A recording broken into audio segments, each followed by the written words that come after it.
the premier online speed chess tournament. We won and made it too. Can you keep up? Oh my god, he missed it. For the last 7 years and counting, the best blitz and bullet players in the world have flocked to chess.com to prove their worth at this format. No, I lost it. Wow. And Hikaru wins the game.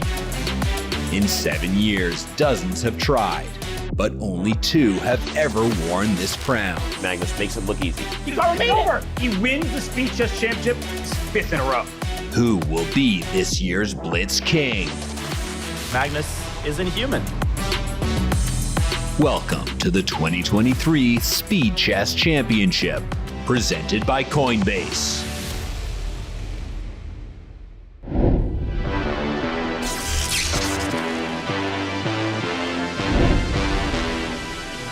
My God, what an intro that was. Well, it's time for me to introduce you to the long-awaited finals of the 2023 Speed Chess Championship presented by Coinbase, where Magnus Carlsen will be taking on Hikaru Nakamura just about 15 minutes from now. I can't wait. We're going to have to wait another couple of minutes. I'm your host, Grandmaster Daniel Naroditsky, and alongside me to cover the finals, Grandmaster Aman Hambleton. Aman, what do we even say in this situation? What do we say, Daniel? I actually am so nervous, anxious, excited in a good way. I can't wait for this. I don't think anyone had a more picturesque final at the beginning of the SEC, right, than seeing these two guys meet at the end of the road. This is a rematch from last year. It's a rematch from 2016 and 2017, and it is the next entry in an incredible series of matches that has defined Magnus versus Hikaru as one of, if not the premier rivalry in modern online chess history, and they will be duking it out yet again to determine the SEC crown. Now, their path to the top, Amon, it hasn't been all that easy, but largely they've taken care of business. They've defeated players in good form. Hikaru defeating MVL in the bullet. That was a tough match. Magnus Carlsen, 22-7 speaks for itself. It really does. 22-7 against Wesley. And if I had to pick a player in the entire SEC who would not get blown out, maybe in a match ever, but not by Magnus, it would be Wesley. So it's crazy that he was able to do that. And as you mentioned, Nakamura beating MVL, who's the most on-form MVL that I think I'd seen. I'm just so impressed by both of these guys, deserving finalists. Absolutely. They are deserving. That's the right word to use. And they also have a storied history, not just overall over the board in Rapid, but also specifically in the Speed Chess Championship, where both Magnus and Hikaru have competed through several eras. It's weird to even think about what happened in 2016. I don't remember what I was doing in 2016. I don't remember anything about that year. The one thing I do remember is that Magnus Carlsen defeated Hikaru Nakamura back in the times when the SEC was 5+2 and 3+2 with a final score of 14.5 to 10.5. And Aman, this was the sort of first entry in what would become an epic rivalry. Do you remember that match? As we're looking at some clips there. Oh my God. Memory lane, anybody? Quite the dinosaur I am. I seem to remember this, Daniel. I've been around, so I can actually say that I was there at the beginning of the rivalry as it was just budding. I mean, we have 1/4 of Magnus Carlsen's face there, and, Hikaru has got his classic orange background that has a few more decorations now. Yeah, there's that silver YouTube button, and there's that shelf, there's the LED pineapple. 2016, right. Man, I'm surprised these players even had internet, on. I know, this goes back that far is what we're trying to say. It does indeed, and it went back also to 2017 because these same two players faced off the following year as well. And it was a similar story. It was a convincing, even more convincing victory for Magnus Carlsen, who went wire to wire. He never trailed in the match. He led 6-3 after the 5-minute portion, added on a point with a 3-minute portion, and then ran through the bullet, tacking on 5 more. Now, Hikaru's gotten better since then, and we're going to talk about that, but let's take a moment to appreciate that 2017 was an incredible year for Magnus Carlsen on the board and also online.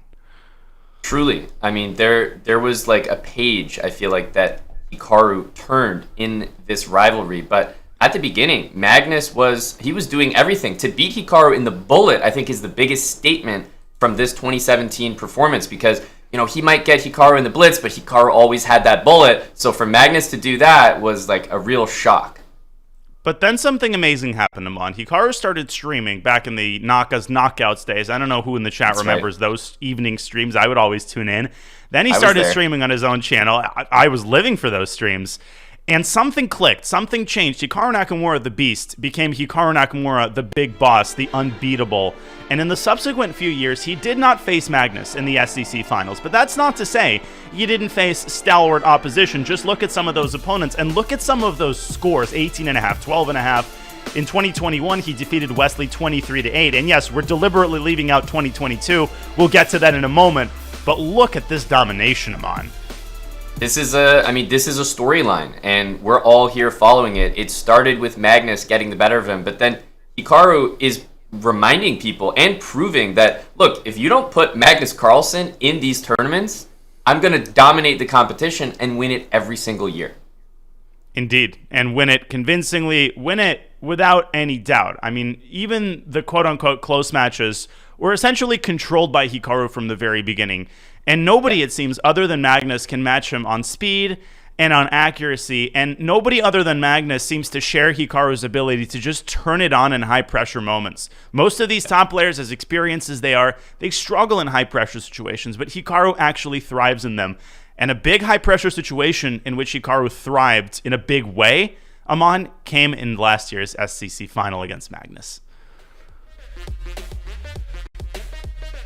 Oof, this is what it's all about, Danya. I mean, Naka getting his revenge is such a storyline because I feel like in one of the most unfair takes ever, it was like, oh, Hikaru can't compete with Magnus. It's like this old thing that people used to say, and I remember when he first beat Magnus over the board, I feel like things just clicked. Hikaru woke up and he was like, I can compete with this guy, not just over the board, online, in every single format, every single facet. And once that, I guess he was just like getting over a little bit of a hump there. Once he did that, he woke up and started competing with Magnus seriously. And a lot of people watching this streamer, and I don't know why you'd be watching Magnus versus Hikaru on a Friday afternoon. And there's so many better things to do than watch an SEC final. But in case you have carved out some time to watch us vamp about this match, it was incredible, just the extent of Magnus's over-the-board dominance back in 2013, 2014. I think their over-the-board score at some point was something like 7-0 with a couple of draws. And like you said, Amon, Hikaru won one or two games, and it's like something clicked. That, I think, coupled with the confidence that his stream has given him and his community has given him, has turned Hikaru into somebody who almost never fails to perform at the highest level under pressure, which makes him a unicorn even among his peers at the very highest echelons of chess. And last year was an incredible final. It was a 1-point match, and it all came down to the wire, Amon. It came down to Magnus trying to checkmate Hikaru with enough time to play another game in the match, and Hikaru was able to procrastinate that 2 seconds until after the match clock ended. Were you watching that final? And you better say yes. Yes. Look, whether or not it's true, I was, Dan. No, I was really there. I've actually been watching every single Magnus Hikaru match. I'm a fan as much a commentator and a player myself. And just speaking from experience, Danya, as someone who played chess and then started streaming, I know how it feels to kind of lose your edge in the competitive aspect of chess. So what Hikaru is doing is truly phenomenal, truly unique. He started streaming, and it feels like he's only gotten better. It's actually insane. It really is. And you said excited. I'm excited like a little schoolboy, like coming to school in the morning and discovering a box of donuts, and they're all yours. They're nobody else's but yours. This is going to be amazing. But let's talk a little bit more about the players' frames of mind going into today's match. After his match against Wesley on Tuesday, we asked Magnus if anything has changed between the two of them, between him and Hikaru, since last year's final, as well as his outlook on this year's match. Let's take a listen to Magnus Carlsen. To be honest, I was pretty sure that I was going to beat him in the final last time, so I don't think there is that much of a difference there. Well, I'm still up to 1 against him and in speed chess championship matches, so whoever wins this one is gonna have some bragging rights for sure. Okay, Aman, there's two things that should jump out to me there. The first is that he's ultra confident in spite of his performance last year. The second thing is that these matches are equally as important to the players as they are to the fans. Neither Magnus nor Hikaru, whom we'll get to in a second, are thinking of this as a casual Friday afternoon match that doesn't decide anything, which I love. This is important to them. Yep. This isn't some online match. The SEC has become the pinnacle online event, and trust me, these guys know the score between each other. I don't think they're forgetting those numbers. Magnus is quick to remind. It's like, okay, Hikaru got me, but guess what? I've still got the lifetime score, so this match is really important. There's a big difference, Daniel, between 2-2 and 3-1. Absolutely. And it reminds me of, when they'd ask Michael Jordan after a big game, Michael, were you aware that you were about to get 60 points? What do you think? I was born yesterday? Of course I was aware. I was looking at the scoreboard the entire time. They know what the head-to-head score is. They know what's at stake here. And, of course, Hikaru does as well. Hikaru defeated MVL in the semifinals. That was a topsy-turvy match, but ultimately Nakamura ran away in the bullet. After his performance in the interview, we asked Hikaru what he thought the key would be to beating Magnus in the final today and reprising his incredible performance from last year. Here is what Hikaru had to say. Well, the first thing is that I get to play Magnus a lot. I think I'm playing him on Friday in the final, and I'm playing him on Monday in the Chess Champions Tour as well. So I'll get to play Magnus quite a bit in the next 3 days. I think looking at the match, it goes without saying that I'll have to play a lot better than I played today. I think today I started off very, very poorly in the first couple of games. Maxime was really, really sharp. So I'll have to play a lot better. If I do, I think I have chances. Obviously, I won last year. But Magnus obviously has been on a big run. So we'll kind of see how it goes. I feel like if I play to the best of my ability, I'll have great chances, especially if I can keep it close going to bullet. But again, and it's anyone's guess what will happen. That was Hikaru Nakamura after his semifinal against MVL. I think one thing is very clear. Two things are very clear. The first is that if both Hikaru and Magnus play to the best of their abilities online, we will get something resembling last year's match. It's going to be close. The second thing, though, Amon, is that Hikaru will have to step up his game compared to his match against Maxime, because Magnus is not going to let go of a 3 or 4 point lead in the bullet. Yep, I think, all things considered, I think it is fair to say that coming into this match between these two players, I think that Carlsen is on better form than Nakamura, respective to themselves. He has been doing something else in this SEC competition. The way that he just stormed through Wesley So, like he wasn't the competition that he, in fact, is, just incredible. Both of these guys, I'm so excited to get into this match, Dania, but Magnus and Hikaru, you can't ask for anything better than this. Are we trembling? Or is it about to start? We're trembling. We're 5 minutes and changed away from the match, and you said it, Amon. When Magnus is angry, when he's got a chip on his shoulder, he's even more terrifying than a happy Magnus. And a happy Magnus is already pretty terrifying. So the stage is set. But we've got another couple of minutes to delve into this match that will be played today. Let's take a look at our Deloitte game analytics. We're thrilled to have Deloitte, a leader in their field, as the official data insights partner for the Speed Chess Championship. Their dedication to excellence aligns perfectly with the Chess.com mission to grow the game and the sport of chess. And without further ado, here's page 1 of our Deloitte game analytics. The age, both of them over 30. Well, not a spring chicken anymore, and obviously over the hill, you say? Over the hill, man. Yeah, the graying hair, the arthritic hands. How are they going to play bullet? Should we eliminate the bullet portion of mine? I think that the bullet right now between these two is such an interesting part of the match because Hikaru is basically supposed to be the guy in bullet, but Magnus had that over him at the start. I feel like he doesn't have it anymore, and Hikaru Nakamura has that. It's almost like the nitrous boost at the end of a race, that he has that ability to win any match, even when he's losing, in the bullet. Even Magnus is well aware of that. Well said. It's the cheat code for Hikaru Nakamura, 30-24 lead in the bullet. That's a confidence boost from Magnus Carlsen, and I think a lot of that is due to the 1 second increment that we have in the Speed Chess Championship. They've also faced off in the last few bullet brawls, and I think they're still pretty evenly matched in 1+0, but I think the increment, that 1 second, does give Magnus Carlsen a little bit of a boost. And on that note, let's go to page 2 of our Deloitte Game Analytics, the rating information, and also the game win percentage. Magnus Carlsen, well over 50%, the only SEC participant to have a win rate in any individual game, a likelihood of over 50%. How incredible is that? Yeah, I remember commentating another match in the SCC, and these players that I was commentating had win rates of 30%. And I was like, guys, this is actually a really high win rate. There's a lot of draws at the top level. Yes. Winning 30% of your games is super, super impressive.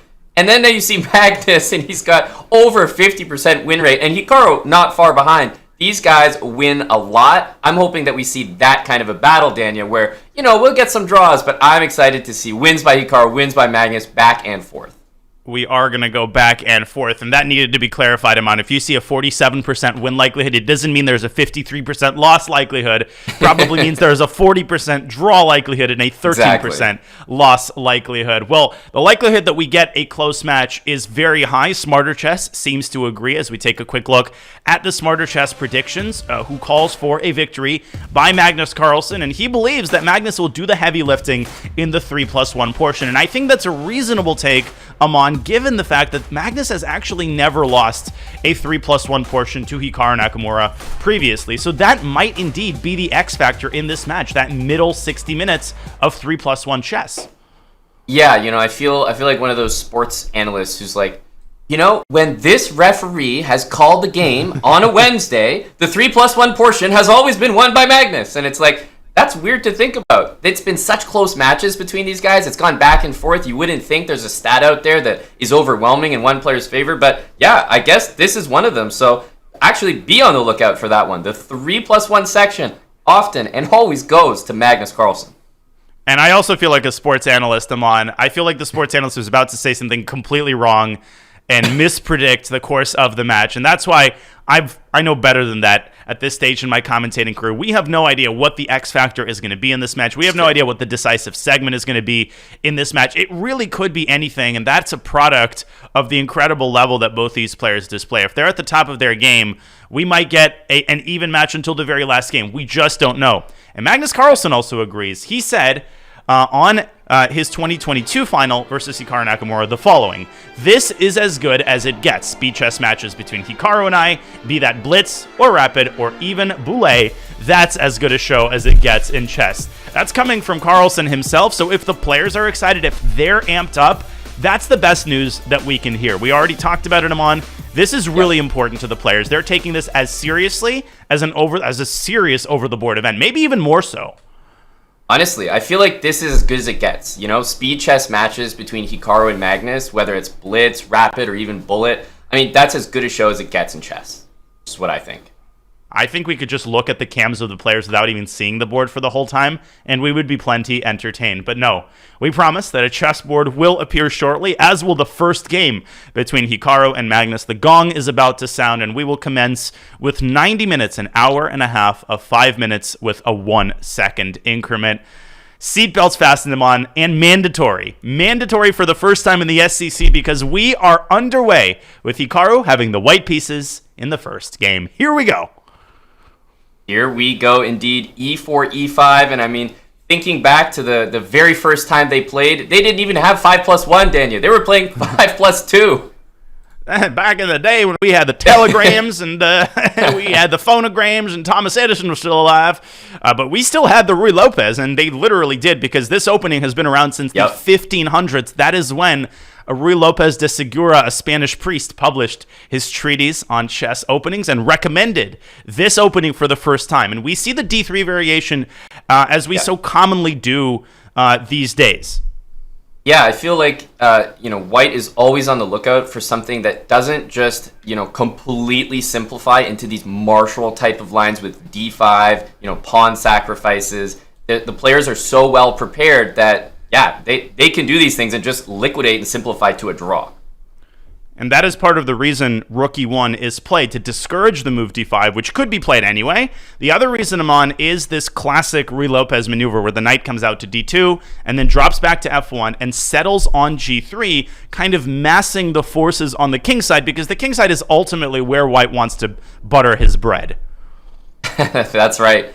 That's such a classic maneuver, and if anyone is, onlooking and being like, I don't understand anything about these E4, E5 positions, I see them in every top level match. Well, you just highlighted such a great maneuver to just be aware of, the knight comes to g3, and then I think the thing that bothers players the most is bishop g4. It's a pin on the knight. It looks hard to break, but with the knight on g3, you can just play h3 and kick it away. Indeed. And we see Carlsen expanding on the queen side, c7, c5. All of this is standard fare. This is what I would call a Chigorin pawn structure. The Chigorin variation itself, it refers to a main line where white has a pawn on d4. But it's important to think not only in terms of moves, but also in terms of the general pawn structure. And you're pointing it out, Amon. White could actually strike with d4, especially if black's light squared bishop lands on e6, which it just did. And there you go. It definitely lends itself to the move d4. There are other prep moves that you could throw in, like, for example, completing that maneuver knight g3.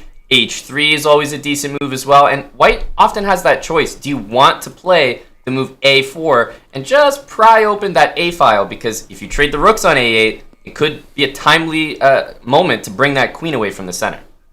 Yeah, nothing in this position happens too fast. You could look at a4 and say, well, what does this move threaten? The a8 rook is defended. It's not about threatening anything on this move. It's about building up the pressure on both sides of the board, and eventually the floodgates are going to open. How are they going to open? Well, either by white playing d4 or black playing d5, or action starting to happen when white's knight, let's say, gets to f5. But right now, we're still in the, all the soldiers are kind of sitting in their headquarters drinking coffee phase.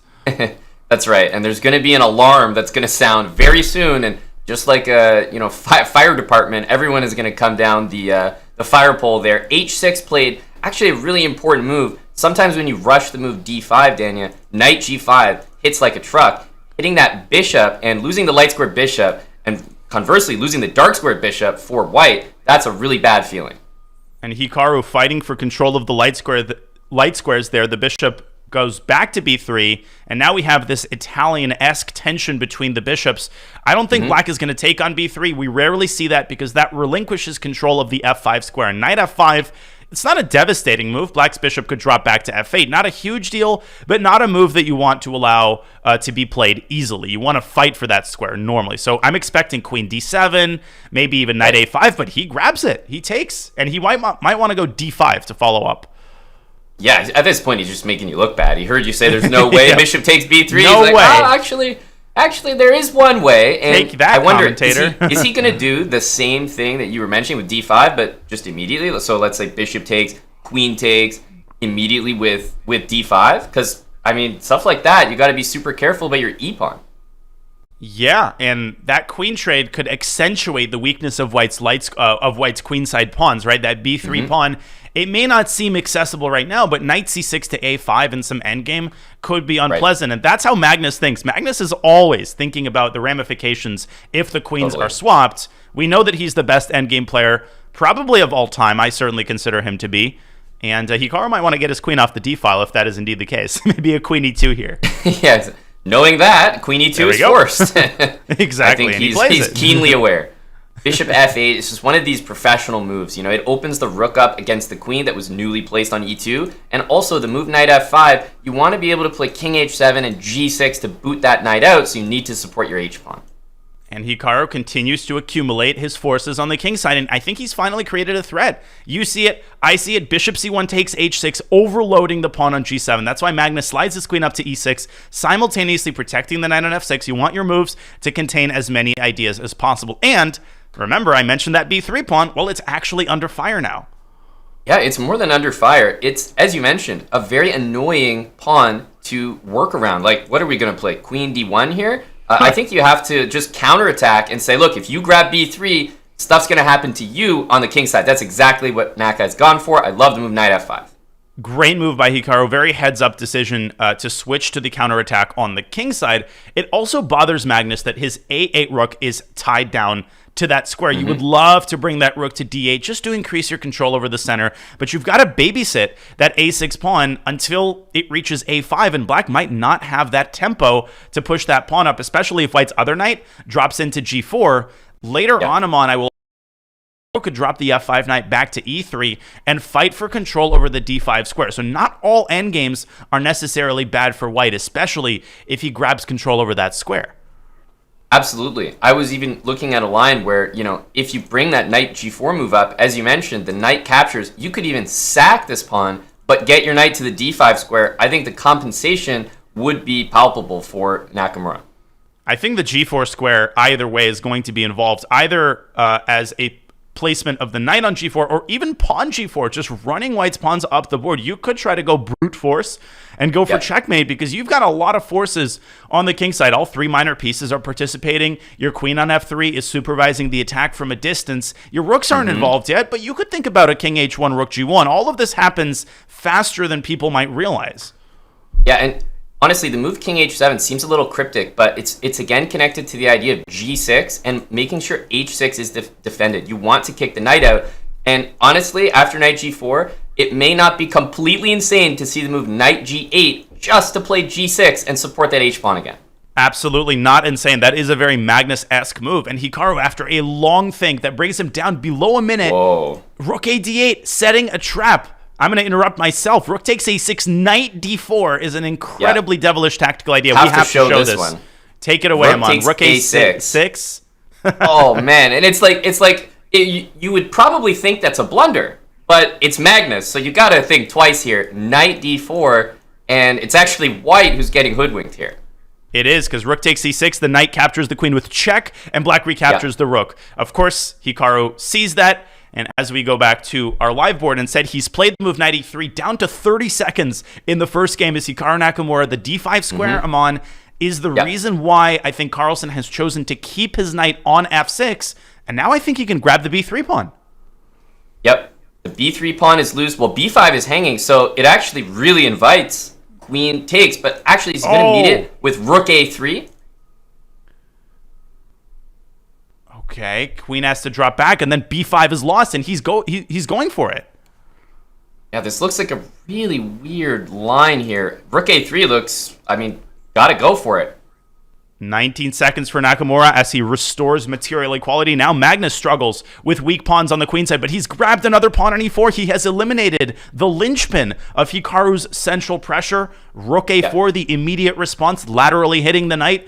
And that knight, is it going to drop back to f6? You can go back to d6, I think, tactically, but I'm expecting either knight f6 or even some sort of crazy knight d4 move using tactics to establish that knight in the center. Now, Magnus is a professional. He knows that Hikaru has 20 seconds. He might look for a really complicated way to proceed because you want to use the player's time against him. How many times have you seen Hikaru Nakamura actually down on time by more than a minute against anyone? No, almost never. He's usually the one putting that pressure. He's usually on the black side of these types of positions. Magnus pausing. This is a critical moment. Where does he put his knight? Even knight d2 is on the menu, Amon, trying to shuttle that knight around to b3 so that it can supervise the weak queenside pawns. Magnus now below a minute. He's got to keep an eye on his own clock because this minute evaporates so quickly. And knight d4 is on the board. He's found it. Amazing. The best move.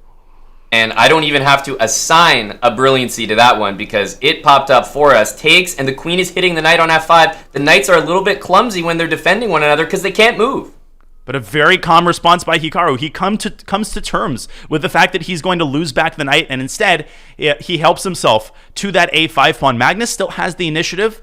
The smoke clears a little bit, and look at how nicely Magnus' pieces are positioned all in the center. Queen f6 here would hit the f2 pawn. Magnus has to continue making threats, Amon, and complicating the game in Hikaru's time pressure, but how does he do that? Yeah, it's really complicated, and Hikaru has done, I think, a phenomenal job. The patience to play queen takes a5 there when pieces were getting sacked is actually unbelievable, and he's so calm under pressure. But the pressure continues. c4 by Magnus, opening up, popping open the diagonal for Black's dark squared bishop. But Hikaru gets his knife and fork ready. He might have forced the move c3. And if Magnus plays c3, I think this one is heading toward a draw. I think Hikaru has enough time to stabilize the game. Rook c2, perfect defensive play. The only question, Danya, is can Hikaru do it without ever moving the c1 bishop? Oh my gosh. And I think he's about to move it on the next move. So Magnus better offer a draw now. Yeah. And knight h3 there. Wait, knight h3. Knight h3. And Magnus forgot to play that move. It was still a draw after knight h3, but there would have been winning chances. And a draw agreed. So I think draw agreed here makes sense. But don't you think that if he had actually played knight takes h3, Black really pushes that, right? Black absolutely pushes that. There was an intermezzo where Black's knight on f2 could have captured the h3 pawn with check. It would have been a 3-on-1. I think Hikaru sees it. He's shaking his head. Why is he shaking his head? I think he realizes there was a little mutual blunder there at the end of the game. But the fact remains, a draw in game one. What else could we have expected other than a sharp, even game, Aman? Of course, that's what we got. And, of course, it wasn't just like, oh, yada, yada, let's trade all the pieces, make a draw. It's like, no, we actually saw Hikaru down to 10, 20 seconds. We saw a piece sacrifice. We saw 2 pieces for a rook. We saw a lot, and it ended up in stalemate. And I would caution people in the chat about making, conclusions on the basis of the first game. The players are still settling in. They're still testing each other's opening preparations. Even for Hikaru and Magnus, there is a period of adjustment where you have to settle the butterflies in your stomach. And I think they did a great job of doing that overall. I think we're going to see Hikaru playing a little bit faster in subsequent games. Although, as I say that, he is taking his time in this second game. Also, a Ruy Lopez. This one a little bit different, but largely a similar structure. Yeah, and it's such an interesting concept, Daniel. What would be your 30-second explanation for why you would bring a bishop out to develop in castle and bring it literally back to the starting square? Like, how can you make that make sense? I think what people need to understand is that open and closed positions operate very differently. This is still a closed center position, and as long as the center remains closed, the value of each individual tempo is greatly reduced. You can often afford to make more than one move with each piece, and that doesn't necessarily completely change the dynamic of the position. Black is still very fundamentally sound, and there's the answer to our question, Amon. G6 by Magnus, redeploying the bishop on G7. Why? In order to protect the king and to exert long-term pressure on White's d4 pawn. And Naka's with the black pieces here, unless I have it backwards, just confirming. Nope, he does have black. Okay, just making sure. But bishop to g7, and it looks like we're going to see this knight g3, maybe just a slow-moving game. You know what's interesting is this is the same structure as a King's Indian, but it's vastly different in the sense that rook e8, you're not playing f5 and going for that, f4, g5, g4. I don't think we'll see any of that, so it's going to be much more central play.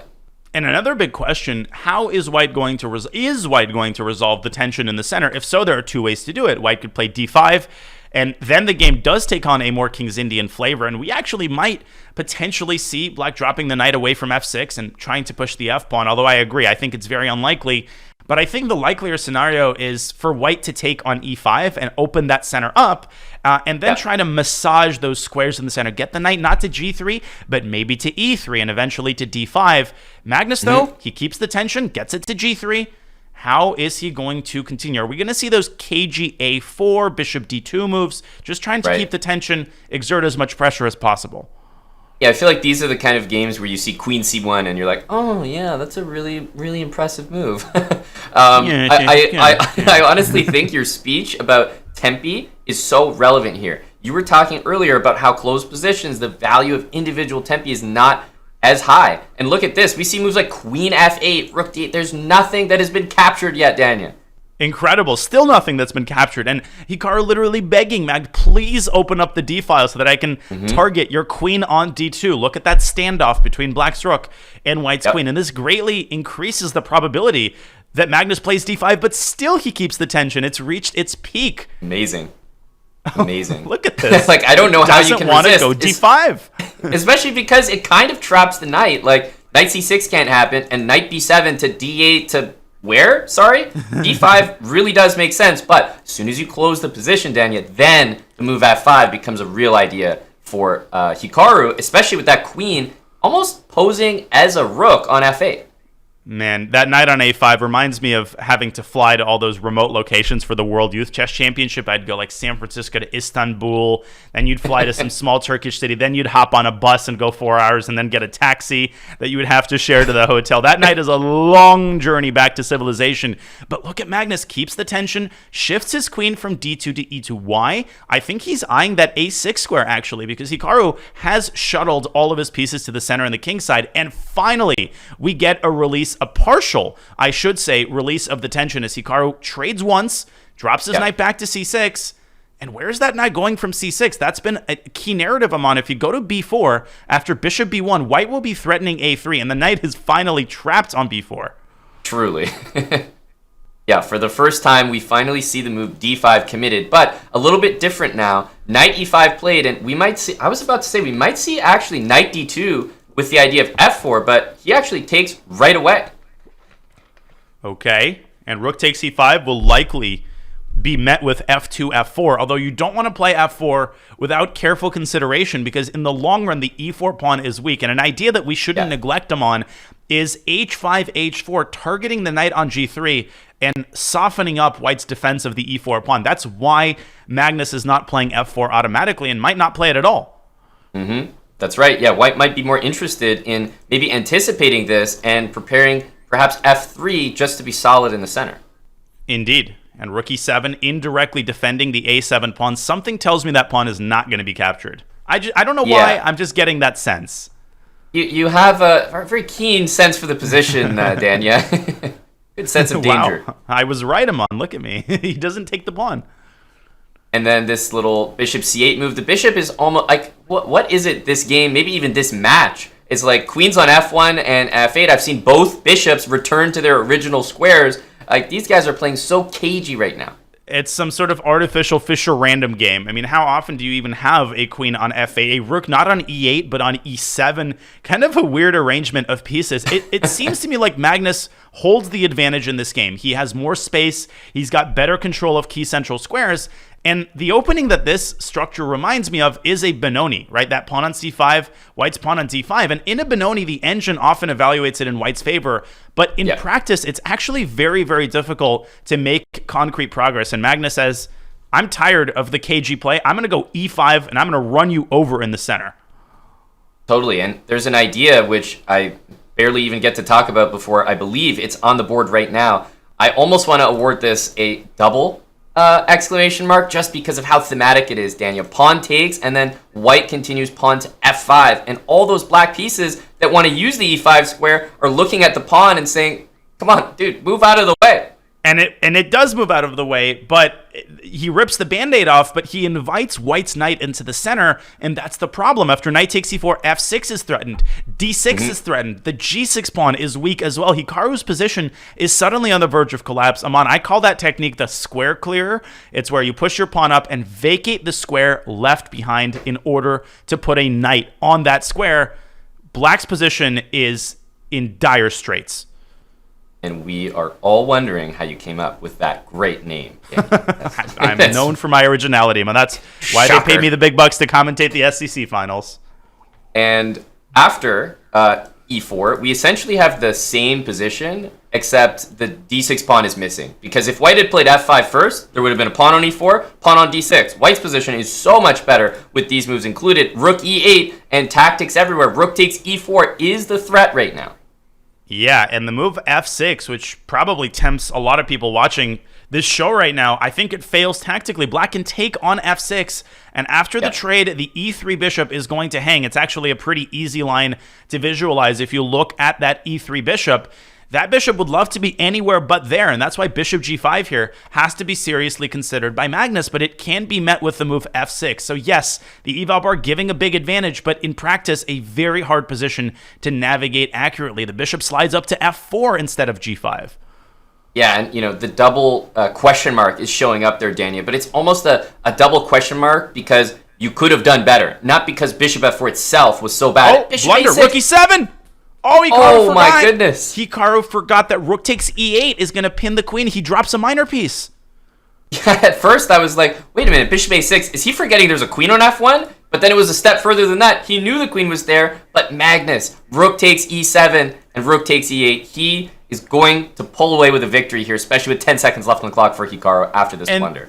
And he resigns because a6 falls, you can't take the queen, and Magnus strikes first after that initial draw. Hikaru pays the price for his time management. I actually think that in the early going of this match, the fact that Magnus develops that 45 1-minute lead on the clock in the middle game, that's coming in very handy later on as the game continues to complicate. Absolutely. I mean, you can see the two competitors on screen there. Do you think that is it really as important as the fans might make it out to be, drawing that first blood, Dania, that first win. Are these guys thinking about it that much? No, because this isn't their first rodeo. This isn't their first match, Aman, and I don't think Hikaru's sitting there thinking, that's it, the match is over. I didn't win the first game. He has to make in-match adjustments. I think the players are using their losses and will use their losses as evidence of what they're doing wrong, and a big question is going to be whether they're able to make adjustments during the match. Are they going to tweak their openings? Is Hikaru going to tweak his time management? The answer to the first question, at least thus far, is no. We have yet another Ruy Lopez, and this time a third structure with the center finally closed, not by white, but by black. Yeah, and this push, pawn to d4, it feels like, wait a minute, isn't white just, basically given a free hand on the king side?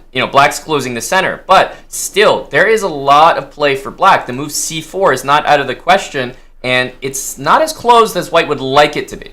And if we could pull up an analysis board, I'd like to indicate very quickly a positional idea that's important. Let's say white plays bishop d2, which is not unlikely, by the way. Black could play dc, bc, and then carve out the d4 square with this move b4.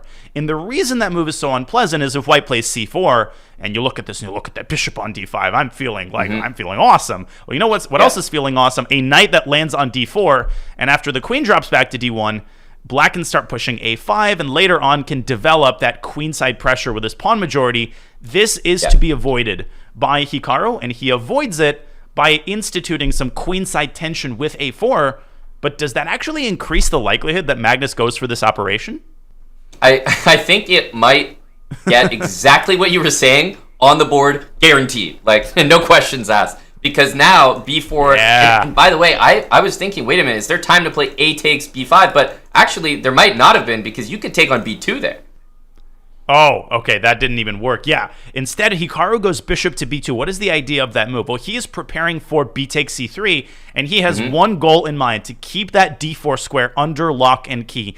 That's like when you go to Target and you see all those headphones behind the glass cage. You're like, that costs a lot of money. That d4 square, Hikaru's not giving that away without a fight. Absolutely. Knight on g3, I mean, look at the prospects, right? Pawn on g6 was covering everything. And there are greener pastures over in the center and on the queen side. Knight e3. These are some light pastures here. As far as the green ones, I'm actually not sure. Okay, well, e3. We'll call that a green pasture.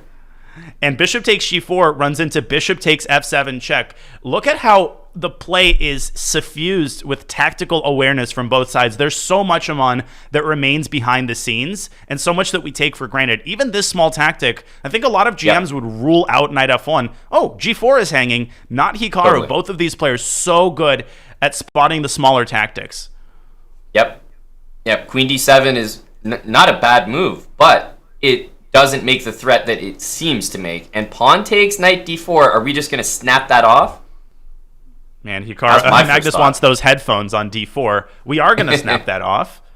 But now the c-file opens, and those greener pastures on the queen side. The bishop from f8 could access b4. The rook is itching to be placed on c3. Nice outpost, unassailable, because white has given up the dark squared bishop. I don't remember when that happened. Yeah, exactly. And I think there's a really key interaction going on, which is that white cannot play knight d2 to c4. If that knight could get there, I think white's position would suddenly just be better. So you want to trade light squared bishops, knight c4 is anchored there. But when you play knight d2, there was bishop b4. So I think if white can achieve knight c4 and trade these bishops, this could actually be a really strategically sound position for Hikaru Nakamura. Absolutely. His queen is also very nicely placed on f3. It's defending the d5 score. It's also pressuring f7, so it's really tying black up on the king side. And rook fb1 threatening rook b7. Hikaru says, guess what? You open the queen side. I'm going to try to make you pay the price for that. Yep, and rook b7 will come part and parcel with another idea of rook takes on f7 if you move the queen. Have to be careful of that. Bishop g4, there's still the bishop to f7 move from previous, and I was looking at the move rook c2. It's kind of a cute way to maybe threaten bishop g4. And Magnus, big decision. He takes on d5 and goes after that pawn, but what he does do is yield the e4 square. That square is going to be accessed by white's knight momentarily. There's knight g3, and Hikaru, that's a positional sacrifice. He's going to give up the pawn on d5 and bank on the activity of his knight. Of course, that rook could also come to b7 right now, using some pretty tactics along the long diagonal. It is not off limits, and although Magnus is up a pawn right now, and it is clearly up a pawn, I think that the knight provides more than enough compensation, and in a blitz game, I feel like I might just rather play down the pawn here. Totally. I also love the placement of the g4 pawn, which prevents black from kicking the knight away with f5 and makes moves like rook b7 possible for newer players. The reason that knight f6 check doesn't win the queen here is because the queen on d5 is guarded by the rook on d8, and that's the tactical underpinning of the move rook b7. You're trying to deflect the queen onto a square along this diagonal that's undefended, and b7 happens to be the only one of those squares. That's right. And bishop And e7, a very nice move. I mean, you talk about tactics. Hikaru Nakamura is going to be the top guy on the list to see them instantly. And Aman, I think it's safe to say he saw rook b7 within a couple of seconds. He wasn't calculating this move tactically. He was just assessing the other moves in the position. He knew that this move was in his pocket. He was looking for something better. How strong is rook b7? I don't think it's quite as strong as it might appear to be if Magnus diffuses the tension with rook to d7 here. Yeah, rook d7, and still we don't have knight f6 available. Remember, if the bishop and knight ever trade, that actually favors Magnus. So you have to be super careful as Hikaru that you don't just liquidate into some endgame here. You have to keep the queens on the board, probably keep the minor pieces on the board, and make use of your activity. Maybe rook d7 should be met with rook a to b1. It's so weird that the rook on b7 is hanging and you're just casually continuing to play. Magnus could also move his king up, and if he does, if you're Hikaru, you have to not forget to move the rook away from, b7. That's like when your credit card expires and, you stop paying, your power goes off. You're like, wait, what happened? Hey, you need to update your card, man. And he does. That got real dark real quick. Yeah, dark. And I wasn't talking about the power. Rook c6. I think we should point out, because you've been mentioning that diagonal, that this was one of the only squares where knight f6 could be met by queen takes f6, so you weren't losing the queen there. Exactly. And king g7 was played. The rook is no longer on b7. It's now actually not even on b6 anymore. It's on b8, but it doesn't have too many squares along the 8th rank. Wait a minute. Rook g8 check. Rook g8 check. What a move. Wow. Because Magnus moved the rook away from d7, so the queen on d5 lost its defender. And I think Hikaru has close to a technically winning position.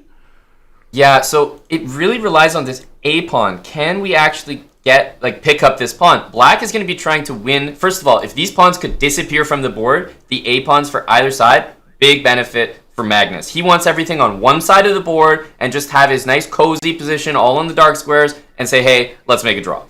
Could we do a very quick instant replay on rook g8 check just for newer players to see that again? 3 moves ago. Rook g8 check. Yeah, go ahead, Aman. It just happened so quick that we didn't even see the brilliancy symbol pop up, because it absolutely was one. Rook to g8, checking the king. And Danny, it's almost like what you mentioned earlier. That's the right thought process to have. You mentioned the rook on d8 guarding the queen. Well, he found an amazing way to create that position again with a hanging queen on d5. So well explained, Aman, and keenly aware of how every move impacts the position. Rook d7 to c7. That's a small move, but with big ramifications. He will release the queen, and now Hikaru has a queen against a rook and a bishop. But the game, not only is it not over, but Magnus has somehow found a way to guard the a6 pawn, and I actually think he's managed to build up a fortress. 2 moves ago, I agree. I think Hikaru found the wrong way to target that a pawn. It allowed Black's rook to slide back to the 6th rank. And I think Hikaru is going to keep trying, maybe get his king over to the queen side. But are his winning chances realistic at this point? I think they're quite low with this. Basically, every piece in Black's position is defended on a safe square, right? Absolutely everything defends something else. So there's no weaknesses. And you need something to target. And I don't know what that something is going to be. And imagine how frustrating this is. And this is an indelible component of facing Magnus Carlsen. You find one brilliant move after another, 2 moves with the same theme. On rook b7, and then rook g8 check. Bang, bang, bang. The narrative is spun. You played a brilliant game. Boom. You stare down the barrel of a position where you have absolutely no way to make progress. This is what makes Magnus into Magnus. He can receive as well as he can give. I mean, basically what we're seeing here is probably going to be a very long game with no end in sight. I mean, I don't see how you're going to do this. There are some cases where you can sack the queen, but in this position, there's so many pawns for black that I don't think you can get that adventurous. Yeah, and Magnus got a little adventurous there, moved his rook away from the 8th rank. You know, that's like the baseball player who's leading and drops back to the base as soon as the a6 pawn is attacked. The thing is, you don't have any Zugzwang potential, because if black runs out of rook moves, Magnus could just shuttle his king, there we go, from g6 to g7. But look at Hikaru chiseling his way through those weak squares. But Magnus is unconcerned. King f5 here could be met with bishop e7, or even threatening king takes e6. e6. Exactly. It's about the only threat you could dream of. For newer players, that was a joke. Pinned pieces protect. Very good. Yeah, this is like the only idea, right? Sometimes, let's say you're playing queen against rook. Imagine the bishop wasn't there. There are ideas like sacking the queen for the rook, but when you have that extra piece, it's simply not an option, and he decides to call it quits before these guys, bang their head against the wall too many times without getting anywhere. Okay, we have a Berlin here, a Rook E1 Berlin. Do you think Magnus Carlsen still doesn't believe in fortresses after that game?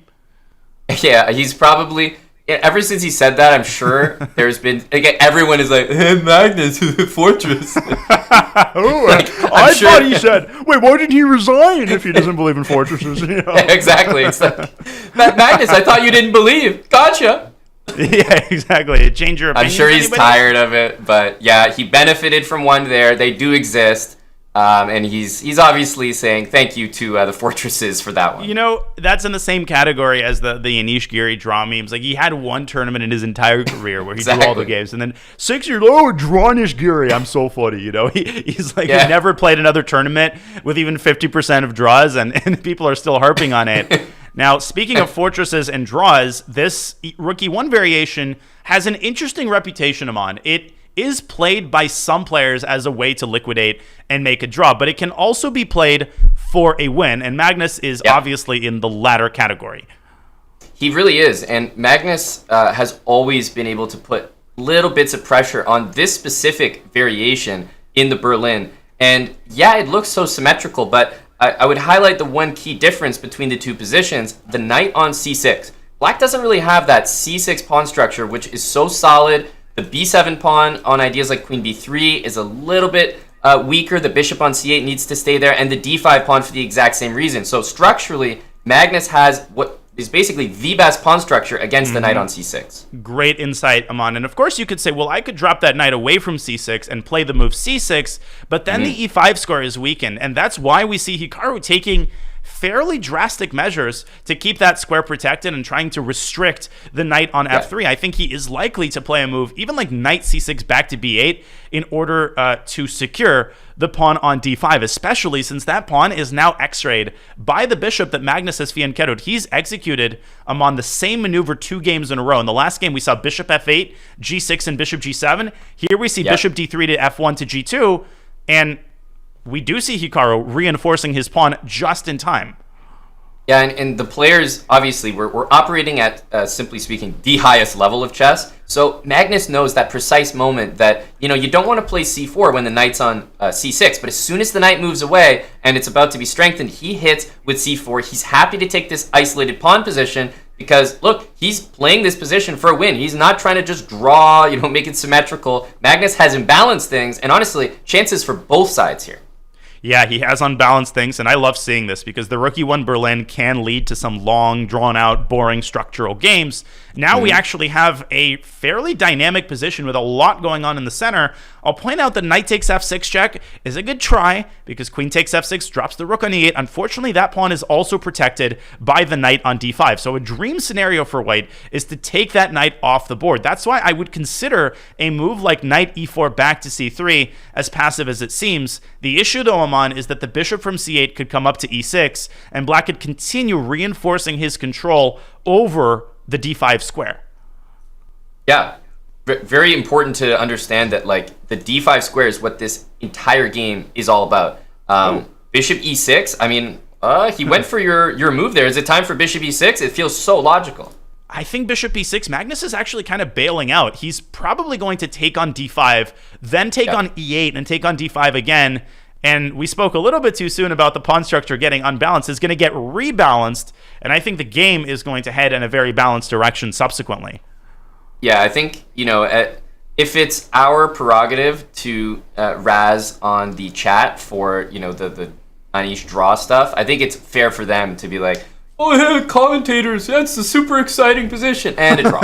Yeah, take that super exciting position. How about when a pawn appears on d5? Yeah, bishop takes d5, and here's that variation. 93. Takes 93. You know what this reminds me of? Those reversed time travel movie scenes where the objects that were crashed on the floor are put back together and moved back to the table. Order is restored. We had a Berlin, and we end with a Berlin. Now, it should be pointed out that this position can be agreed to a draw in this position. I was about to say something, but I forgot what I was about to say. Goodbye and next game. 3 draws now. Yeah, it's like, these guys have the best win rates in chess.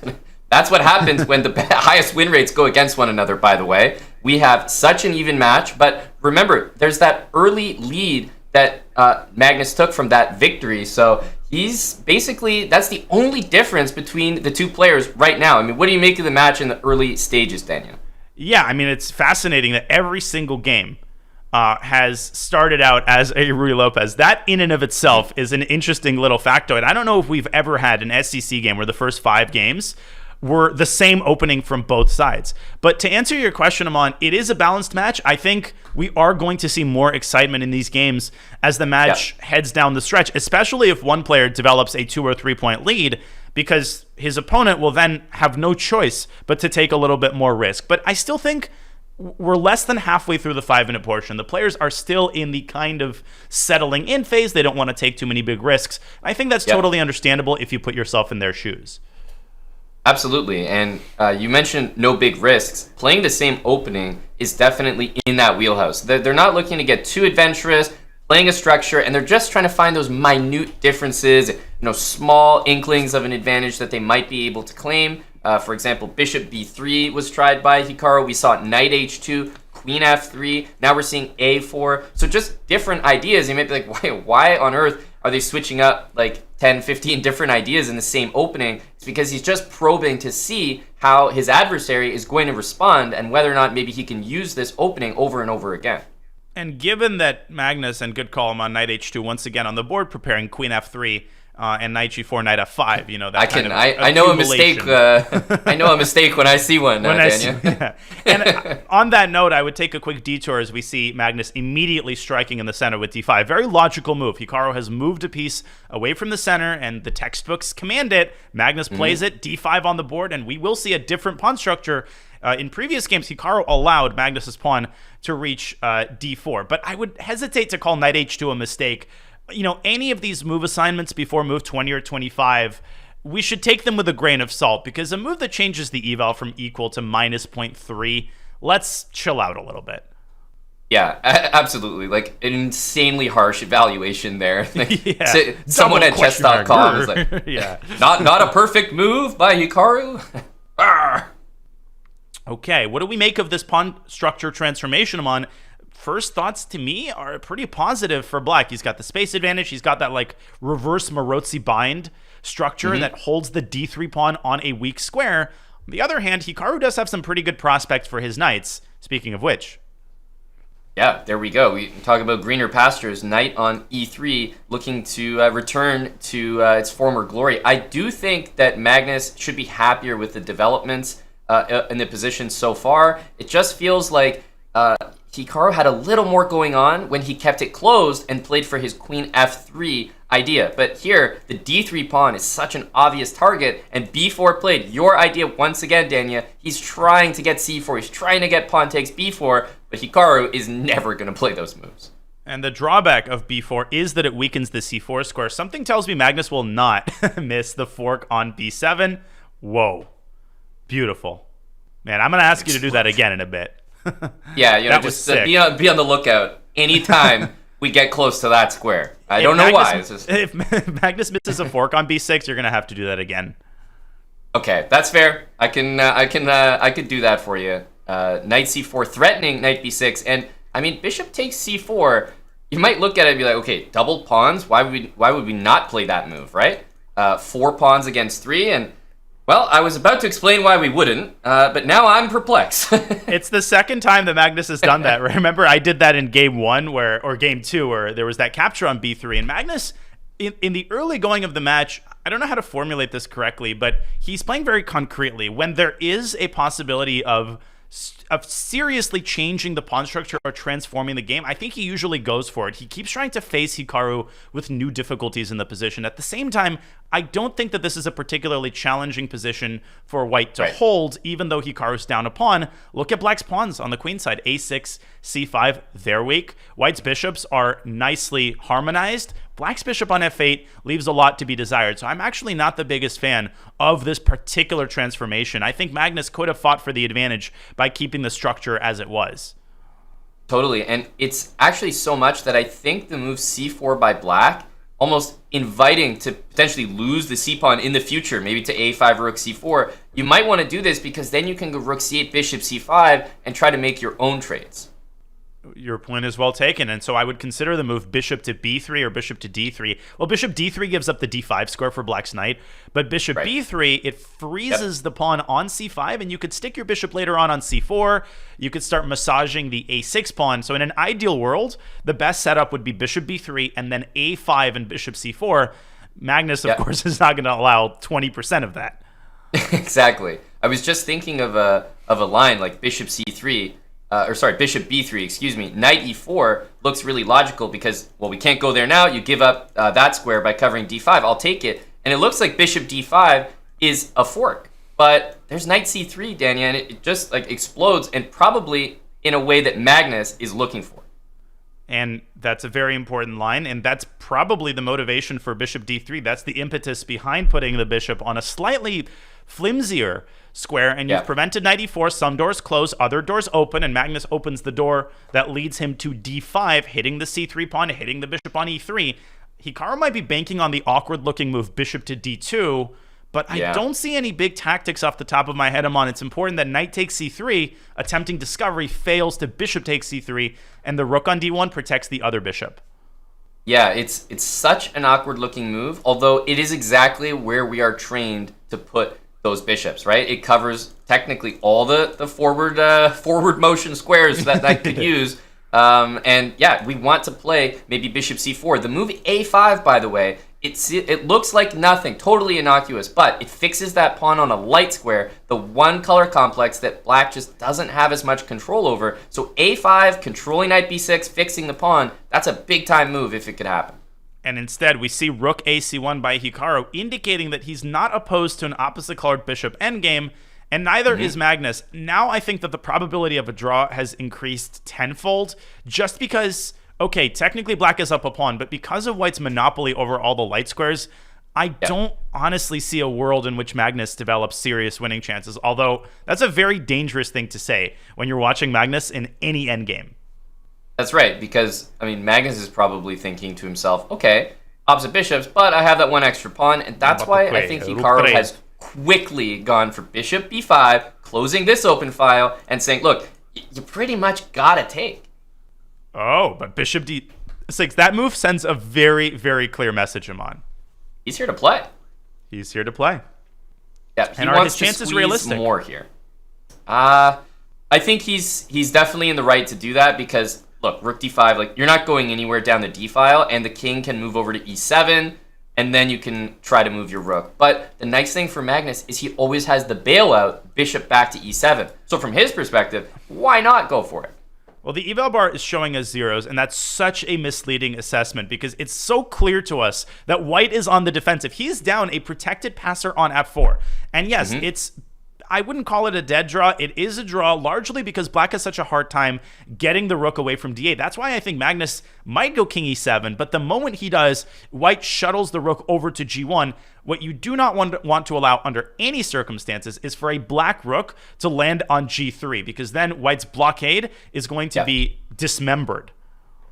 Absolutely. I was looking at bishop c4 as a way to even stop. Good call.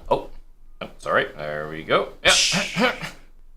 Stops rook g8, right? And if you go to the b file at any point, of course, you'd need this move first.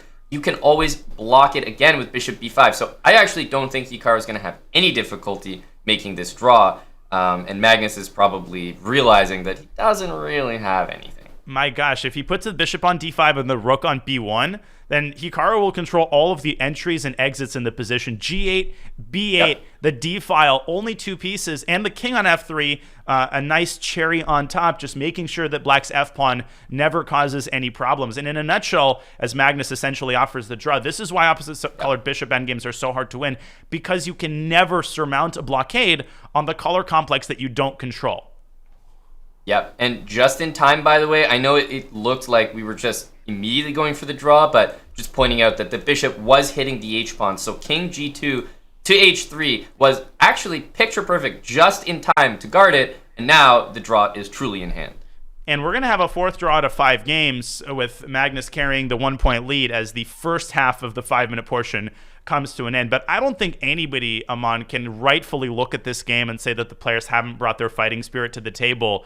We called for an evenly matched affair, and that's what we're getting. Yeah, truly.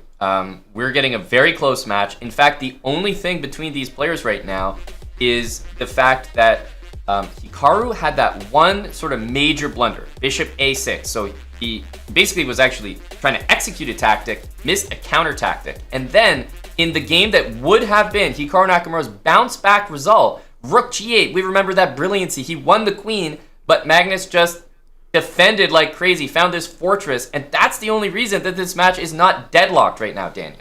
You're totally right. We've had great moments from both players, but ultimately Magnus Carlsen has the edge as the first 45 minutes of the match wind down.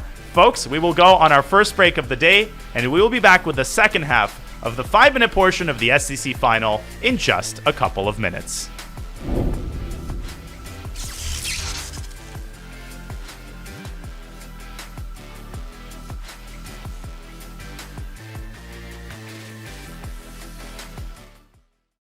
I'm Andrea. And I'm Alex. And we've been playing competitive chess since we were 6 years old. We started by focusing on classical chess, but later we fell in love with playing Blitz and Bullet online. Chess has been around for more than 1,000 years, but that doesn't mean that we can't modernize it. Financial systems have been around for even longer. Sounds like it's time for an update. And Coinbase is doing just that, re-envisioning an entirely new financial system that is decentralized and fully transparent. Also, huge thank you to Coinbase for sponsoring competitive chess and making events like the SCC happen. Go to coinbase.com/update the system to learn more. September bots are here, and it's time for a monumental clash. This barbarian might not crush you on the board, but he certainly can crush you with the board. Speaking of crushing, this giant is a living siege tower. Usually found in groups, goblins are fond of sharp, pointy objects and other people's pieces. The battle-hardened Valkyrie might give you a game once she's done arm wrestling a golem. This hog rider and his noble steed might give you a headache or two. Skeletons adore her, foes fear her. You'll need to bring your A game if you want to beat this witch. Yes, there probably is a rabbit up his sleeve, or a huge fireball with your name on it. We hear wizards are pretty good at chess. Not just a killing machine, Pekka loves tiny butterflies. But you're probably not a butterfly, so watch out. The Archer Queen thinks highly of herself, and for good reason. She is a skilled tactician, deadly opponent, and your worst nightmare. Play them all on chess.com.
Halfway through the 5-minute portion of the long-awaited Speed Chess Championship final presented by Coinbase, in which Magnus Carlsen holds a 3-2 lead over Hikaru Nakamura. It's been a super interesting, high-level match full of Ruy Lopez games, literally.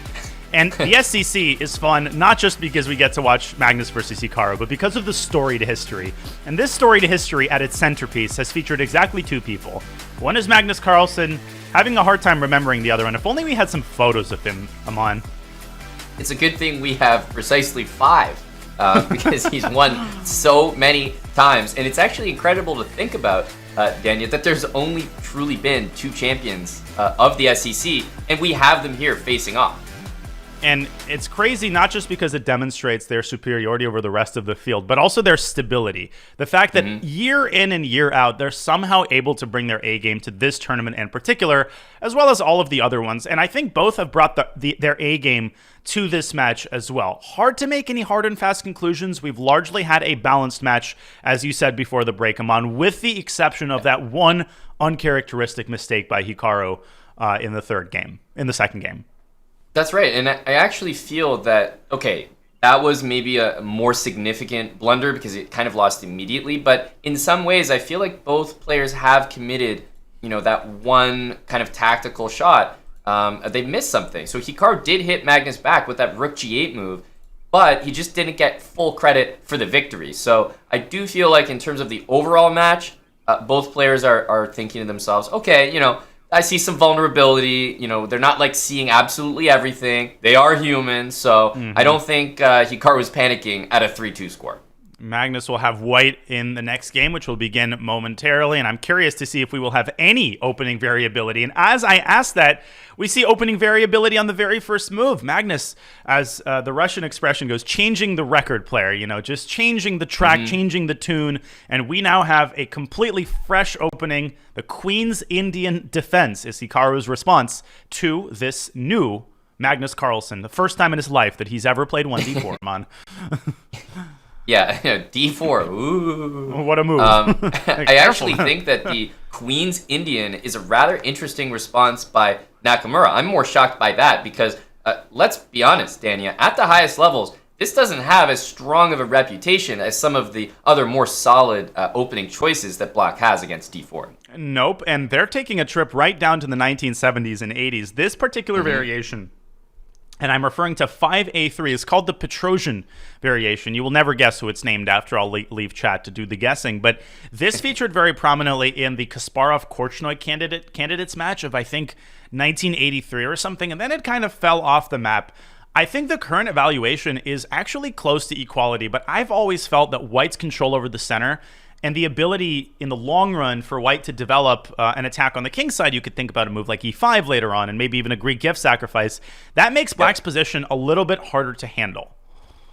Yeah, and there's an interesting dynamic that often develops in this opening, which is like when the knight goes and commits itself to the d7 square, the move e5 becomes much more likely. It stops knight f6, knight c5, knight e5, that d4 pawn holds it back, and the knight on f8 it doesn't do that much. What you'd love to do after e5 is have a knight on d5, but the knight on d7 has a bit of a hard time getting there, whereas knight c6, not as easy. Come on. Didn't you get the memo that the knight can now move in an L shape +2, knight b8 to d5? You don't realize that's a legal move? Now, is it? What are you doing commentating the finals of the SEC? The man doesn't even know the rules of chess. Unprepared, obviously. Or shall I say, a man doesn't even know the rules of chess. That was not even close to your king takes c6 joke, which was the best moment of the broadcast so far. We see rook d1 by Magnus Carlsen, accumulating pieces in the center. First priority for White, Aman, is to make sure that White's center is defended, because if the d4 pawn collapses, the entire position collapses. Yeah, the other thing about these positions is sometimes you can actually thrust with the move d5, even if it looks like it loses a pawn. You mentioned e5 to open up the bishop. I mean, d5 kind of accomplishes the same thing. It also opens up the queen, so there are some tactical possibilities in the air, but White is being a little cagey as well, not committing that bishop to b2 nor e3 just yet. And again, Black is waiting with that knight, the ultimate decision, knight d7 or knight c6. Yeah, big question. Knight d7, I think, is the more standard way of developing knight d7 and then maybe knight to f6. And guess what? The far-fetched future in which black has access to the d5 square actually becomes reality. But the benefit of putting the knight on c6 is that you apply more direct pressure on the d4 pawn. There is one tactic to point out, though, on really, really quickly, if you could play this on the board. Let's say white plays bishop b2 and black plays knight c6. One thing to be careful about is the move d5. And it might not be that good here, but after ed, oh, look at this. Rook takes d5, I was going to say fails to bishop h7 check, and rook takes d5. But the line goes on. Look at this. Knight to d4 apparently wins back the rook. Knight d4, queen e4 check, and then black has the crucial move f5, and you're tied up hand and foot. You can't take the f5 pawn, and you're going to lose back the exchange with interest. So basic I think calculation, really. Yeah. Having calculated that line, Magnus plays guess what move? Bishop b2. Yep. He saw that one all the way through. Evidently, bishop b2, and I wonder. This is such a key moment. Knight c6 or knight d7. I honestly think the instinct is knight d7 because you see knight c6 d5 and you get freaked out. And he's played knight d7 d5, and ironically, d5 actually does work in this version because the e7 bishop is going to hang if black takes twice on d5. There is this weird move c4, c5, c4 by black, but white beats him to the punch. Yeah, and I think this is, I mean, it's not the end of the world, but it's kind of a small achievement for Magnus to play c4 and have this bishop looking at the d5 pawn like that. Sometimes b5 breaks up the team of pawns, but I mean, if not b5, white can play a4, and I think just has a, not overwhelming, but a comfortable edge. Definitely. That pawn on d5, very impressive looking. That pawn is not going to win you the game. You need to develop other assets because right now black does have the defensive firepower to keep that pawn under lock and key. Speaking of other assets, Magnus kind of starting his 401k on the queen side. He's going to go a5 and potentially a6, and he's going to add some Tabasco sauce to that area of the board. And the knight on d7, it does do a little bit of work here defending b6, so a5 is not the end of the world, but it would actually love to be on the d6 square. And, again, I didn't get the memo. Maybe they do move like that. I'll have to check in with you. And it would be nice if the knight were, in Hawaii sipping a pina colada right now. So knight f6, knight e8, knight d6 is a very standard maneuver in these types of positions. That's part of the reason Magnus played a4. It's not necessarily because a5 creates such a big effect. It's that if the knight moves away from d7, then a5 seriously targets the b6 pawn. So Hikaru might want to bring his queen back to c7 or d6. He goes rook a b8, same type of idea, right? Just making sure that a5 isn't all that dangerous. And now a5 might run into b takes a5 with problems down the b file. So maybe queen c3, sidestepping things. I think that Magnus can play this position fairly slowly because if the knights trade off, I think he's a bit better after a5. If the position remains, how it is right now, I do think he has the edge. So Magnus is looking to build this into a bigger advantage. Magnus looking to trade queens. Man, never said that one before. He's pretty good at endgames, I heard. Is he? Man, you and your assumptions. I don't know. That's been untested. And Hikaru, he does play knight f6 ultimately. I would also draw attention to that bishop on a6, which is doing two things. It's x-raying its counterpart on d3. So if that d3 bishop is left without supervision, knight takes d5 is a nasty tactic. The second thing earlier is that white's move a5 could have been met with b5. That's no longer the case. But now with the rooks off the board, a5 just doesn't carry any backup. So you're not really targeting the b6 pawn. And Magnus is obviously strong enough that he's not going to let something like this happen. But I should point out that if Hikaru can trade the bishop for the knight, we could easily enter an endgame where despite the protected pass pawn, despite the a5 we've been talking about, that Magnus could actually be worse. And that's the type of endgame that, you can win with the knight against the bishop because you're all over the dark squares. Totally. And we see a5 by Carlsen. He tries to keep up the heat on the queen side. Black could take on a5, and white can't really recapture because you drop the e5 knight. Of course, that's not Magnus's idea. He is trying to separate black's pawn chain and ultimately target that c5 pawn, which will be left without a defender should black take on a5. It's interesting. It's given a question mark here by our very harsh engine analysis, but like my English it's teacher. based. It's based on pawn takes, and what bravery from Nakamura to just call it out and say, "Okay, you want to play a5 and you can't take it back? Be my guest." But I actually like a5 from a practical standpoint. Magnus also keeping an eye on Hikaru's clock, and he continues to pose difficult decisions as Hikaru falls now to below a minute. For instance, rook takes e1, queen takes e1.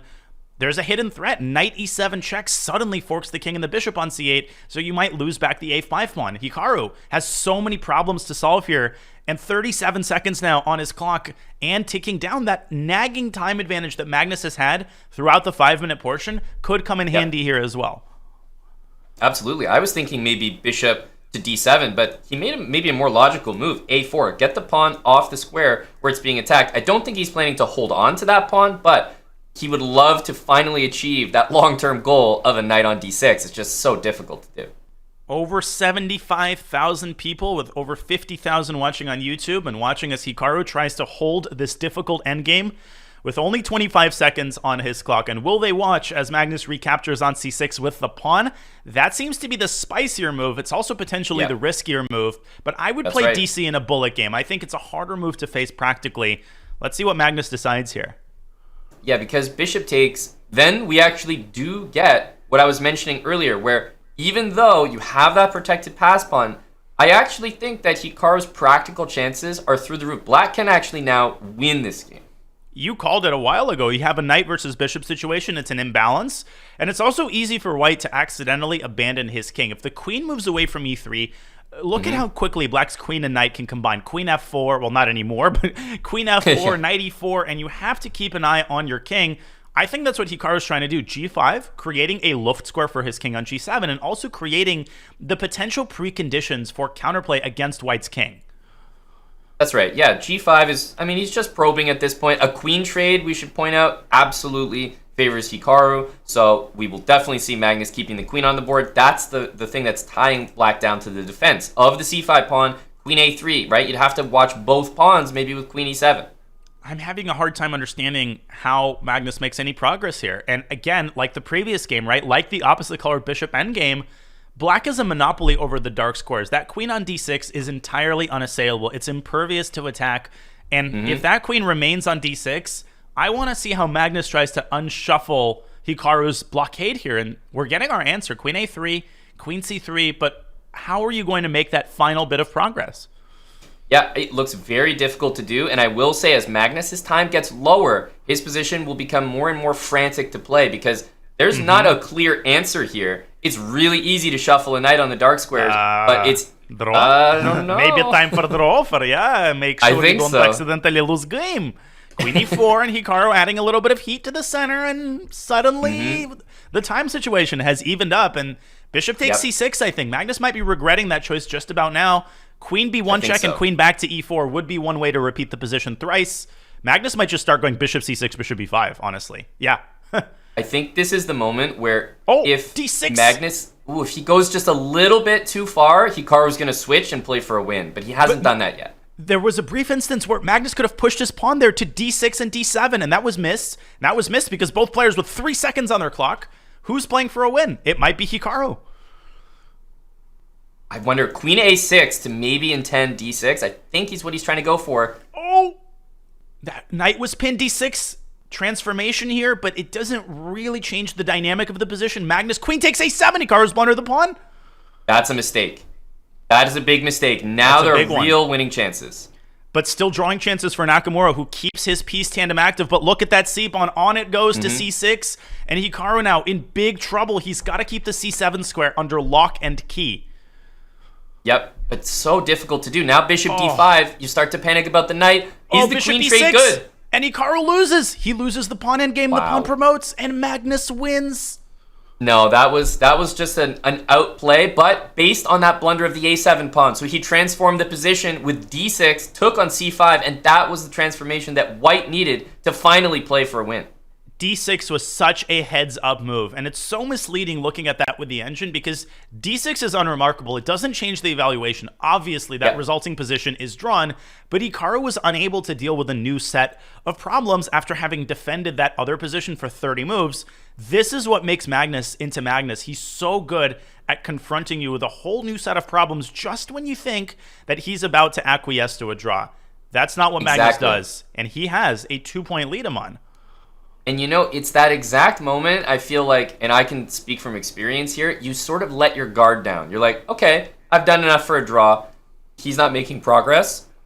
And you start to think to yourself, okay, this is easy. And it's in that exact moment where he uses that, false confidence against you and plays for a win. And you're not prepared. And remember when he started playing bishop c6 to b5 to a4, I think Magnus saw that d6 idea and he had marked it, and I think he was lulling Hikaru into this false sense that he was okay with a repetition, but all along, I think Magnus was looking for an opportunity to unbalance the game and to keep it going. Incredible endgame display, but we're on to the next game, and we're back to where we started, another Ruy Lopez.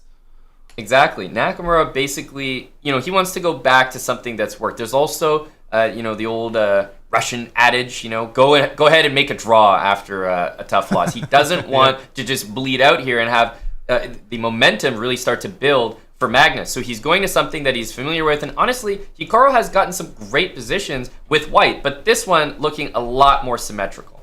Indeed. And one, to tie up our discussion of the last game, another encouraging thing for Magnus fans is how he was able to acquit himself in high time pressure situations. This has been Hikaru's calling card. Even in previous SCC matches, when things get down to 5-4 seconds, Hikaru's nearly unassailable, but Magnus, well, he was able to assail him in that game, and now we're having some really interesting tension on the queen side. We had a pawn cube briefly. Hikaru trades on b5 and drives his queen to b3. Will we see a rook lift by black? Will we see rook f6 setting up some sort of exchange sack on f3? Is this a French? I mean, you would like for it to be a French. That's a hilarious idea. It actually is not as crazy as you might think. In fact, rook f6, it's uncomfortable because you might want to play knight d2, but you don't have that time. Do it, Magnus. Rook f6 and knight h2 is typical, but g4 is a bit of a dead end. Even if the knight gets to g4 and the rook slides back to e6, now the bishop on e3 is occupying, your apartment with Central Park views, and that knight might have to drop back to h2. Magnus taking the opportunity instead to target the a3 pawn. Can Hikaru take twice on c5? I think Magnus is intending knight f4 at the end of that line. Yeah, I almost want to just pull up an analysis board and show how quickly things can go wrong. If you think that Magnus Carlsen has just hung a pawn, well, you might be right that it's hanging, but I look at knight f4, rook g6, queen h3, Danya, and yeah, for the price of a pawn, I'm not interested anymore. Totally. And apparently knight f4 before bishop takes c5 is even more accurate. The reason why is that e5 pawn isn't hanging here, and it threatens knight e2 with a fork. But your point is well taken, Aman. I would calculate bishop takes c5 and knight f4, and just on the basis of that position, particularly when Magnus Carlsen is sort of sitting in front of you. I mean, he's actually sitting in Oslo, but you get what I'm saying. I would rule that line out. Not fun. That's a good point. Yep. Great point. And instead, he's actually still pondering. I don't think he's thinking about taking that pawn, but is he pondering? He is. The unintentional pawn, Aman, you are breaking new ground, truly. Does that mean I'm good at it or bad at it? You're good at it. It's the highest form of humor, I think, the unintentional pun. It means the puns are, you have internalized them. That's how naturally they flow naturally. Exactly. G3, speaking of puns, Hikaru using his pawns.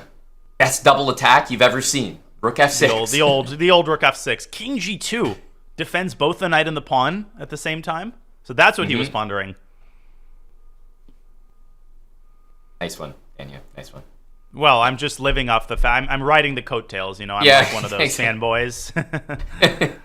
If you can't beat him, join him. The high school English plagiarists, Yeah, I totally invented that phrase. G3, King G2. And you know what? G3 is exactly how you want to react on a more global scale to a knight on G6. The move G3 is exactly the way you want to handle it. In fact, we've seen Magnus play the move G6 to handle White's knight on G3 in almost every Ruy Lopez game. So now things are reversed. G3 is a move that we might take for granted when we see it played. Oh, of course, he's stopping knight f4, but how many people would have the cojones to actually play G3 against Magnus Carlsen? I think it's a great positional move. It's based on accurate calculation, because if rook f6 works, it wins the game. You have to see king g2. And I actually am starting to become more partial to Hikaru's position here, because he clamps down on the d5 square. The bishop on f8 struggles to find a clear role to play. And that's why Magnus, sensing the moment, explodes the center with d5. Excellent, excellent move, and good awareness of the game not going in your direction, so it's time to change the tenor of the game. Yeah, and he's done exactly that with d5, because rook d6, no matter how it gets taken, you might trade the queens first, but rook d6, in order to take on d5, or to take on d3 in the event of, down the line, that pawn just might be hanging. b4 is also loose, so in fact, taking this pawn might be worse for you in the long run. Well, I'm afraid to ask what happens after e takes d5, because I get that if you play queen takes d5, black can trade queens and play rook d6. I guess e takes d5, rook d6. Oh, look at this line. ed, rook d6, rook c5. We can put it on the board. Let's bring up the and suddenly, whoop, rook back to f6. Oh, no, queen takes h3. Because by sliding your rook away from e6, you've also opened up an attack on the h3 pawn. Great whole board awareness by Carlsen. So after rook d6, Hikaru would have to leave the d-pawn on pre. I'm going to give some credit to your move, though. Not double bad. attack here. Okay, very nice. But here king g2, and okay, if you take c5, where white has connected passers. Yeah, okay, maybe not so clear. That's a good point. Even better, queen takes h3, but point is, not interesting at all for Hikaru to transition into that. I would play queen takes d5. If I'm facing Magnus, just liquidate, get the queens off the board. And he does just that. d5 was such an all-star move by Magnus. Oh, speaking of which, rook c5. Yeah. Hey, there's a great double attack. I don't know if you saw it, Daniel. Rook f6. Where did you find that, Amon? In some, remote flea market? Rook f6. Just another Hambleton original, Hambleton original. Rook f6, though, we should now point out, because this point has become more central in the endgame. After rook f6, for instance, knight d2... taking on c5, to me, this is out of the question. Even if the eval bar doesn't rise too much, just look at white's pawns. Look at the knight on d2, which is going to jump with great effect to e4. This just doesn't seem appetizing to me. Most importantly, this isn't necessary, because Carlsen could play the calm move rook b8, guard the d5, the b5 pawn, and then surround the d5 pawn slowly.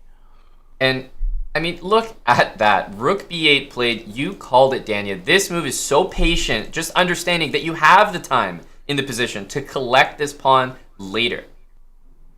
h4, though. Hikaru trying to make Magnus regret it and trying to take his attention away from the e5 pawn, but h5, he meets him at the top. And the g5 square, can it be used as a transit point for white's knight?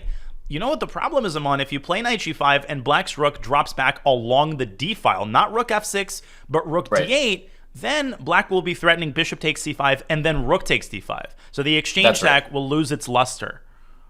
Yeah, you cannot go for that. I think he needs to do that right about now, and he goes to d8 and not d7 because I think rook c8 he wanted to avoid. And again, the time situation. Again, it's that nagging, irksome 45-second time advantage that Magnus has put to such good use when the game becomes critical, when it becomes tactical. Love what Hikaru did there. Rook c7, that's the best square for the rook. And don't sleep on knight g5, because now that it hits the f7 pawn, this move is a lot more tempting to me. And bishop takes b4. I like this move. Knight g5, maybe bishop back to e7, hitting the knight, ready to take on d5. Bishop a7. These guys are playing on every side of the board. Incredible. Rook b7. Why bishop a7? To open up the b7 square for the rook. Why open up b7 for one rook? To open up c7 for the other. And we're going to get likely piggies on the 7th. Knight h8. Tripled on the 7th here. Are we going to get a knight h8 sighting on his own volition? Usually that move is only played if the knight is kicked away by a pawn. But here, that move might be played in order to guard f7. Come on, Magnus. Please go knight h8. Just for the culture. For the memes, you know.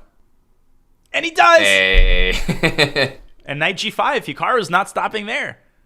Yeah, knight g5 is the natural follow-up. And I think we might get to a situation where the bishop drops back to f8, guards g7. You kind of admit that you can't keep guarding f7. But no, d4. He wants to clarify the center and maybe pick up that b pawn. what's mesmerizing about this game is how both players are using the board as their canvas. They're like two artists painting on the left side and in the middle, and Hikaru's striking everywhere. But Magnus, look at the defensive construction that he has adopted on the king side. It would survive a nuclear apocalypse. And truly, let's not forget, the bishop is also defending the b pawn. So if pieces start to trade, it's actually going to be Magnus, of all people, who walks away saying, I actually might play for a win. I'm not a big soccer fan, but when people describe watching Lionel Messi, I've heard it described as you think that you have more than 11 men on your field. When you watch Magnus and Hikaru handling their pieces, you almost feel like they have more pieces on the board to start with. They've like found a cheat code. Watch out, though, if you're Carlsen. Bishop back to f8. I think a repetition of moves is likely. Hikaru, he has enough compensation for the pawn in the form of his incredible piece activity. He goes for it, though. Hikaru playing for a win here. But I don't really see a future in this position. And he does. Yeah, exactly. He does, and that's all that matters. You know? Exactly. I think long-term, the most that he could hope for with everything so defended on the king side is, yeah, he can win the b-pawn, but it will trade a pair of minor pieces. And, you know, the knight on h8, as silly as it looks, is actually an amazing defender. Come on. What knight on h8? And now it's Magnus who goes for it. He says, you let my knight back in the game, I'm going to make you pay for it. But now there's 8th rank pressure, and I think we're going to get liquidation and finally a draw now guaranteed. Yeah, a draw guaranteed, but, you know, the most moral of victories for Magnus having the knight against the bishop. It's like, haha. And that was a real test for Magnus because he was under pressure from the early middle game. Hikaru did some great stuff on the queen side, and every time that Magnus had to find an important move to stay afloat, he did. He found d5, he found knight h8, he arranged his pieces perfectly, and Magnus is just indicating that he is in phenomenal form yet again. He is. I mean, Hikaru Nakamura is step for step with him, but just to be able to do that on defense is very, very impressive. Magnus letting his clock run down there to like 1 second, but now he builds it back up, and is he like playing for a win here? Does Hikaru need to be a little bit careful? King h1. Knights are tricky pieces. And with the king cut off here, this is not nothing. I've played Magnus in enough bullet games to know that he can win with no pieces on his clock. And Hikaru, he seems annoyed. I don't know what he's annoyed about. This is still a draw. Me? I'm wondering as well whether it's like he's annoyed with himself for having to be the one defending or... Whoa. Huh? Whoa. What is going on here? We're seeing some kind of pre-moves, and maybe that was the reaction. He pre-moved bishop f2 or something?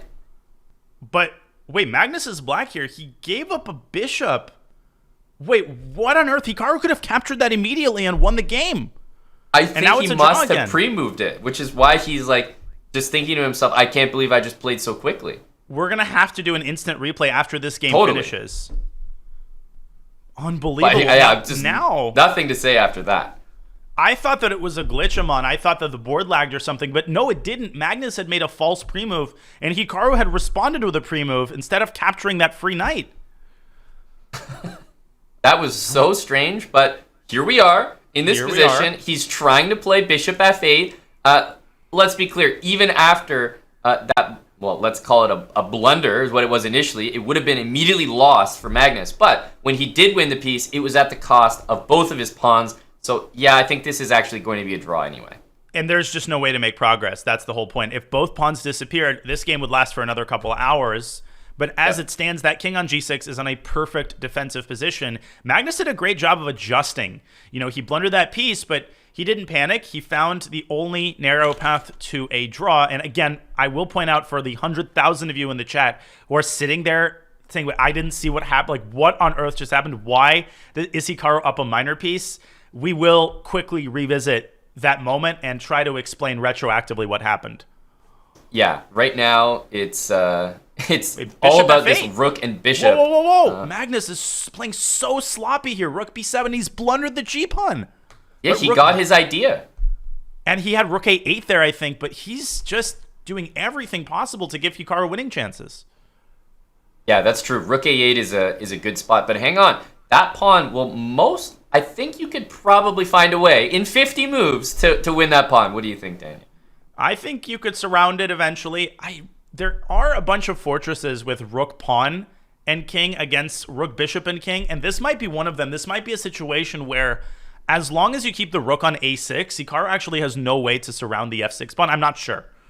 Yeah, it almost feels like one of those potential worst case scenarios for Hikaru where he's played so well, and what is he going to come out of this with just another draw? Like, he's itching to get that one full point converted because he's had so many opportunities, just not quite enough in terms of an evaluation.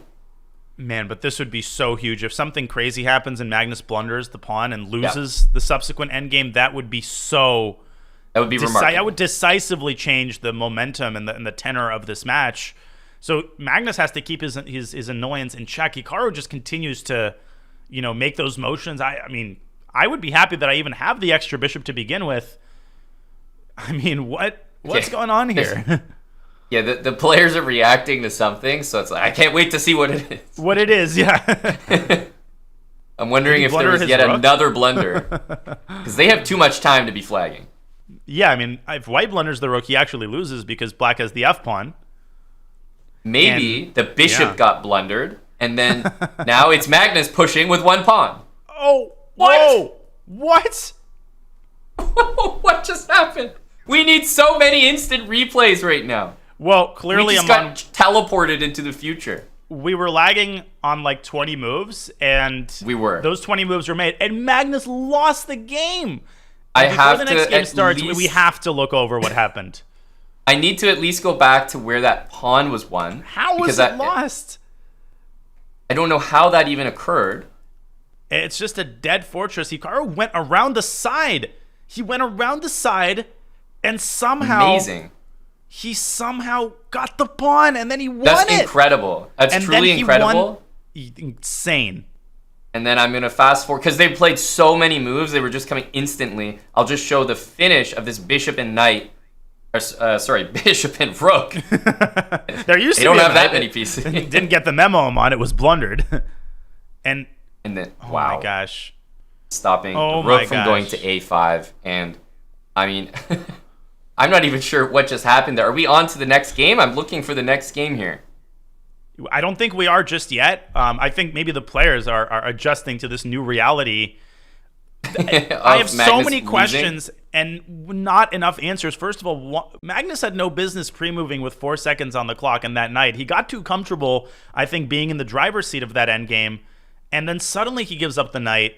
Then he gives up one pawn, then another one, and then the thing we haven't talked about, he actually lost rook and bishop versus rook, which for newer players is a theoretical draw, which means with best play, you are supposed to be able to make a draw, but there's no one better than Hikaru at squeezing wins quite like this one. Yeah, and for more experienced players, it's a theoretical draw as well, just so you know. And Magnus would make it in a classical game. He would. The thing about what we just witnessed is, we could say whatever we want about, Hikaru pre-moved, he missed that free piece. Let's focus on what actually did happen. He actually played a game against Magnus, and he won rook and bishop against rook and 2 pawns. It feels like, he's got that extra piece. Yeah, he always had winning chances. No, that is so dead drawn. It's actually incredible that he was able to win that. And not in my wildest dreams would I think Magnus, of all people, could lose that position. You needed a momentum boost as Hikaru Nakamura. You just got it. I would not to be the Debbie Downer of the party as we see the next game underway, and I just think we see it in Magnus's body language. He might still be incredulous. He might just think, I'm going to wake up from this any moment now. But the reality is he's still up a point in the match. We're still in our first segment.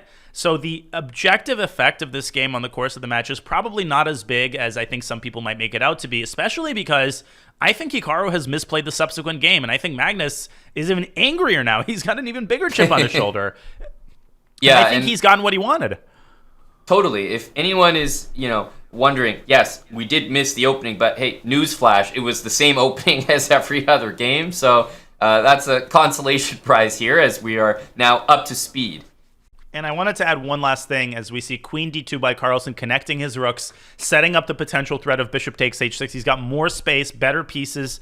Hikaru's position riddled with pawn weaknesses, and bishop takes h6 right now has to be seriously considered. Last thing I'm on, when the eval bar was showing TB, when they transitioned to rook and bishop. No, it did not self-diagnose tuberculosis. Instead, it refers to table base, and table base refers to all of the positions with 7 pieces or under having been studied. So chess is actually a partially solved game, and the evaluation table base was a draw. That's what it means when the eval bar switches to TB. That's a good explanation and much needed, because it's like, hey, hang on, where's my evaluation? Where's my eval? Especially when it switches from TB to checkmate in 2 at the very end. Okay, the elephant in the room. Literally the elephant, because... Look, he's going to play it. He had time to think about it, Daniel. That's the thing. He had 4 minutes, and guess what? He's pissed off from that last game, so of course he's going to do it. And the other bishop, and when I say elephant in Russian and in some other languages, bishop is elephant, so that was the pawn. Look at the exquisite play, again, using both sides of the board. Bishop b3. Does he have a threat him on? What's that arrow? Blundering the queen there. Pin pieces, I heard they defend, but they actually don't, not here. Queen takes g6 after bishop b3 is the now elephant in the room, and knight h8, I know he might be trying to steal an idea, but does not work as well here. Knight f5 threatens checkmate on g7, and queen f8, you've got the f6 knight to pick up. And the problem is Hikaru tries to stir up some complication. I think that was the only move, the only feasible move, is that black's minor pieces are dangling, and without pawns to protect them, black essentially can't multitask. Black can't simultaneously keep his king protected and keep both of his knights under control. That's why I would play knight takes e5 right now, and only after the knight leaves g6 would I jump with the other knight to f5. That's essentially a double attack, right? It's a double attack on the queen, on g7, but also on f6. And when the queen drops back to f8, you can simply start picking up black's minor pieces, none of which are protected by a pawn. None of the 4 are protected by a pawn. Yeah, and that's a really high-level calculation there. Knight takes, and then an intermezzo knight f5. But you stumble upon these ideas when you realize knight f5, as tempting as it is, queen f8 meets it so well. So you want to move that knight from g6 or force it to move. The move pawn takes on e5, Daniel, is pretty much achieving the exact same thing. Black has to get the queens off the board. Even if it comes at the cost of a minor piece, you might want to just go queen f8 and bite the bullet. White's got this sick response, queen h6 to c1, actually. Hitting the bishop on c6, I will confess, I didn't find that move on my own. But if Hikaru saves this one with a minute now on his clock, I would be even more shocked than I was given the proceedings of the last game. And I think after knight f5, we might see resignation very shortly. Yeah, knight f5, queen f8, talking about forced moves. Queen takes on f6, and maybe he's trying to get something going with, like, knight takes f3, doubling the pawns, rook e6, rook g6, swinging over in that direction. So I feel like that might be what Hikaru's thinking about. He knows, as well as Magnus, that there's no way this works out for him, but you still have to find something. King h1, just let go of that bishop, get away from it, because the bishop is radioactive, right? Knight g4 check is going to pick up white's queen and lead to a complete liquidation. I love it when you leave a piece on pre like this and play king h1. That produces such a nice aesthetic effect, at least for me. Totally. And this is a reminder, like bishop f2, I'll admit, I didn't even think of it because neither did I. The moves were so overwhelming for white that, to be honest, it maybe wasn't necessary, but that's a fault of mine. I didn't even see this counter shot. Hikaru is truly so resourceful, but Magnus just does not need to bite on this bait bishop takes f2 here. And he can play king takes f2, and when the smoke clears, he will be up a pass pawn on d4. In fact, he'll be up 2 pawns, but we know how good Hikaru is at manufacturing chances in lost endgames. It's the quintessential unstoppable force meets immovable object. Both of these players are such wizards in the endgame that I wouldn't flirt with even an iota of possibility that Hikaru builds up some sort of fortress. Magnus calculating it, if he plays king h1, he virtually ends the game on the spot. Yeah, but you gotta have the confidence to do that, because in some ways, king takes f2 is kind of a stable edge. You have the couple extra pawns later, whereas this, there's knight takes f3, there's bishop takes e1, rook e6 to g6. You have to be sure that you're not actually throwing the game away by miscalculating here. So a riskier approach, but the correct one. And here's what Magnus had to see. Rook g6 would have run into knight e7 check with a fork. That was critical. And Hikaru blocks with the knight. He tries to keep some intrigue on the board. But I would just go rook f1 here. I would just move the rook away. Everything is hanging. And Hikaru's going to start dropping minor pieces here. What a game. Yep. What a win by Carlsen to rebound from that shocking loss in the previous one. It's really impressive just from a mental standpoint to be able to do that, right? to bounce back from getting checkmated, rook and bishop against rook. He even had 2 pawns on the board. The outplay from Hikaru in the previous game was insane. Full credit to Hikaru, but to just basically silence everyone, it's like by the time we had appreciated that, he had already gone and won another game. And speaking of full credit, we wanted to credit the over 100,000 of you watching this amazing SEC finals match presented by Coinbase across the various platforms. When I say that I appreciate people taking time out of their busy Fridays, these are not just cliche words. This is not just boilerplate. We truly appreciate the chat and the energy that people bring. It lends a magical quality to these events and these matches, and it makes them truly unforgettable. So give yourself a pat on the back, everybody. We hope you're enjoying the match, and we've got the best yet to come. We have 2 more segments. The match remains close, even though Magnus is up by 2. He's only up by 2, and he's played the best SEC segment in history. That's truly playing Hikaru in a nutshell. It's like 99% accuracy beats 97% accuracy or something. I know. Now, what's going on here, Amon? You're the French expert. This didn't start out as a French, but it certainly looks like one. Well, you see this G5 move. Oui, mais G4. Maybe we should ask Laurent Fressinet what he thinks of this position. I think the king side is maybe a bit open after G4 and G5 pawn. I think drops here and okay, it's still très compliqué. Very good, yeah. 95, yeah. C'est super fort. C'est le fou. Entendu aujourd'hui, Queen F1, yeah. Okay, Queen takes C5. What's a move?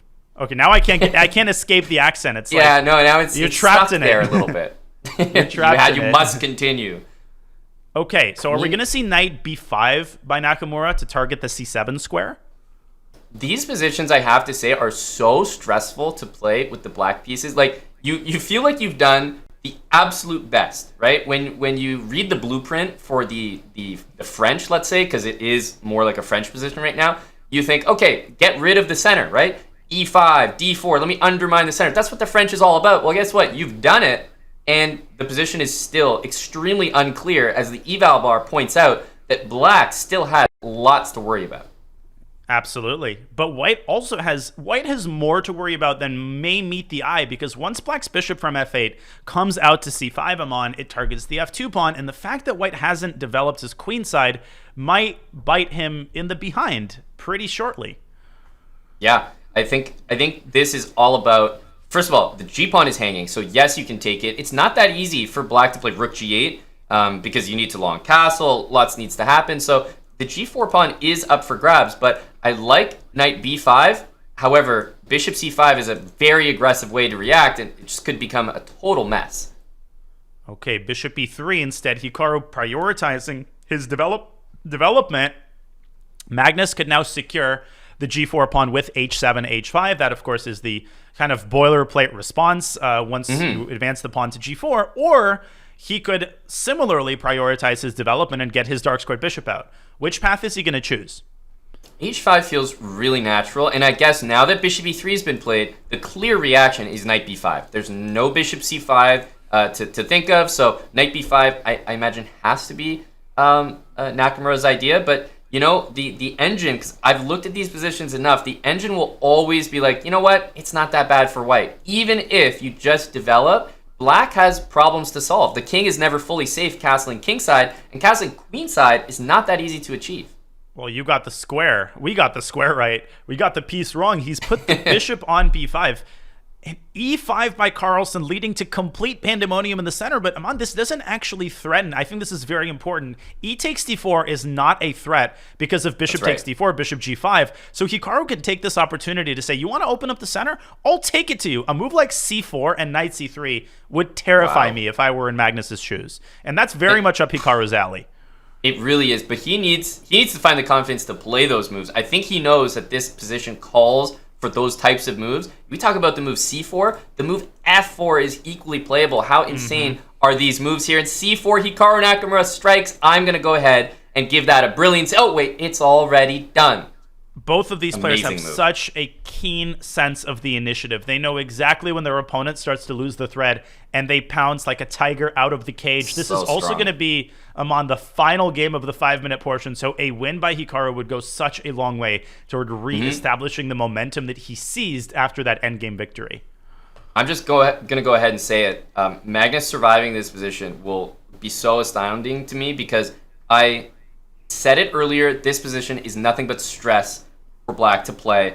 You're getting attacked the whole game. C4 is an incredible move, and Hikaru is feeling the zen of the position. He knows the type of moves that need to happen, and that's frightening. So I don't know how Magnus is going to survive here. Correct, Yasser. I'm just trying to grasp the zen of the position. And speaking Are of we zen, mellowing out, Daniel? I remember when Robert Hubner practiced Zen meditation at the 1970 Hugevens Chorus Vaikanze tournament. And this is getting scarier by the second, literally, because Magnus is now down to 2 minutes. Why, Aman, I think for newer players, you look at this position, it's chaos on the board. Why is this so bad for Black? I think it boils down to two things. The first is your permanent lack of king safety. The king is stuck on the e-file. It has nowhere to run because the king side is wide open. Look at Hikaru, knight c3. And that's the second thing, the superiority of White's piece placement. Black's pieces are stumbling on each other. They're not able to defend crucial squares. Let's hear it. Brilliancy. I'm upgrading it to brilliancy. No, one was not enough there. This is the second. Look at how many pieces are hanging. Oh my gosh. I don't think that was enough exclamation marks, Simon. I just want to make it clear that when you hang this many pieces, you deserve some credit. Hikaru is head bobbing. We know what that means. He's feeling the position, and he is ready to go into the break with a victory here. I've said it once, I'll say it again. I don't think Magnus is going to survive here. It's too tough to play. He's not just headbobbing, he's also chewing, and you know what that means. If you have the mental capacity to go for a snack during the game, that means you're confident that things are going your way. If Black takes the bishop, what actually happens, you might be asking? White takes the d5 pawn with a knight, takes the b5 pawn with the other knight, and then both knights are staring at the c7 square. And you can put this on the board really quickly. As Magnus starts to come to terms with, I would say, the hopelessness of his position, we might see this on the board. He will have to allow knight c7 check, give up the rook in the corner, and try to run his king to the king side. I do think that is the best practical chance. But Magnus just rook b8. Look how calmly he's defending, even in the face of almost certain death. That's actually an excellent move by Carlsen. He says, if I'm going to die with an extra minor piece in my stomach. And this game is not over. This is not over. And it feels insane to even say that. You know, at this point, White could consider just like a regular looking move like queen d2, rook d1. Those types of moves will still build up insane pressure on the position. So I wonder if there's something more forcing here, Dania, but I might be thinking about just moving the queen. Queen d2. Also, you're setting up potential ideas like bishop e3 to g5 in order to cover the d8 square. But my worry is that Magnus is actually only a couple of moves away from finding better shelter for his king. He might play the move f6 and then king f7, and that king on f7 is going to be a whole lot safer than it was just a couple of moves ago. Yep, and it will be on a light square, which is the one piece that White is missing. In fact, a nice move maybe instead of queen d2, but same idea, is just to check the king first and then do it. So you force the king to go to that, undesirable d8 square. Absolutely. And now Hikaru down a minute on the clock. I don't think he's finding anything that he truly likes. He forces the king to d8, but now the king is very nicely sheltered by the knight on d7, bishop to b6, setting up. But what exactly is the threat? I think that's the problem with this move. Where are you actually going to jump with the knight? a6? I think the bishop b6 move is doing my favorite thing, threatening to threaten. Yeah. It doesn't threaten it yet, but it looks scary. Right, I can say that for sure. If you move the knight, you want to run away with the king. Right now, I think it feels to me like it's time to move that bishop so that you have an escape path. Great call him on bishop to b4 on the board. The rook on e1 is also hanging. And again, White is down a minor piece, even though it doesn't feel that way. Do you make a run for it with king e7? Is now the time? And it is. And is Magnus starting to take over the initiative? And Unbelievable. there's no bishop c5 check. But what about takes bishop c7? I guess you retreat the knight. And Don't you want to be retreat the blundering knight. bishop d6. Amon, Carlsen is one move away from establishing his king on g7, the safest square on the chessboard. Black is now better. I can't believe this. And he's kept his extra piece the entire time. I mean, this is incredible. The defensive knight takes effort. d4. And he's blundered rook takes e5. And Hikaru once again is in charge. b5. b5. Uh-oh. Oh, bishop d4 was really bad. Really bad by Carlsen. Yep. Magnus lets it slip a little bit because look at the pieces. Look, you're up material, but those pieces aren't in the game. They're not playing. So if you're not using them, they're not affecting the evaluation of the position. There was absolutely no need for Carlsen to give up his dark squared bishop. Now look at those dark squares along the long diagonal, queen c3 and rook e1. Yep. And this feels like a completely different type of position than just a couple of moves ago. At the same time, if Black's knight gets to e6, then it's very much still a game. Queen g5. Okay. Dangerous looking move, but it covers the things it needs to cover, like the f5 square, the queen looking at the queen on g5 is scary. He blundered en passant. And h4. Wow, yeah, I was thinking even queen c5, but this is even better. h4, and the attack rages for black. And now the bishop can't move because you get mated on g2. You're going to have... Oh, rook takes Rook f3, takes though. f3. Oh, and rook takes g3. Blundered his queen. Magnus blundered his queen. He can't cover with the knight. Oh my god! I don't know if he thought he had knight g4, but that was nerves, exactly. He definitely thought he had knight g4. Now it's over. Knight e8, rook takes d1, and you can't even take the knight. And Hikaru wins. Unbelievable. I think we were looking at about a 99% accuracy match the entire way, and this game went up in flames. Naka gets the win, Danya. That is so needed. 5-4 is the score.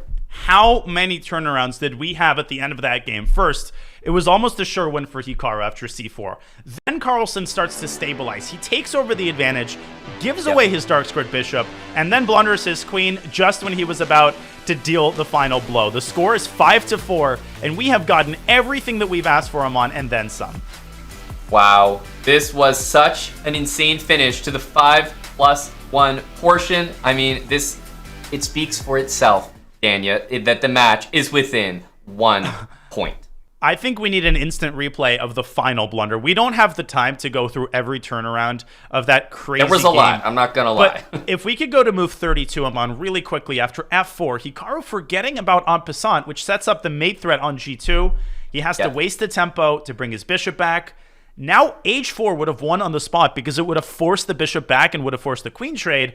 Instead, Carlsen gives Nakamura a tempo. He uses his tempo to bring his knight back. h4, queen c3 check. And now the shocking move of all, f6 here would have kept a winning advantage. But instead, he goes knight f6, forgetting that white can simply capture f3 and simultaneously prevent h takes g3, which was played because of rook takes g3, picking up the queen. Now, I say obviously, but with 10 seconds on the clock in a position this chaotic, God himself wouldn't be able to figure this out properly. Truly. I mean, what we just saw was, I think, a great sign for Nakamura. He was not afraid to sack multiple pieces to take the game to Magnus Carlsen. Yes, Magnus wiggled out of it a little bit, but it was never to the point where it was done and dusted and, we were on to the next format or anything like that. No, this game was still up in the air the entire time, and you're going to be rewarded for being the aggressor. Incredible. Hikaru was the aggressor in that game. Magnus still the aggressor in the match. He leads by 1, and we will let the players take a much-deserved breather before the next segment. But before we do that, we wanted to ask if you wish that your financial systems were as fast and as smart as the 2023 Speed Chess Championship presented by Coinbase. Well, they can be. Check out coinbase.com/update the system today, or use !Coinbase in the chat to learn more. Well, we have assigned a lot of exclamation marks to the moves in this match, and we will continue to do so. You are watching the finals of the Speed Chess Championship presented by Coinbase. More action in just a couple of minutes.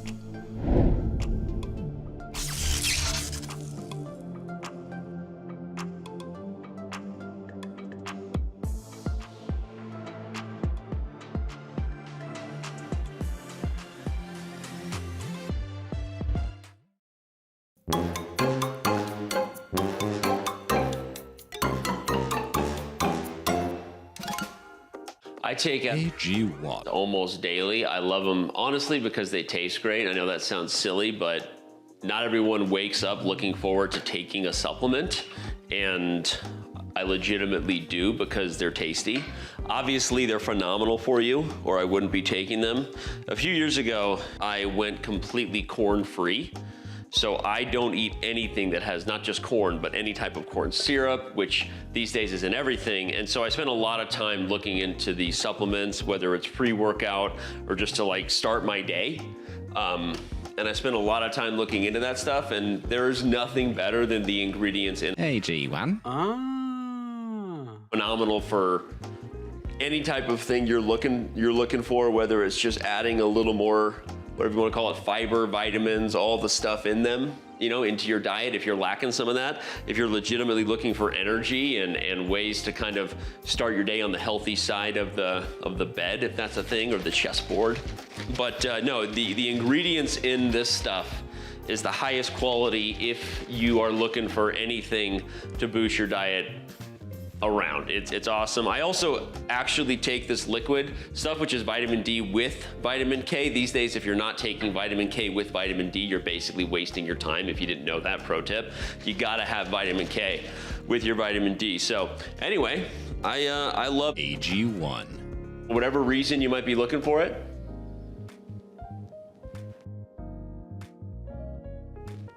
It just tastes so good. Like, honestly, I have to be careful not to drink too much, because then that can, can be too much for your tummy. But it's phenomenal, tastes good, good for you, good energy, makes you feel like you're starting the day fresh, and I recommend it. Check out AG1 right now.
Whoa, he breaks. He's gonna play A4.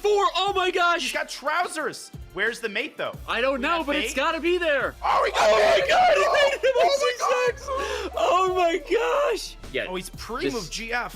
Okay, you have Rook D1. Oh my god, that was sick. Oh my god, that was nasty. Rook B1, he wanted a piece. Oh my goodness. Goodbye. One, bang, bang, Bishop bang. F7. Wait, Bishop And the F7 rook is a and the mate. bishop. Yeah, Bishop F7, Gosh. Rook E6 is a mate threat. Oh. He's lost. He's positioned. But does he have enough time?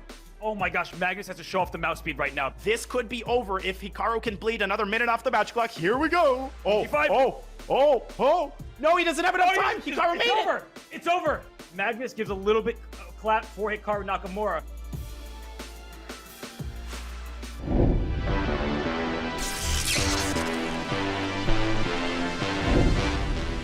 Back we are at the 2023 Speed Chess Championship Final presented by Coinbase. I almost said 2022, Amon. We had that incredible highlight reel there from last year's finals.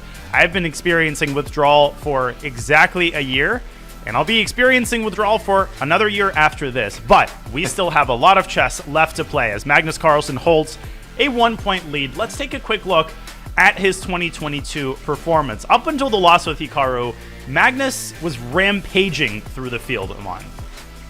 Yeah, and it kind of reminds me, surprise, of this year, right? He has had a really similar run, and, you know, if he ends up losing this finals to Hikaru, obviously he's going to be thinking, oh, you know, Hikaru's done it again. That same type of run from last year. So Magnus is out here looking for his revenge, and guess what, Danya? We are approaching that stat that we talked about earlier, the 3+1 section. This is his best section against Hikaru Nakamura, so this is his best place to cement that revenge.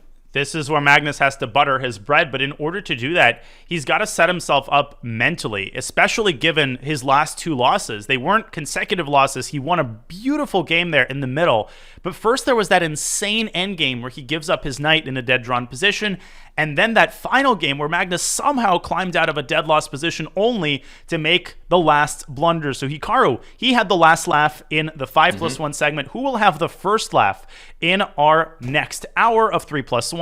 And the gong sounds again. A Queen's Indian yet again.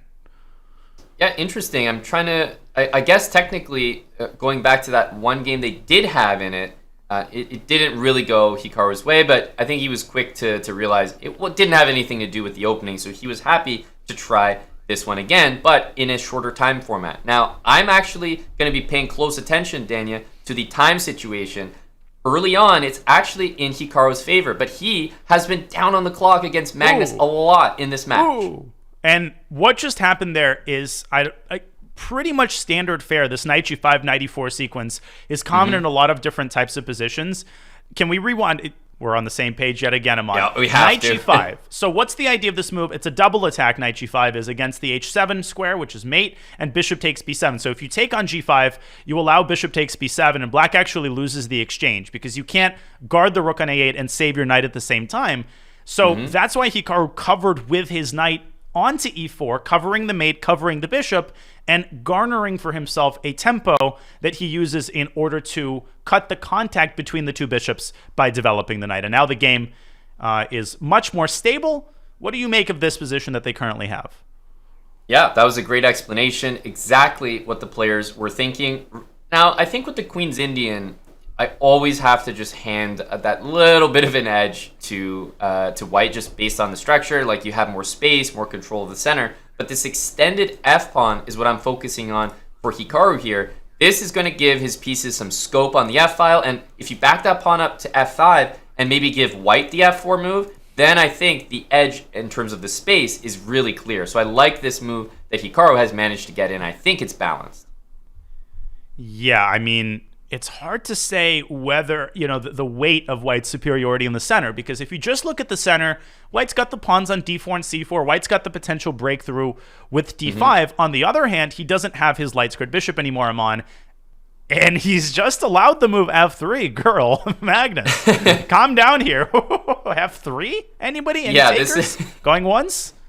f3 and queen h3, and I think everyone is, you know, chomping at the bit to checkmate Magnus Carlsen in that fashion. I mean, look, he does have ways that he can prevent this. King h1, of course. Eventually you get a queen to f1, queen d3, rook g1. But why do you want to have to defend that position? That's what I'm wondering. Well, I'm wondering that too. I'm on f3 and it's on the board. And e4, why? To prevent queen f5. But Hikaru says, I'm going to fly through a different airport. No direct flight from Charlotte, so I'm going to drive to Atlanta and fly to h3. But queen g4 is met with king h2. And I think Magnus's general philosophy here, Amon, is that in the time that it takes for black to set up all these threats, Magnus has imperceptibly built a really impressive center. He's also blundered the move rook f4, and I think he's losing the thread of this game. Yeah, king, and by the way, h4, while I understand it, I actually thought that h3 was a smarter decision for the same idea, king to h2. After rook f4, I think the engine. By the way, no exclamation mark? Come on, Daniel. Come on. And now rook a to f8, I think. I think that the engine doesn't understand how good this is for black. Like, I think this is actually one where Hikaru understands that he's completely winning, and the engine is actually still coming to that conclusion.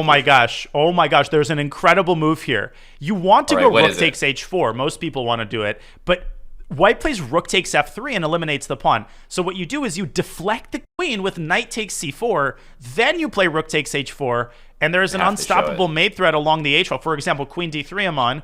Black just plays queen g4, and that's not the end of it. Let's say white plays d5, rook h1 check, whoop, king takes h1, queen h3, and queen g2. How sexy would that be? And yes, I said the word, because no other word would accurately describe this combination. Truly. I mean, this talk about a game after the break. Like, Magnus just came out and played this e3, allowing f3, and now feels like he's just getting checkmated, and he's slowly coming to that realization. This is not the way you want to start the 3+1 section. And Hikaru knows that something exists. He has now paused for a minute, which is a long time in a 3-minute game. I think he's searching for that crushing blow. Knight takes c4 is an incredibly difficult move, not only because it sacks a piece, but because it occurs on the other side of the board. With 30 seconds on the clock, Hikaru better find it, because he might no longer have the time to manage this position for a long time. He needs to checkmate Magnus now, and he has found it. Unreal. And he has found it. What a move. Knight takes c4. You explained it perfectly. Deflecting the queen. All you need is that one moment, that one move after rook h4 to play queen g4. And look, technically this is playable if you take and maybe give up the rook, but you're lost, and Hikaru knows it. What a game, what a combination. And there's basically only 2 players on the planet that can find a move like this in a blitz game, and they're sitting in front of us right now on the camera. One is Magnus. Reminds me of his knight takes b4 move against Vidit. How the delicious irony, right? Knight takes b4, now we shift it one file to the right. Hikaru finds knight takes c4. Is Magnus going to find knight takes d4, sacking the knight in the next game? Yeah, we're just going to work our way over brilliancies. Rook takes h4, and it's over. Queen g4 is unstoppable. Queen takes g3! Oh my gosh! There's a queen sack on g3, and f2 leads to mate, and he's done it! Oh my goodness, that is beautiful. The word sexy, we have to use it again, Danya. Didn't, girl. Wow. Just wow. Nothing but just pure shock. I have to go back to that one, Danya. There's no way that we can't show that again and explain what exactly was going to happen. Queen takes g3. Of course, a brilliancy. Look, king f1 is not even a question, so you have to take it. But then you unleash the f-pawn, moving down to f1 and rook h1. And then the mate, king f1, rook h1, king e2.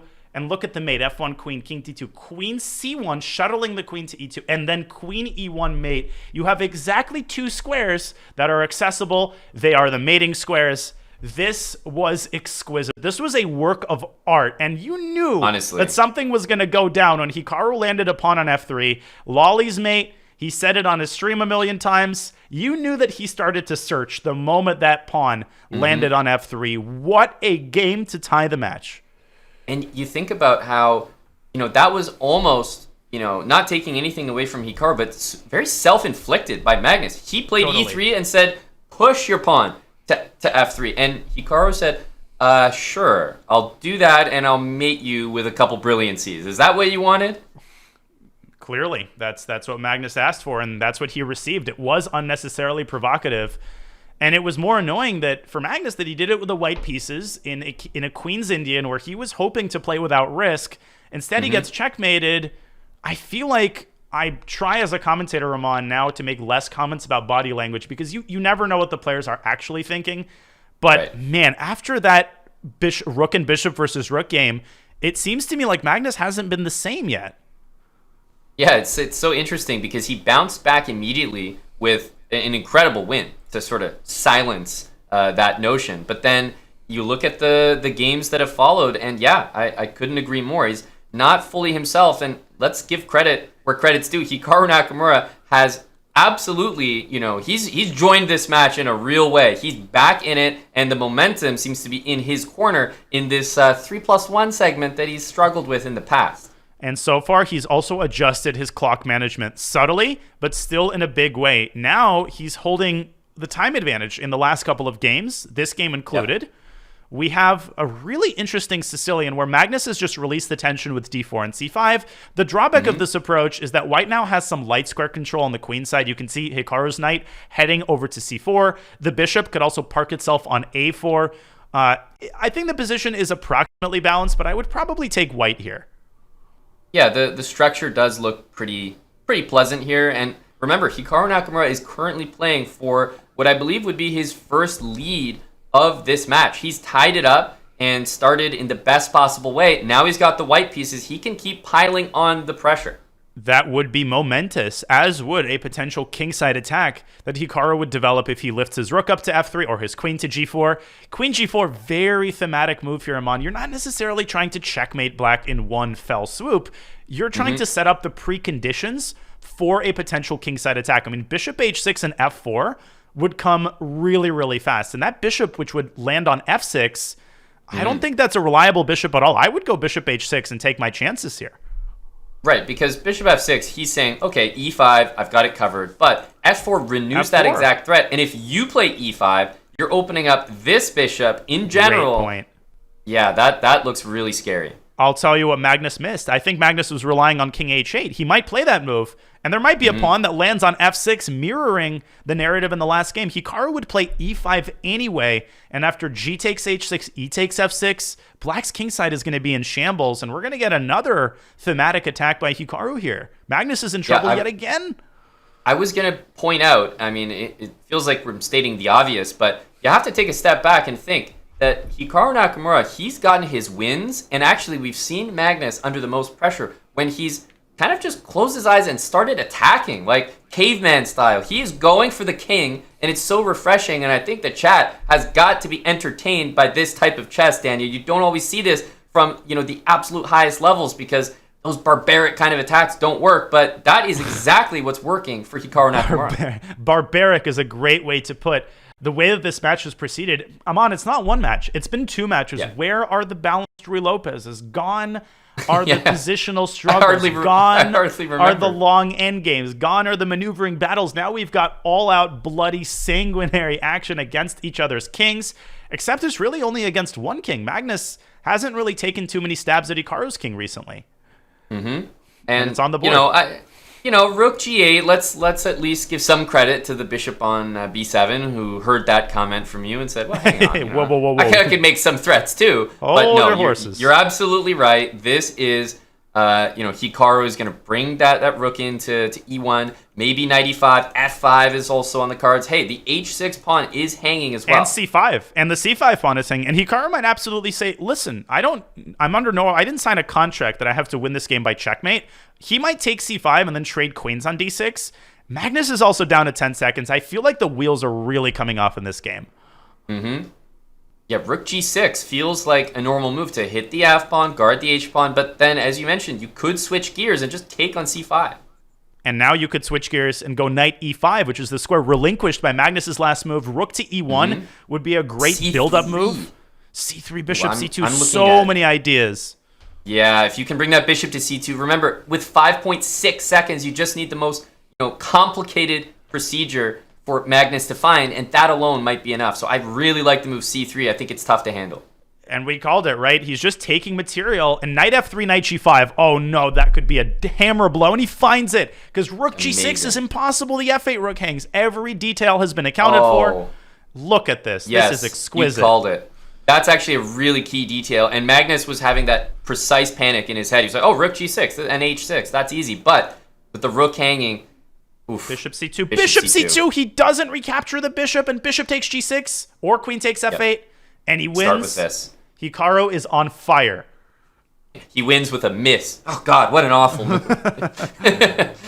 That was, again, he's just taking it to Magnus Carlsen right now. This is honestly amazing to watch. I said it before, but I'll say it again. You don't see these kind of, this is not supposed to be Magnus's kryptonite, but it feels that way at the moment. Hikaru Nakamura is on another level, and he's just, any chance he has to attack the king, he's doing it, and it's working right now. Magnus needs a game to calm things down.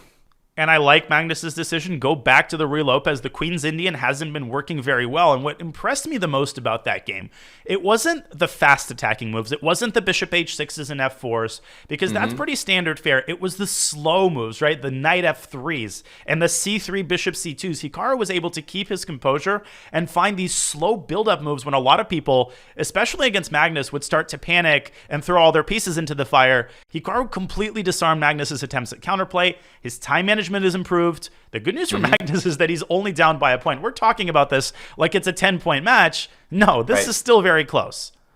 Yeah, and this is what we expected. We talked about those win percentages from these players earlier. We're starting to see where it comes from. Both of them have taken leads, gone on runs. This is, speaking of leads, Hikaru Nakamura's first lead of this SCC final. Incredible. Now, what do we make of this latest relope? I, again, am a little bit biased in White's favor. And the fact that knight e7 cannot be played here forces Black's knight to an awkward square. That's right. And we've seen this opening before from Hikaru, and I believe this is the game that featured his, sort of uncharacteristic blunder of a full piece last time. Indeed. And look at that knight on b7. It's does it have a future? That's more of a rhetorical question, as you're indicating. Not going to answer that with words. I'll just let the arrows do the talking. I would go c6 here, honestly, with Hikaru. I would try to change the course of the game. Also, bishop d3 is a major threat, and the b5 pawn cannot be defended.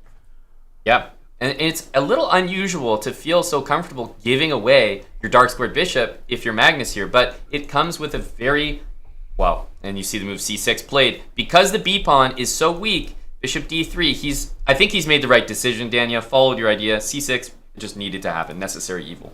And there's two main reasons. The first is now you can protect the pawn with queen b6. The second reason is, how do you harness your bishop pair? Well, normally you do it by opening up the center, and that's what Magnus's last move is aimed against. Bishop b3 controlling the d5 square and discouraging Hikaru from opening up the center with d5. We might even see a move like queen d3, and the knight from d2 could access the d5 square through f1 and e3, and that would spell major positional trouble for Hikaru Nakamura, who still struggles with that knight, that terrible knight on b7.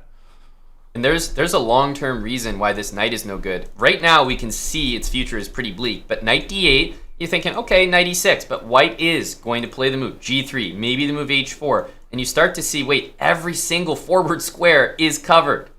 And again, we're seeing the classic play on all three sides of the board. Queen side, Magnus has the a file. Center, he's got the d5 square. But was bishop d5 a little bit premature? Because the queen is not the piece that you want occupying an outpost. You want to take the knight and put it on d5, and that's like, taking a parking spot that's reserved for the business. That queen is going to get towed away pretty shortly, but that's going to cost Magnus a couple of tempi, and tempi is money in a position like this. The c3 pawn could come under fire.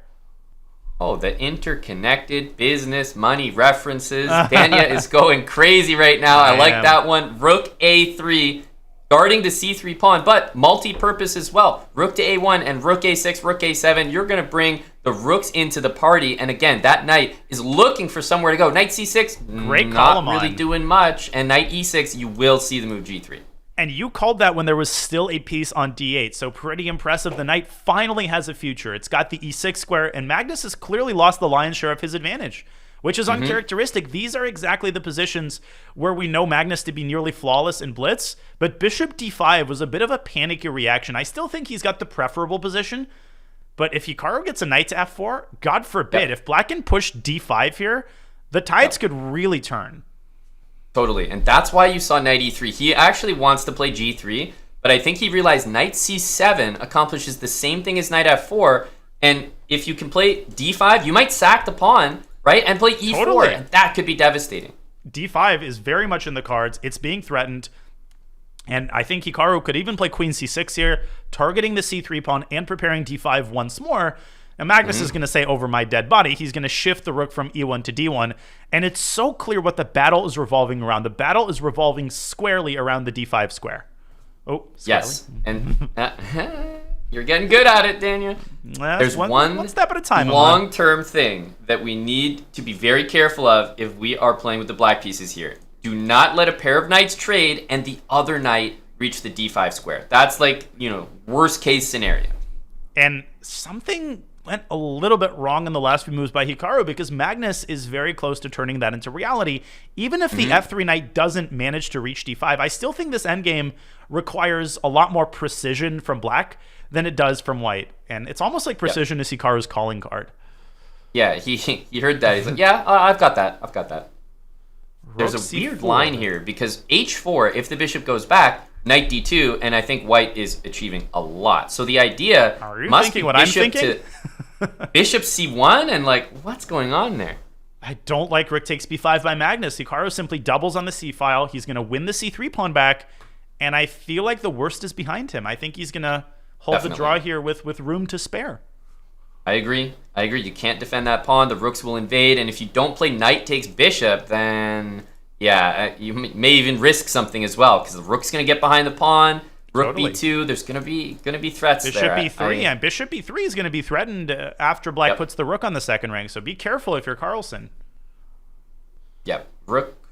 I guess you could go rook c2, but you're running into bishop e3 there. Instead, he wants to clarify things, win the pawn immediately. We've seen Magnus pull out wins in these types of endgames, but given Hikaru's current level of confidence, it just doesn't feel the same way. When Magnus had these endgames against Wesley, you were almost expecting something to go wrong.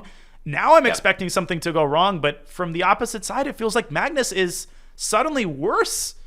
Agreed. Yep. Now Hikaru's playing so well, but he's got the confidence. That's what really matters. He's playing with that different level of intensity right now. The position's starting to sharpen up, and now it's liquidating back down. Finally, we see a piece trade, and the c-pawn might get traded eventually for the b-pawn. That's how these games are often drawn. I think so, yeah. The king is going to try to move over to c1, but everyone is just going to stay put. Yep. Ooh, a little bit of tactics here. Don't go rook b6 and blunder rook c6. That's the one way to lose this. True. And Magnus is going to sign the peace treaty here. In a way, Amon, that was just as frustrating as the losses, because Magnus got exactly what he wanted with the white pieces, and he couldn't deliver. Yeah, well said. And Nakamura is doing what he needs to do when he's a little bit worse. He's fighting well, and he's making those draws, but he's taking his chances, his opportunities when he has them. So the match has really turned, and I feel like Hikaru is following the perfect match strategy right now. Magnus is suddenly under pressure to get a win because he hasn't seen one come his way in a while. Crazy. The way that the momentum turns in these SCC matches, just when you think you have a handle on who's in charge and who's calling the shots, boom. Not only did the results change, but the way the course of the games have changed completely. We have another Ruy Lopez. This time, Hikaru playing kind of an old setup with a pawn on c4. This was popular, I think, in the 80s, these c4, d3, e4 setups. And I'm going to be honest, I don't have a pretty good handle on anything that's happening with the pawn structure here. Yeah, it definitely feels like c takes needs to happen, but light squares for Magnus, all I'm seeing are easy pawn breaks for black, like queen d7, c6, f5. Like, it feels like everything is coming for black here, and are we going to see counterattack? Is it time for f5? Magnus needs to strike. This is where Magnus needs to say, listen, the momentum isn't going my way, but I'm going to take this one over. He has to play f5, because if he takes on d4, he allows knight takes d4, and white suddenly clamps down on light squares on both sides of the board. c6, f5, Magnus taking his time. That tells us the wheels are turning in his brain. He's definitely calculating f5 right now. Yep. And f5, what is the variation? So f5 happens if pawn takes on e5, pawn takes on e4. I want to pull this up on the analysis board, Danny, because this is critical. E6 looks really scary. I think a lot of people would see this move and rule the line out. But look at the d5 pawn. After queen e8 was my idea. Queen c8, I think, to keep the pawn protected. And knight d4, that's the problem. It gives up the d pawn. If you go back to e1, Amon, instead of knight d4, you allow rook to f5, picking off that pawn, and white's position collapses. But Magnus, he engineers a different pawn break. He's decided to strike on the other side of the board, and this seems to carry a lot less punch than f5. Definitely. It has a more, I guess, liquidating nature to it. f5 was definitely playing for the edge, but it was equally, it was risky as well. Careful. Whoa. d5. And he's knight d7 there. It. He sidesteps it. Queen d6 and bishop f6, and he will pick up the d5 pawn. But Hikaru could even go knight c6, and I find it hard to believe that he's in real danger in that position. Maybe a smidge worse because of his pawns, but they're not really accessible to black's bishop. That's right. Yeah, and I think we probably will see something like that. Maybe bishop c3 here. I feel like what Hikaru wants to do to be perfectly fine is play bishop c3 and then b4. Once that pawn gets up to b4, I think he knows like nothing bad's going to happen at that point. And I don't want to keep harping on the momentum because it's still a 1-point match. This could change at the drop of a hat. But I think Magnus early in the match would have played f5. I feel like after he jumped out to that 2-point lead, he was making decisions quickly. Now he's playing with a little bit more hesitation, trying to avoid getting behind, by 2 or 3 points. But eventually he's going to have to start taking risks again. Yeah, I get the feeling from this position that Hikaru is very content to play bishop here. At some point, play knight c6. And I was going to say, play the move b4. And Magnus, I think, is well aware that he wants to play b4 so that bishop doesn't feel secure on the c3 square.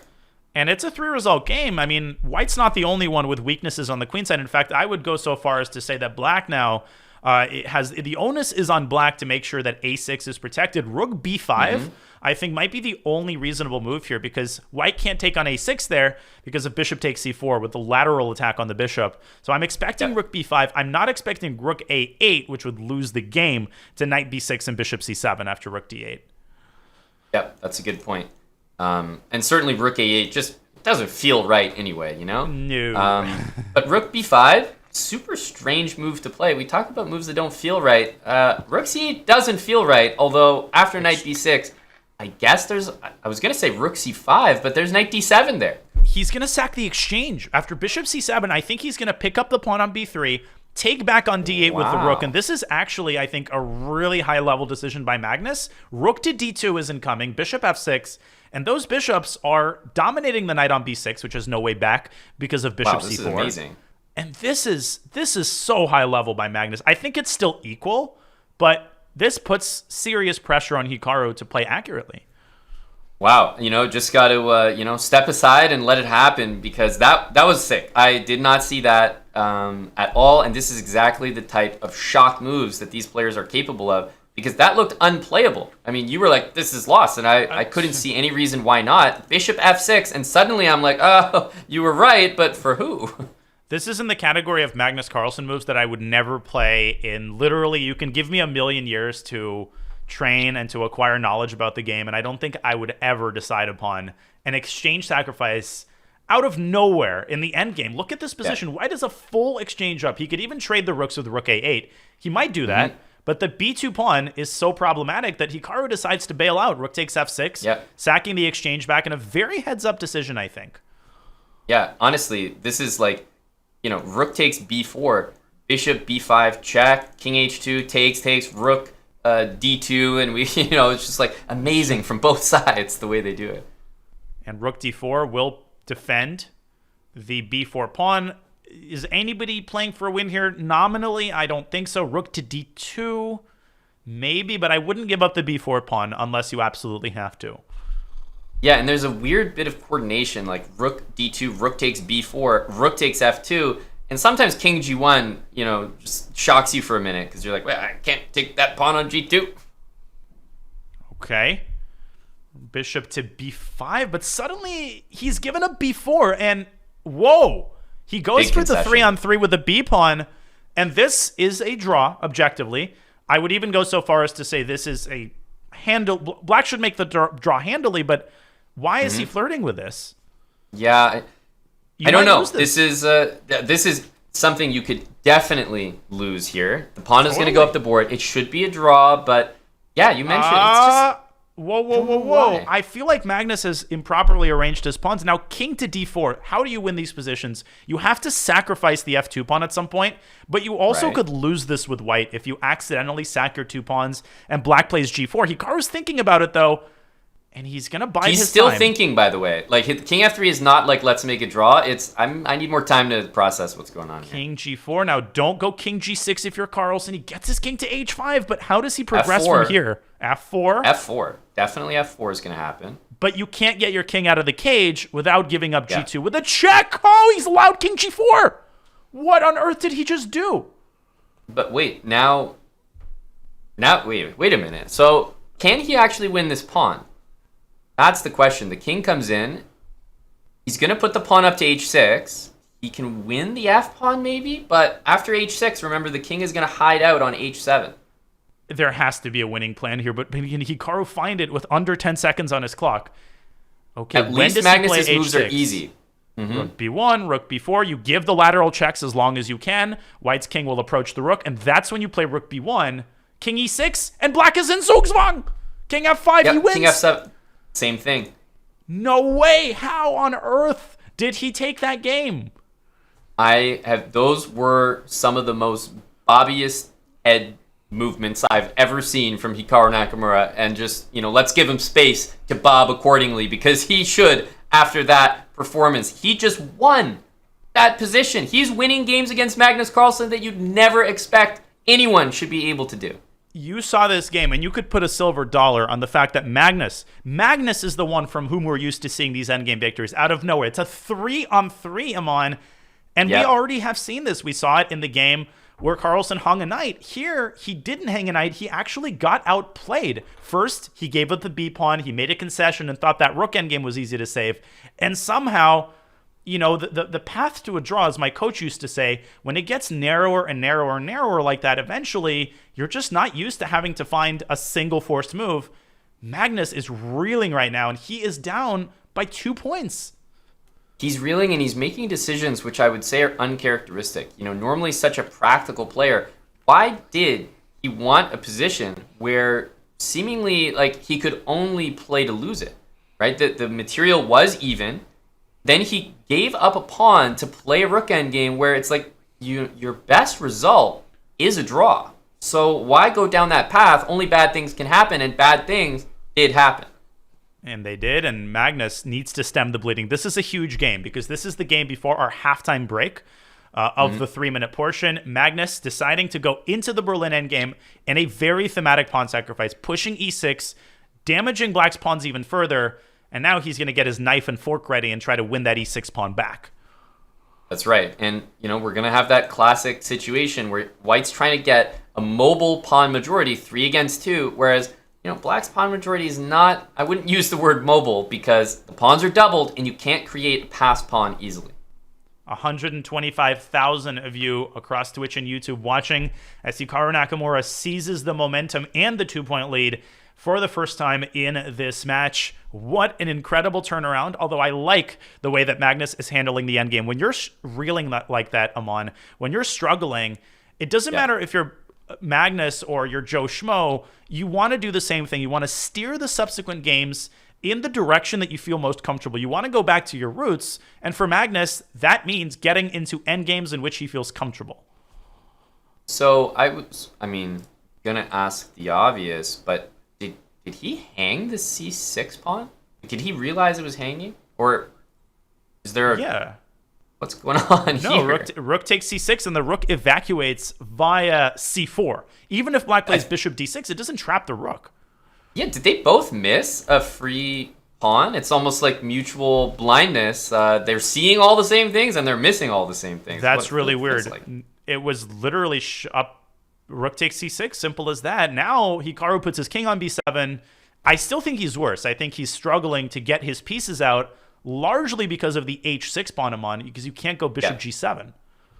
That's right, and there still is a 3v2 brewing, which is why black's not necessarily in a rush to take and trade, because I don't know what's the next procedure after that. Hard to develop. Magnus, he really needs this win. This is the kind of position we're used to seeing him convert. And he's gotten the dream Berlin setup. He has the 3-on-2 majority on the king side and more active pieces. Yep. No, this is, I would say, one of the most important games of the match. Hikaru pulling off a draw here is going to feel like a win. Totally. And Carlsen trying to prevent that from happening, pushing h4, trying to introduce more attackable weaknesses on the king side. Yeah, I don't think that's a mistake at all, really. Nope. It looks like a pretty good move to me. King h3 and knight h4. Of course, he wasn't going to blunder the g-pawn with knight takes h4 there. Well, they blundered the c6 pawn. Never say never, man. That's a good point. Back in my day, you blundered pawn like that, Governor. Where you don't say. Okay, GH rook g5. Hikaru trying to go after the g pawn, but knight g6 might defend the pawn tactically. Knight g6, rook takes h5 check, king g4, and you've got 2 pieces hanging at the same time. Easy pickings for Magnus Carlsen, who's going to ferry his knight back to f4. We just talked about blundering a pawn, and it's like, there we go. Oh, you mean like this? Now, Aman, knight f4, it's so important to understand that rook takes c5 and bishop takes f4 is losing for black because the minor pieces are incapable of handling the h-pawn. Mm-hmm.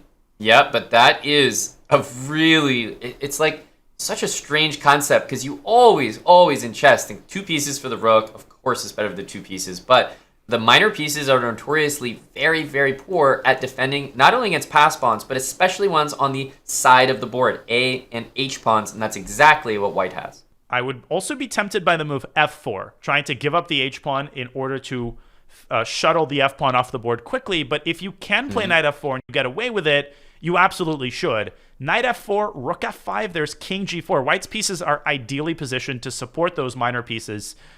But Magnus, that lack of confidence, is it going to bite him yet again? He's now down on the clock. He has to find knight f4. That is a really, really important move. Yeah, and it should be said that f4 is like a very decent backup, and this is a complicated move to play. Knight f4 invites everything because you might think, oh, the king is coming, and if my h-pawn is not going as fast as I think it should, it's not something that you can be too confident in. I'm on 15 seconds. He's played the bishop to f4. He puts a third piece on that square. And rook f5, sacking the bishop in order to go after white's queenside pawns. What an incredible decision. And rook g5, Hikaru is navigating these tactics with unbelievable precision. Yeah, bishop takes h6. It was just rook takes f2, I believe. And pawns falling. And without any pawns left, you're not going to win. Magnus has to be careful here. I know it sounds crazy, but I would be playing this for a win, given the time situation if I'm Hikaru. He's bobbing his head. Rook takes f2. Oh my gosh. C4. It's just rook barely f3. surviving. Magnus is going to lose the b-pawn, and he has another endgame to defend. I can't believe we're saying this, and he let his clock run too low. Mm-hmm. Oh my yeah, gosh. rook d3 is such a stable move. So rook f3, you have to... rook d3 now, isn't that just a draw? It was. Now he's gone rook b2, allowing knight e7. The knight going back where? Is it going back to d5? Bishop f8 has to be considered, but don't get yourself checkmated if you're Hikaru. Rook d7 check and knight c6 sets up a mate threat, and that's why he goes to f4 and back to a8. And bishop b8, whoa! So that's why he does sacks. this. Oh my gosh, he's playing for a win.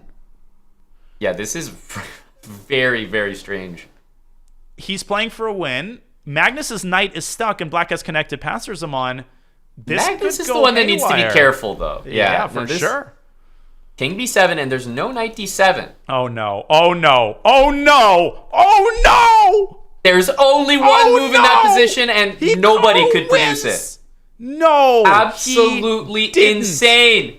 I can't believe it. Magnus is like, how did this just happen? This was the most unbelievable endgame yet.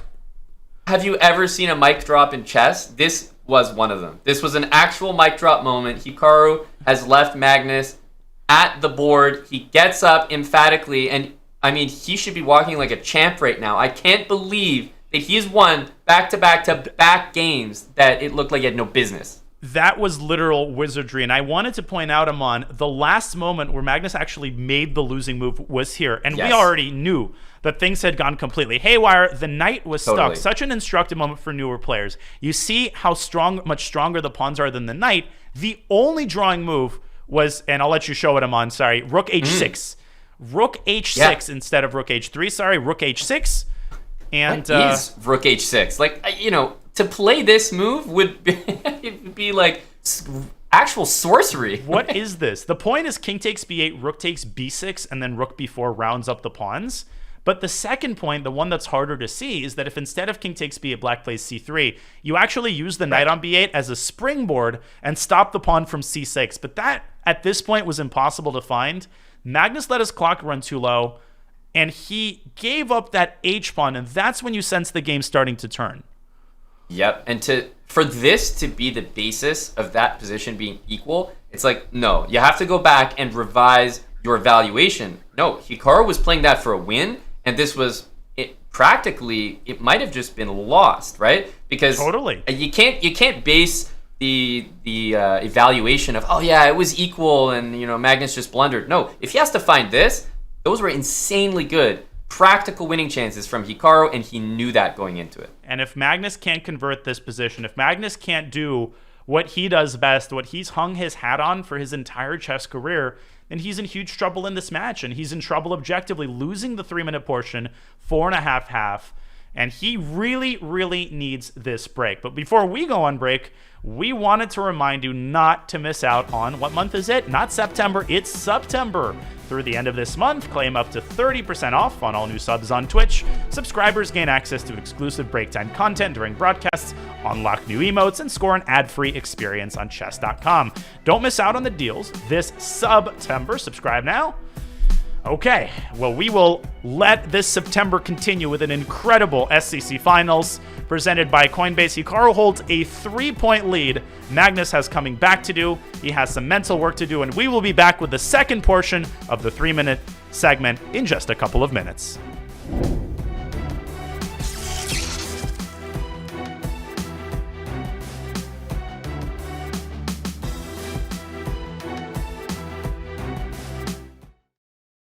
God, it's the same thing every time. Why did you en passant, bro? I swear to God, en passant should be forced. All my friends watching, and this is taking forever. Play faster. If I could move this pawn backwards, it would basically be checkmate. Oh, and draws are dumb. I should be able to flag him no matter how many times I repeat moves. 1400 years, and it's the same game every time. You know what? It's time for some updates. I'm tired of this. I'm doing it. Stalemate is now a win for the player who gets stalemated. You're welcome, Eric Rosen. Hey, it's the Rosen trap. Pawns can move backwards. Why has that never not been a rule? Pawns can move backwards now? Every piece should be allowed to en passant. What? That's not even possible. How? Ship it. Dunzo. Update. Enter. Why isn't it ending? There's just 2 kings on the board. What is this purgatory? This is so awesome what we're doing here. Guys, we're changing chess. Why can't people just move however they want, whenever they want? Wait, what? Checkmate? Do I not get to move? From now on, C4 actually explodes. Pawns are weak no more. Pawns can promote on the first move. Update! Take that, bro!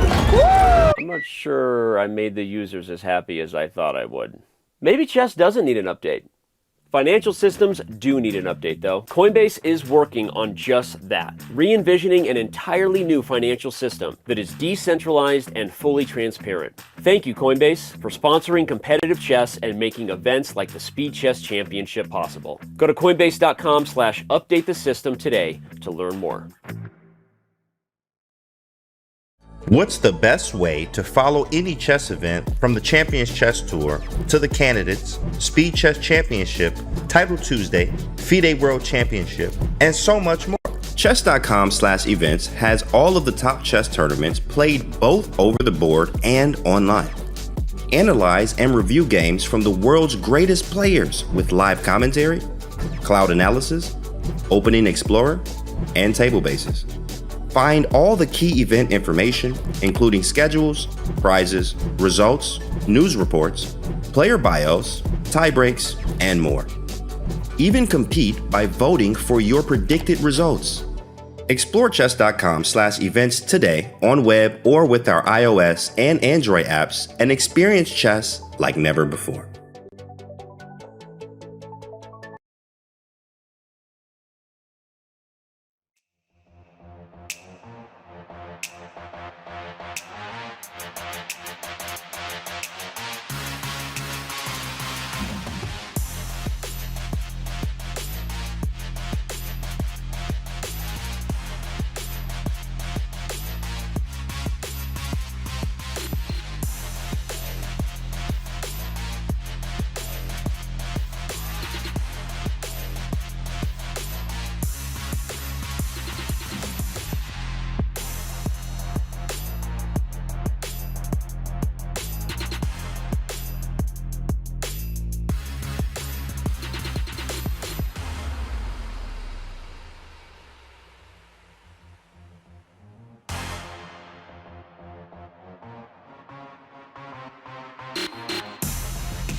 absolute insanity has broken out at the Speed Chess Championship Finals presented by Coinbase as Hikaru Nakamura has jumped out to a 3-point lead halfway through the 3+1 segment, but it's how he's done it on the strength of some unbelievable turnaround victories, and he leads the 3-minute segment 4.5 half. There's the man himself. Hikaru has been nothing short of incredible this year, thus far in the match, and of course the previous 5 years. Hikaru has instituted his hegemony over online chess, and he's done it through one finals win after another.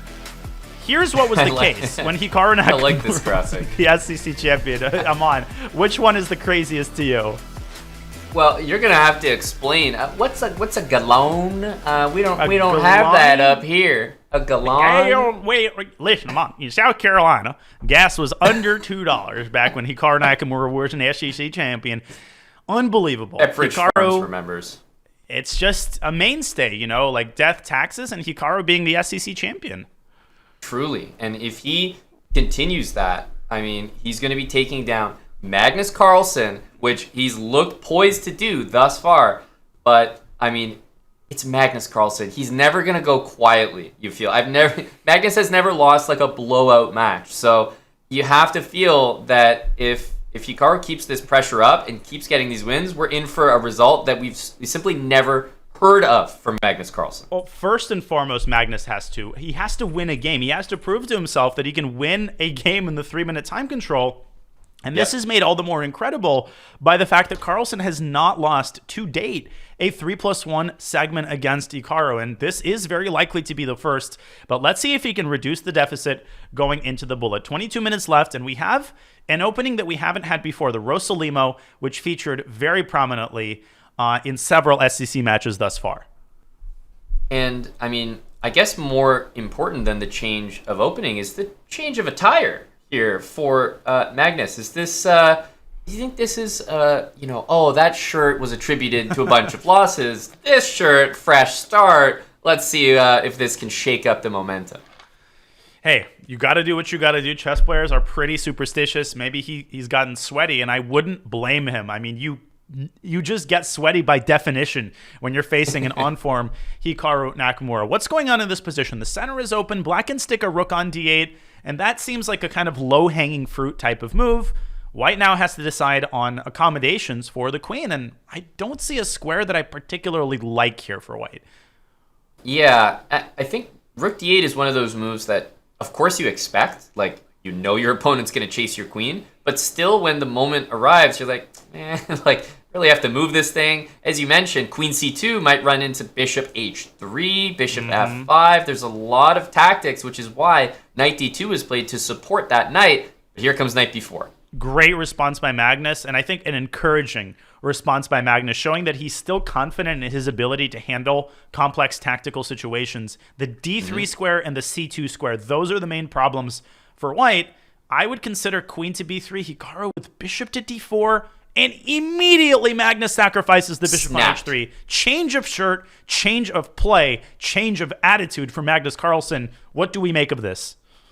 I was actually going to say change of shirt, but the same guy underneath, remember, he hit bishop takes h6 in a previous game, and this feels reminiscent to that because I'm looking at how you defend against this, and, well, the usual suspects are knight h2, right, to cover the g4 square, but hang on, you can't play that move. The other idea is to get something to f1. c5 and bishop f1 or queen e2, queen f1, those are the ideas, but it's not that easy to achieve. There's knight c2 in the position. There's a rook takes d4 after knight g4 idea. There's so many things that can go wrong, and he is trusting his instincts. Guess what? He does not have absolutely everything calculated, Danya, but he knows that this is things are set up perfectly for this type of sacrifice. And it's not even such a high-risk move. He's gotten 2 pawns for it, right? This is very different from sacking a queen or sacking a rook. You don't necessarily have to prove anything right now. You can just kind of chill. Hikaru certainly can't chill. He's under a minute, and this isn't even the first time, Aman, that Magnus has sacrificed a bishop on h3. Remember, in that Rui Lopez game, that rebound game in the 5-minute portion, feels like eons ago, he sacked on h6, and he did it very similarly. He followed his intuition, and Magnus's intuition in these types of situations is second to none.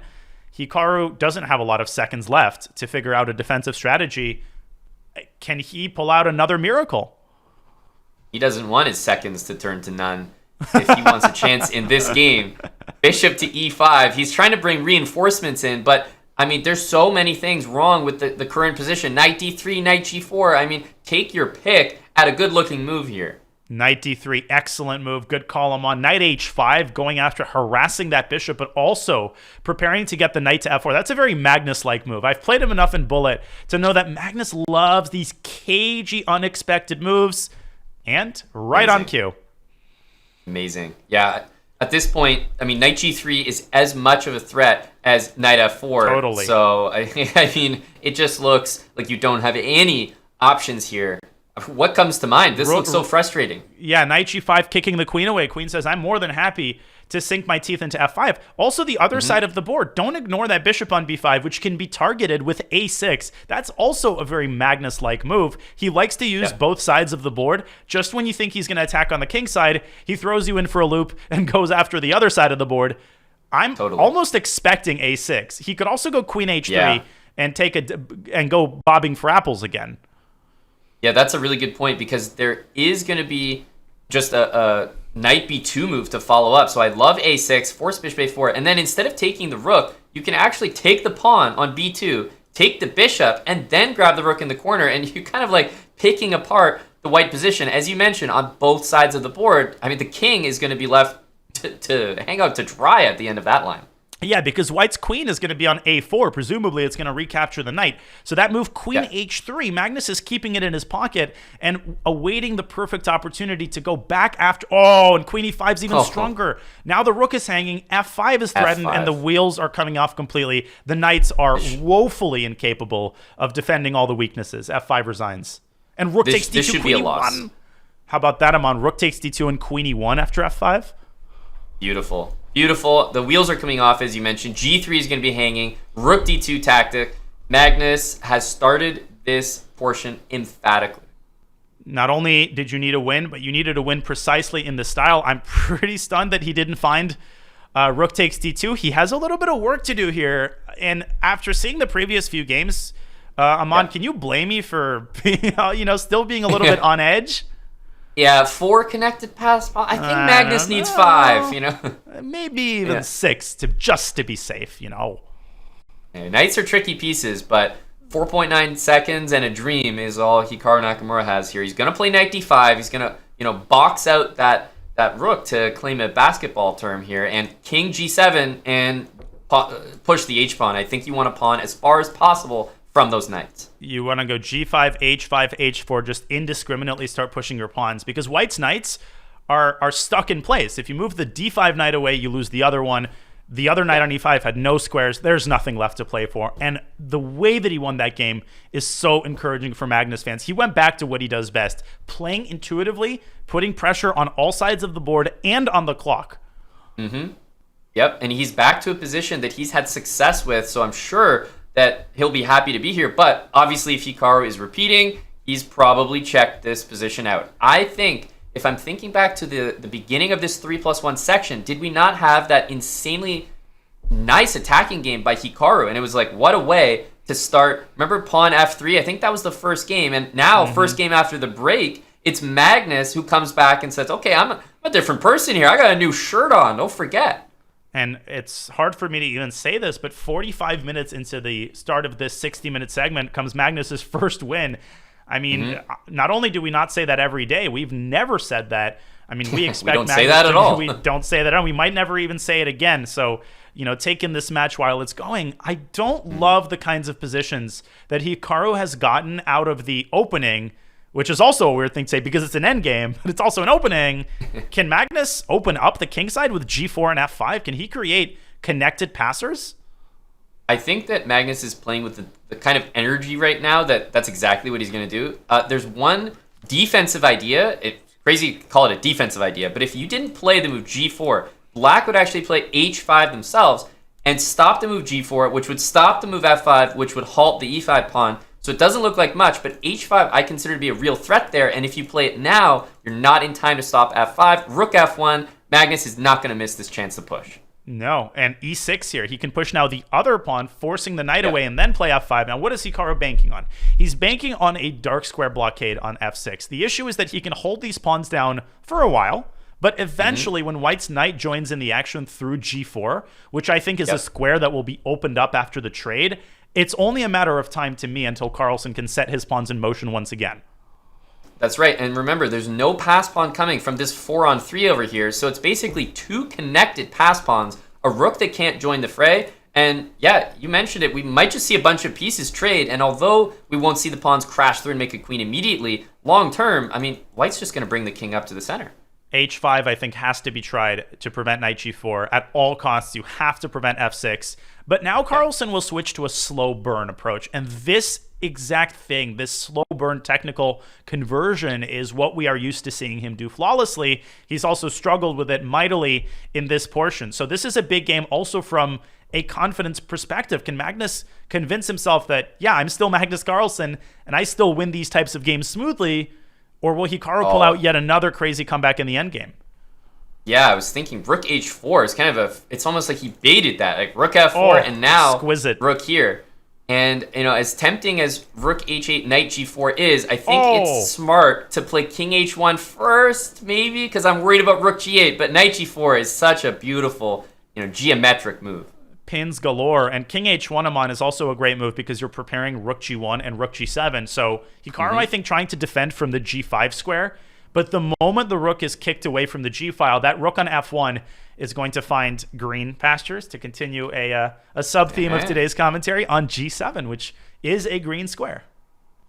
That's right, rook g5, and you can't quite kick the rook out. It's like a little bit annoying. Yes, you can play bishop c1, but then you remove the possibility of bishop takes knight and rook h5. You can play rook g1, but drop that pawn, and then knight f3, but you drop f5, so it's not that easy.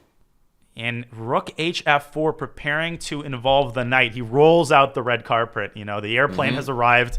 And where is that knight going from f3? Well, that's the big question. g6 comes to mind, because if you can kick away the bishop on e7, then you remove the wrong Jenga block and the whole tower comes crashing down, which I think is going to happen. I would have played knight h4, though. He's allowed bishop d6, and I think that's a small imprecision, giving Hikaru a little bit more latitude on the king side. But look at this. Knight g6 anyway. And knight e7, knight g8 wins. I guess you have knight e7. He might have even just planned this to go rook takes f4, which might be good enough, but this is even better. This is the Magnus that we know. He didn't just win this, he won this with a lot of room to spare. Now he can take either minor piece. I would take on f4 because the knight is much worse than the bishop at stopping these passers.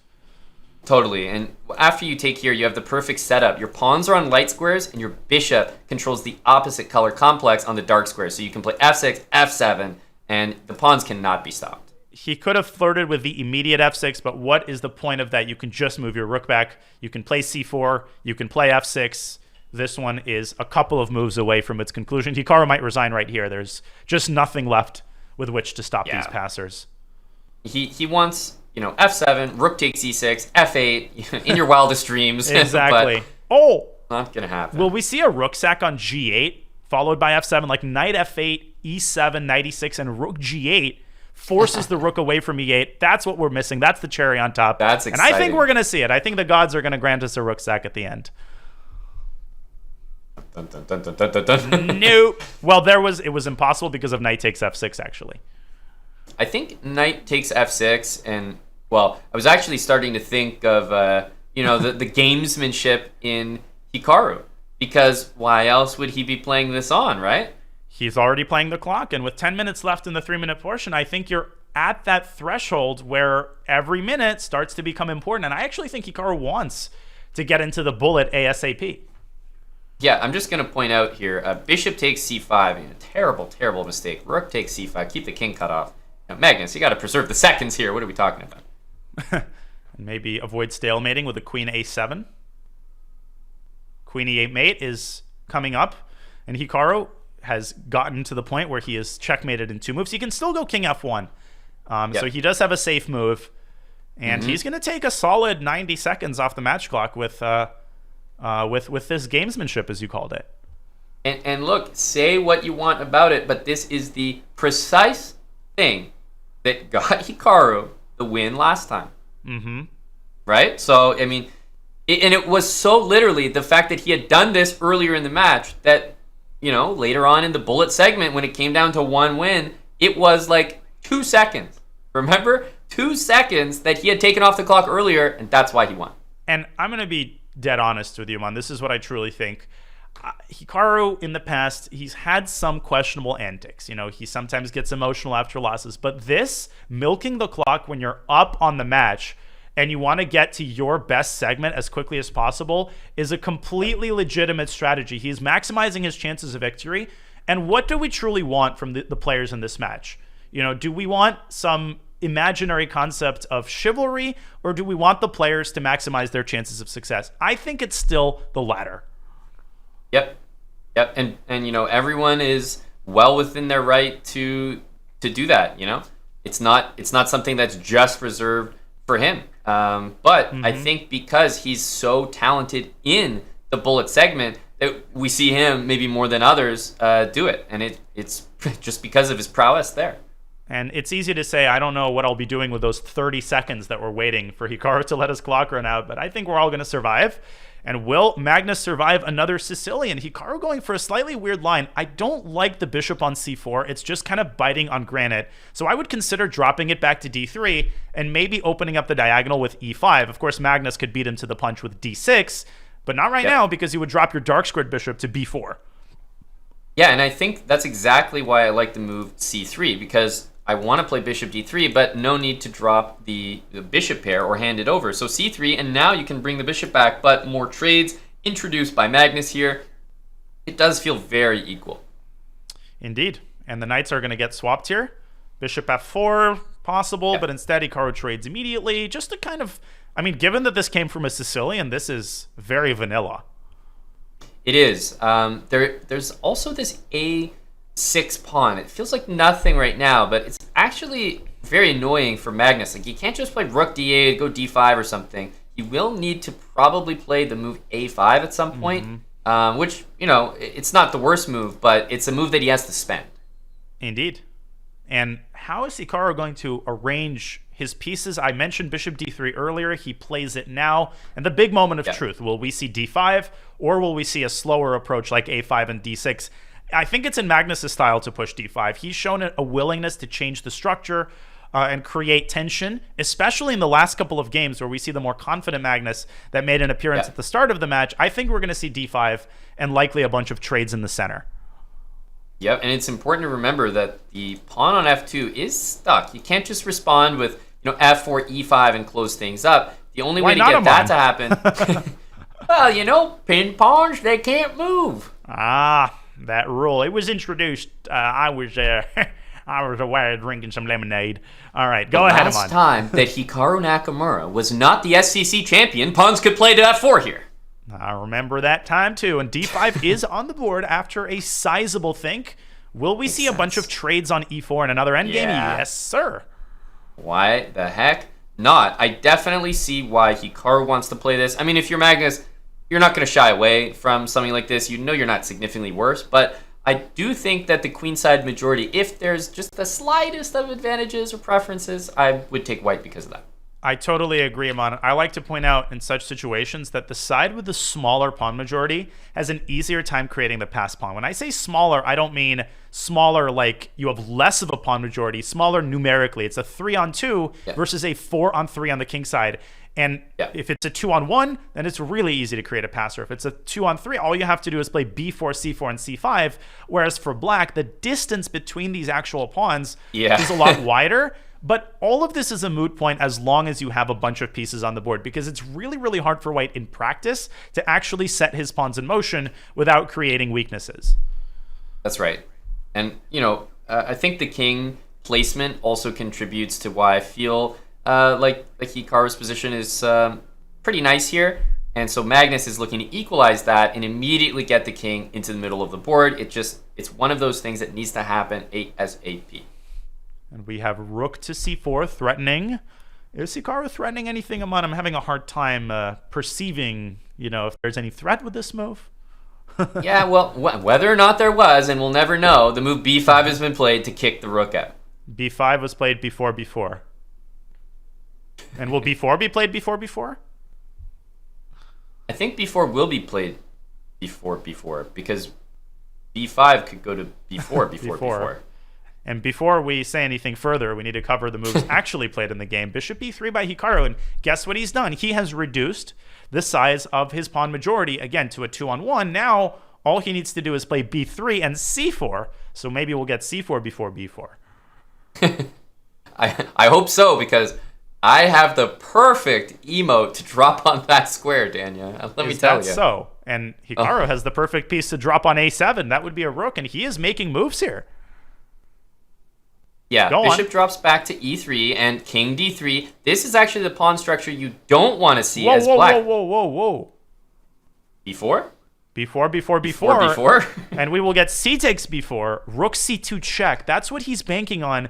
But king d3 and king c3, I think, was overlooked by Carlsen. Oh, and king c2. We have to show this line. CB. That's amazing. Rook c2. This is crucial. King d3, rook takes b2, king c3. Now, it's obvious that you can't take on b4. But rook b1 seems to keep the tension, as you're showing him on this line. But rook b1, king c2 was overlooked by Magnus, and you're in huge trouble because of this tactic. And the bishop picks off the rook before. That is amazing. And king d3, a miss? Of course a miss. Wow. I guess because if you had gone to d1, you could have gone to c1, and maybe that's marginally better. I still think king c3 and king c2 is a great winning chance. He's missed it. Wow. And I think what that line actually was that king to c1 actually trapped the rook and forced him to take. Whoa. That was a big moment, but Magnus still has to be a little bit careful here. White's got the more active rook and the better practical chances. King e4, but okay, some chances. Yeah, get the king to center. By the way, we've seen 0.00. We've seen, Magnus be in these rook end games. And guess what? Hikaru Nakamura is the guy who can turn these into wins. So just be careful if you're Magnus, because you have to just admit you have lost these before. Whoa! It's pretty scary. And now you've got to take with a pawn. If you take with a rook, white gets trousers. I think most people in the chat will know that term now. Said it many times. It's a Russian chess term referring to two passed pawns on either side of the board that can't be stopped. And g3 is super precise chess. He's going to use his g-pawn as a counterweight to prevent white's pawn from reaching h7 fast enough. Yeah, and you'll definitely see king e4 here, trying to get it. But even if the black pawns were not on the board, it would be a draw. So actually, it's the presence of the pawns that maybe it gives you shaky feet here. Man, I think the eval bar is developing a disturbing cough. Might it have tuberculosis? Oh, I think it's TB, early onset. Well, it's TBD, whether it has TB. But the TB is indicating a draw. And Hikaru, I think he sensed that he had a chance there. Big game, and an even bigger game to conclude the 3-minute portion. Aman, the bullet is going to be one of the most epic match segments I think we're ever going to see. It really will. And, there's obviously it could be said about any match. There's a difference between going in with the score tied or one player has the lead. But between these two guys where, there's never really been that much of a difference between them, that 1 point, that one game, a half a point makes all the difference. So, yeah, you could talk about momentum, but strictly based on the score and how narrowly close these matches have been, yeah, this game's important. You're totally right, and this is giving me shades of the Nakamura MVL match where Hikaru was down by 2 going into the final game of this portion, and he managed to win it, and that really set the tone. Now, obviously, he dominated all across the bullet, but if Magnus could tie the match here, man, would that go a long way toward filling him with a lot of momentum. And right now, this is resembling last year's match where the score going into the bullet, I think, was something like a 1 or 2 point lead only for Hikaru. We have a transformation here in the Ruy Lopez. Hikaru has put his knight on e7 as opposed to f6, as has been standard in their games thus far. Yeah, and also the trade on e5, I think the position last time we saw this featured, some rather strange like knight a5, b5 sorts of positions. Instead, this one is much more calm all around. And I think Magnus is probably happy here with a stable position that he knows he could not be worse in, especially as the final game in this segment. It feels like a position where if you want to draw to go to the bullet, Nakamura would certainly acquiesce. So, Magnus's game to play, it looks like. For sure. And Hikaru has to decide on which side of the board he's going to operate. B5 is a tempting move, but you're also introducing long-term weaknesses on the queen side. As we know, white will have the typical A2, A4 strike. You can go on the other side, and I think the move Hikaru's turning over in his head is actually G5, potentially even followed by F5. But that also allows avenues to be opened up, such as the queen dropping back to B3 with a check. I'm definitely surprised at the move C6. That is ultra committal and ultra risky because look at the D6 pawn. Totally. Yeah, this immediately makes me think of like the direct approach. Rook D1, the pawn is loose and pinned, so the queen has to sidestep, but it introduces options for white to play queen B4, bishop G3, E5 with the right amount of pressure on the E7 square. This can turn very dangerous and some really basic moves that Magnus needs to play, right? These aren't like, out of these world moves. It's like rook A D1. Let's go. And I'm surprised he's not playing them. He's taking a large chunk of his time here. Obviously, he's figuring out the right way to arrange his pieces, but I would just start with rook D1 and bishop G3 and then think he's played it. He's got so many easy ways to increase the pressure on the pawn. Bishop G3, queen B4, double rooks on the D file. He could do all three of those successively. Instead, he expands first on the king side. That's such a typical Magnus move. Again, playing on both sides of the board. It's been a theme of this match. It's a theme featuring in all high-level matches and games. Yeah, and this actually not only maybe has the idea of H5 in the future, but it really restricts black from that G5 idea. G5, F5 no longer exists. There's no G5, knight G6, and black could maybe try to play for the E5 square. So the knight on E7 is restricted. Maybe it's going to be reduced to knight C8, which is purely a defensive task. And knight C8 relinquishes the grip on the F5 square. So Magnus perfectly timing the move H5. Hikaru doing everything possible to avoid playing G5 and allowing that knight on F3 to sink its teeth into the delicious F5 square. I think you have to go G5, though. By hook or by crook, you have to keep the F5 square protected. And after white plays knight D4, the problem is that the rook loses contact with the D6 square. So black actually can return to E7 with the knight. Hikaru still holding on. Yeah, the knight on C8 is like, it's actually the only thing keeping him in the game because it's guarding the D6 pawn, and when the F5 square is threatened, it's guarding the F5 square. So without that knight on C8, big problems in this position for Hikaru. It looks easy for Magnus to play. But he's offered maybe a trade.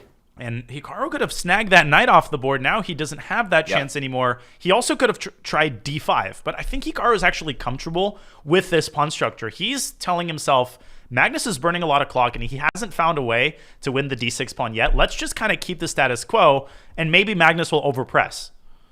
I don't know if that's the way to do it, though, because like you want to play D5, but I think you're going to need to recapture with a pawn there. Agreed. And instead he's gone B5, sending the knight either back to E3, and again we're going to see this knight E7 classic, but knight A5 is also very tempting, attacking that new target on C6. That's a more Magnus-esque move, I think. No, he drops back to E3. Okay.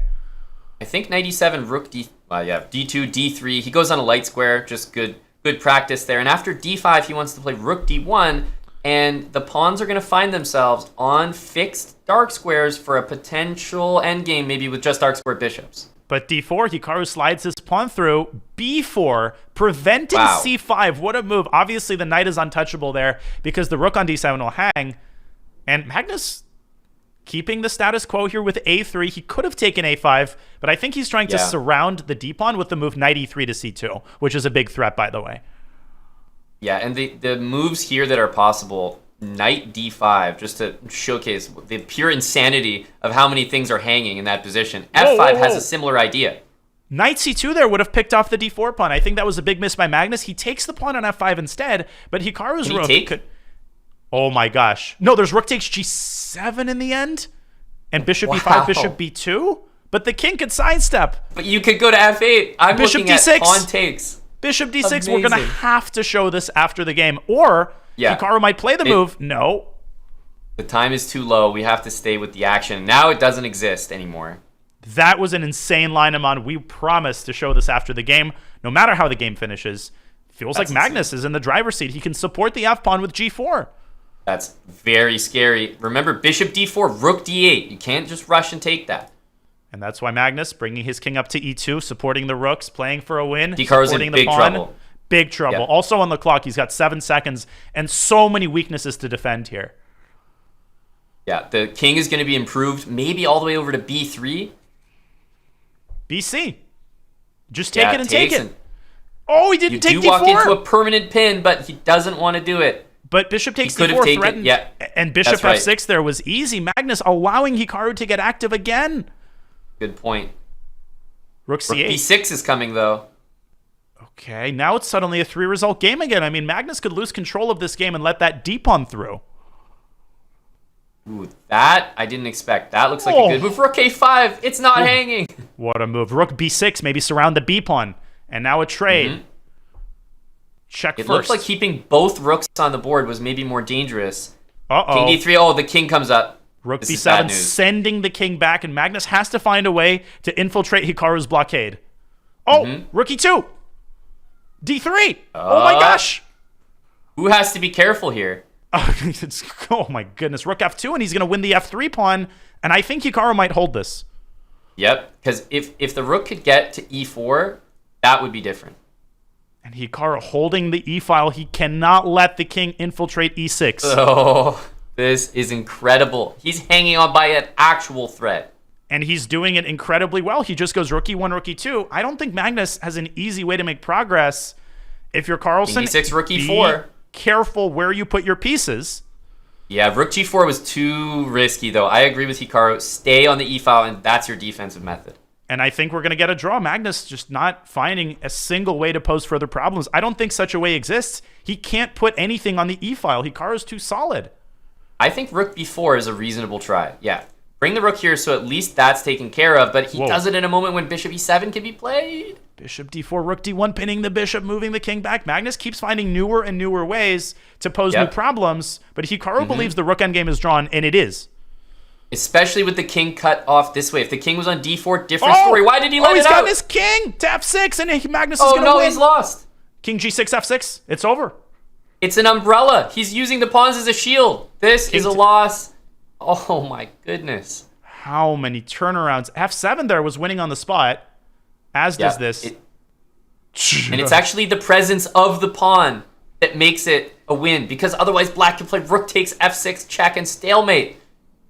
And Hikaru is annoyed. He's irritated, and he has lost a critical game, allowing Magnus to tie the match. I'll give you the choice, Amon. We can show that amazing line earlier, or we can show how Magnus was able to turn this game around at the end. Your call. I think we stick with what happened, stick with what's fresh. This ultimately was the turnaround point. I think it is instructive because it looked like a total draw, and Hikaru was making it a total draw. He was defending on seconds on his clock the entire time. I mean, that alone is such a tough task, especially against Magnus Carlsen, who's, right up in your grill trying to tie this match. And look at this. The king was cut off, Danya. And, I mean, what do you think here? You just had to leave the rook on the e-file, right? Well, rook e6 was an incredible practical move by Carlsen. And what Hikaru had to do was defend laterally. He had to play the move rook to a1. And the point of that move is that after rook a1, king e4, it's not even easy for me. And I see the eval bar. King g7 apparently was the only move. What you have to do is prevent the white king from reaching f6. If it reaches e5, you can now start giving the lateral checks. Rook a5, rook a6. Wherever the king goes, you pursue him. But how hard is this to figure out with 2 seconds? Hikaru made the natural move rook g1. He thought, I'm tying myself to the g-pawn. The king can't move. But it can, and it moves to f6. Yeah. And now the white piece activity overwhelms black's defenses. All credit to Magnus. How does he do this? It's amazing. And the presence of black's g-pawn is the reason that this position is actually lost. I mean, having that pawn here, otherwise, you could play rook takes f6 with a stalemate, but that guy's working for the other team. Be still, my beating heart, Amon. That's all I have to say. And what we have to say for you folks is that we have 30 minutes of bullet to decide the SEC final. This match is all tied at 9 apiece, and we are about to have some of the most epic half an hour of action ever. But before we go on break and set the players up for bullet, we wanted to remind you And take a moment to thank AG1, a new partner of the SCC. AG1 is your daily support of key health functions from mental performance to energy and the immune system. It's the one product that does the work of many. To find out more, visit drinkag1.com/chess or use !AG1. We thank AG1 for sponsoring the SCC. Well, we'll let the players drink their AG1, and they'll need a lot of it because the SCC returns to determine a winner. We have 30 minutes of Bullet coming up, and we will be back with more Hikaru versus Magnus action in just a couple moments.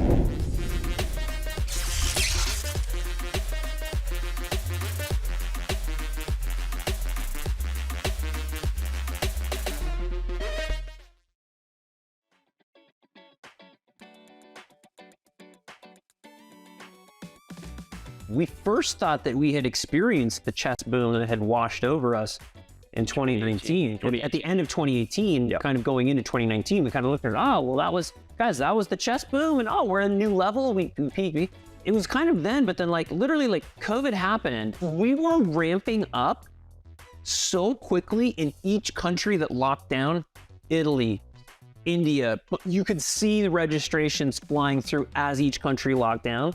And it was all happening so fast. There was no oh, this is so cool. This was oh my gosh, we're going to, we literally couldn't keep up. And so there was no positive coolness out of this. It wasn't until we were into the, pandemic and then several months and we're oh, wow, okay, well, during the pandemic, more people are gonna play chess. It will die back down. Nope, then came PogChamps. And what Dean talked about. And we're oh my gosh, then, okay, after that, nope, okay. And then came Queen's Gambit. We're all right, well, that was definitely the peak. And then the media started writing about chess. And then, okay, where is it going to stop? We have been...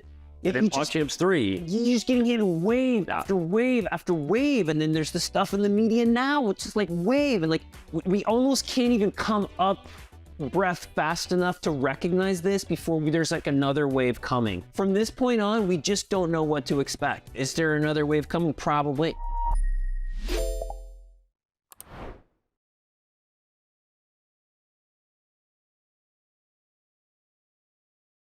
Do you wish playing a chess game with a friend was as easy as sending them a text?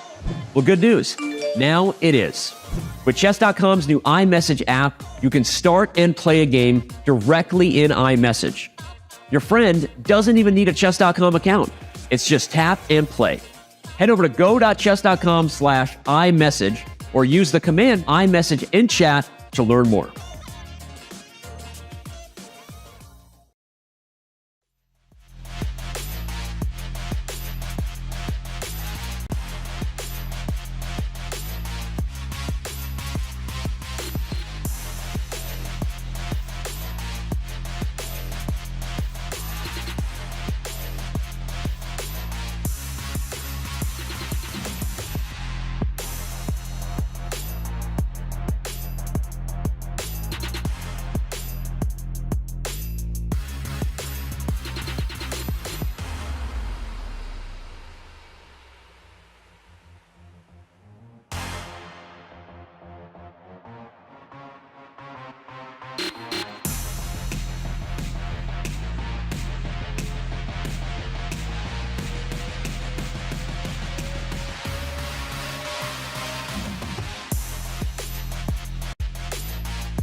Or is there some sort of mate?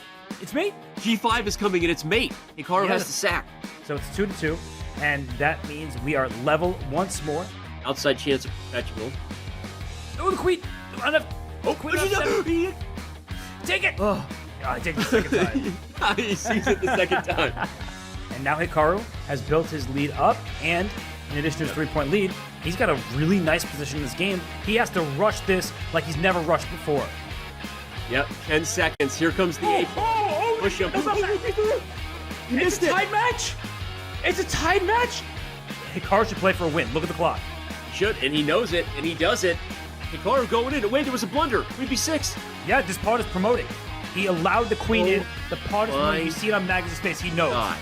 That does it. Is how Hikaru Nakamura defended his Bullet Chess Championship title. Oh my goodness.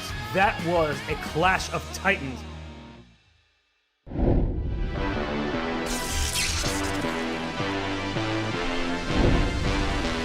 He is the 2023 Bullet Chess Champion. He defeated Magnus Carlsen in one of the most incredible matches that we have seen. Quadruple overtime, and Hikaru stands all tied up with Magnus. The score is 9-9 in the Speed Chess Championship final presented by Coinbase. We welcome everybody who has been with us from the start, and we welcome everybody who's just joined. You come in at a great time. Grandmaster Mon Hambleton, we see a lot of three-letter words that start with W and end with in. I think I can figure this one out, although my Wordle needs a little more practice. The most notable one there comes at the end. Magnus Carlsen, also a familiar name. Now, this is the perfect opportunity for Magnus to get his quite literal revenge, because this is Hikaru's wheelhouse. Magnus Carlsen, undisputed, the greatest player maybe of all time, but certainly right now. But guess what? In Bullet, Hikaru Nakamura is something else, and even Magnus knows that he respects Hikaru's ability in Bullet. And we got a great reminder of that in Hikaru's semifinal match against MVL. Nakamura was down a point going into the Bullet. He won that match by 5. He was dominant from wire to wire. And the biggest mistake by Hikaru's admission that MVL made is that he played too quickly. This is not 1+0. This is 1+1. And what you want to avoid doing is over-adjust. Start out by playing too fast and end with a minute on your clock. Magnus Carlsen is one of the best at adjusting to the new demands, to the new constraints of the time control. Folks, the score is 9-9. We have 30 minutes of 1+1 action. My voice is quivering, and this, was there ever any doubt that we were going to be tied going into the Bullet? Was there ever an actual doubt? It helps that, it's all scripted anyway for an unbelievable finale, and surprise, surprise, that we're going to get it in Bullet. Queen A5, this very trendy move, and we are off in the Bullet portion here, but that +1 is going to give Magnus a chance to hang with a Bullet pro like Hikaru. Early signs, Magnus playing the first Karokan of the match, clearly indicating that with black he wants to play as solidly as possible. He wants to get structures that you're familiar with, and that becomes more important in the Bullet than in the Blitz. You want structures that you can play intuitively, as Hikaru there setting up a devilish threat of bishop takes h6. And, faking Magnus out. Bishop c7 is a big threat. And I think Hikaru's got the initiative early in this game.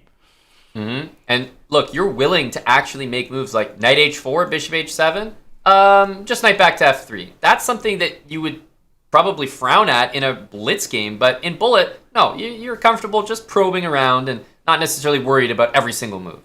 And Magnus continuing to steer the game in the direction that makes him comfortable. Now he repeats moves with queen g6 and queen f5. He can play g5 and force this bishop off. Instead, he expands on the other side of the board, and Hikaru does the same in the center. Queen b5 now threatens a4, and Magnus says, I'm not taking Hikaru's initiative sitting down. Yeah, bishop h6 is one of the moves to look at, but it doesn't really come with the next move. Bishop e5, however, the f7 pawn is loose as well. Amon, that's a knife, especially in Bullet, because trading on e5 and dropping your queen back, I think Magnus might have to go for that line, but giving up f7, the entire house of cards might come down in the center, but Magnus has to bite the bullet here. What happens after queen takes f7? Is it a4? Queen b6, exclamation mark. And a4, great move by Carlsen, very heads up, targeting all of white's pawns in the center, and we're going to get a Pac-Man game here pretty shortly. And you could take that, but you could also take on e6. The thing with e6 is that a-pawn actually might be dangerous down the line. Magnus could have thrown in rook f8 for starters, but that would have involved giving up the e6 pawn. Speaking of Pac-Man, who's going to take more pawns here? I think it's actually going to be white in the end. Yep. White might emerge with an extra a pawn and a weak pawn on e6. Wow, that's quite a move there, sort of walking into it almost. But queen d2 is the next move, and these rooks, yeah, they defend each other, but they can't move. In a blitz game, you would take white's position with open arms, but in the bullet segment, you have to defend against all these annoying threats. Black has a bit of an initiative on the king side.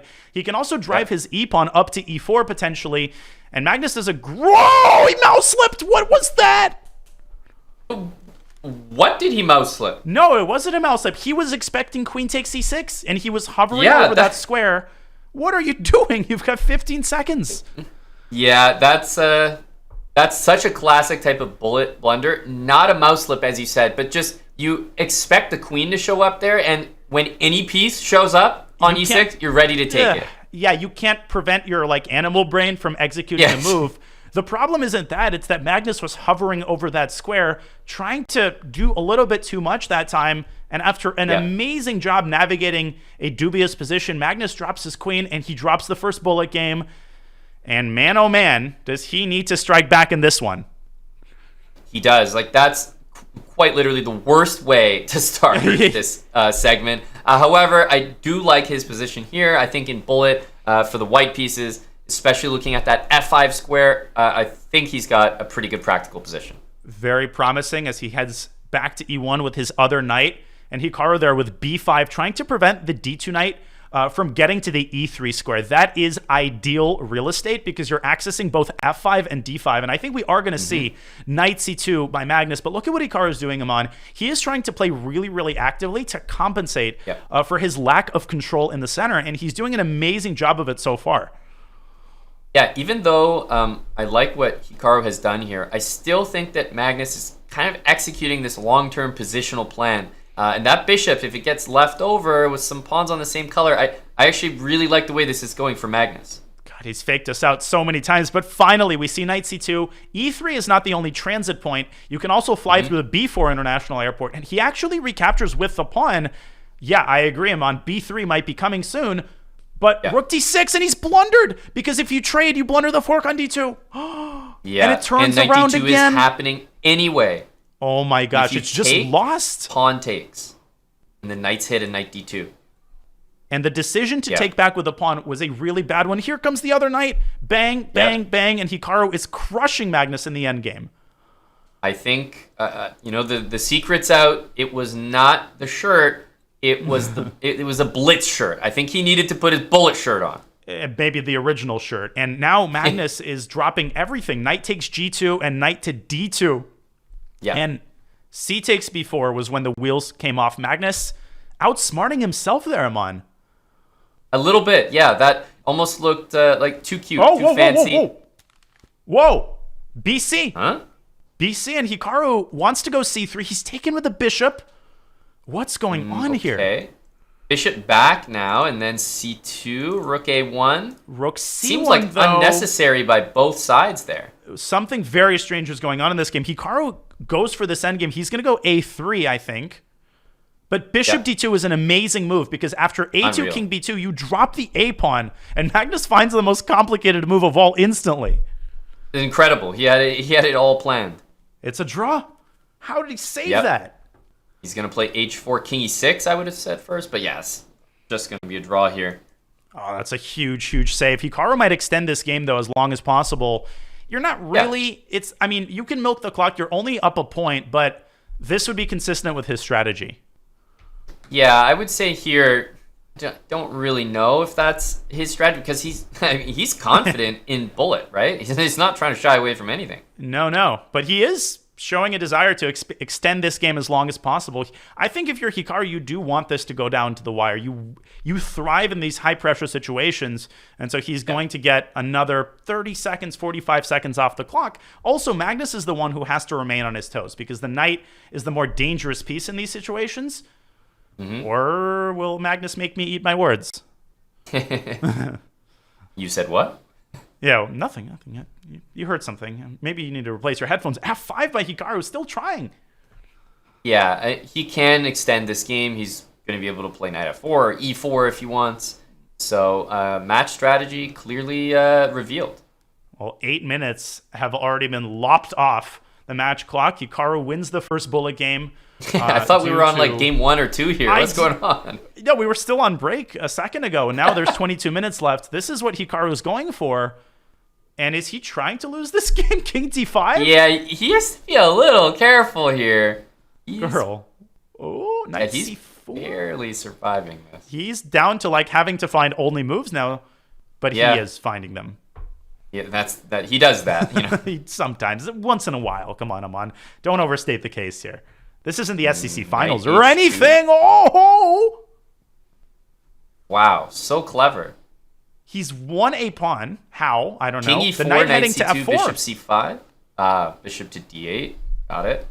Oh my gosh. Now suddenly white's the one who has to be careful. Knight F4 is coming. It really feels like someone. Oh, knight F2. He's going to win. Or is he? Regardless of whether he's going to win, it's phenomenal that he's done what he's done. How is he up a pawn from that endgame? It's you watch the moves. I see the moves. My brain processes the moves, and I still can't understand how we have a 2-on-1. And the worst thing is Hikaru can now milk another minute off the clock. That's right. And knight D5 threatened. Yep, and he can just shuffle that knight around. There's no big urgency. That's such a devilish little move because Magnus could have very easily pre-moved a king move there. Totally. He should hold it now, but it's still hard. Hikaru getting his king around. Ugh. Yeah. King F5, bishop E5. There's some H3, knight F4 stuff. And finally, Magnus is going to bag the H3 pawn and bag the G5 pawn and force this game, this never-ending game to end. And Hikaru's still keeping the pawn on the board. I think 97. 97, yeah. And now wait 5 seconds and then take the queen. Maximum squeeze. Totally. And let's not sugarcoat it. That wasn't just a maximum squeeze in a gamesmanship way. No, he was playing for a win there, in case you forgot. And he was briefly winning according to the eval bar if he had moved the knight to F2, but that ship has sailed, and they repeat an opening that we saw quite a bit in the 3-minute portion, a Sicilian with a bishop on C3. I don't love the way this starts for Hikaru. I mean, Magnus just seems to have gotten a very, very nice setup here. Yep. A3 and C3, you can see the desperation to get that bishop back to C3. Yeah, get rid of that pawn, Magnus. And Magnus says, no, I will not. Bishop E3. I mean, again, hoping to have B takes C3 played. I still feel like Magnus is really, really happy with how this has started. But he's got to figure out a way to protect the D7 pawn either directly or indirectly as he's done. Now he can castle. Look at this tactical awareness I'm on. Queen takes D7, rook D8 traps the queen. That's such a hard idea to see in bullet. And it was because of queen B8 covering the C7 square, so he totally planned that. I would put the queen on C7, though, to give the rook a little bit more latitude along the 8th rank. Maybe later you can play rook A8. Magnus burning a lot of clock here, and this is what he was spending it on. What a sacrifice. And E4's hanging. The B3 bishop is under fire. Hikaru's got to be really careful to keep his position together here. Yeah, maybe... Okay, yeah, this is probably more what Magnus was looking for. 2 bishops, imbalanced pawn structure. Don't take with a knight. Don't take with a knight. Bishop A4 wins the piece, and Hikaru sees it. Yeah, but this is fantastic for the bishops, right? It's exactly what you want. Magnus, this is precisely the kind of position that we're used to seeing him winning regularly. E5 and bishop C6? Yeah, knight B5, bishop C6. Knight F3, you could just take it. I think that's... Oh, he wants to play the bishops. Because there was one school of thought, just take, rook takes B3, but maybe that position is just objectively very hard to win. Well, Magnus wants to take Hikaru to school in this endgame, and I think he thinks, Amon, that you can win the B3 pawn on demand.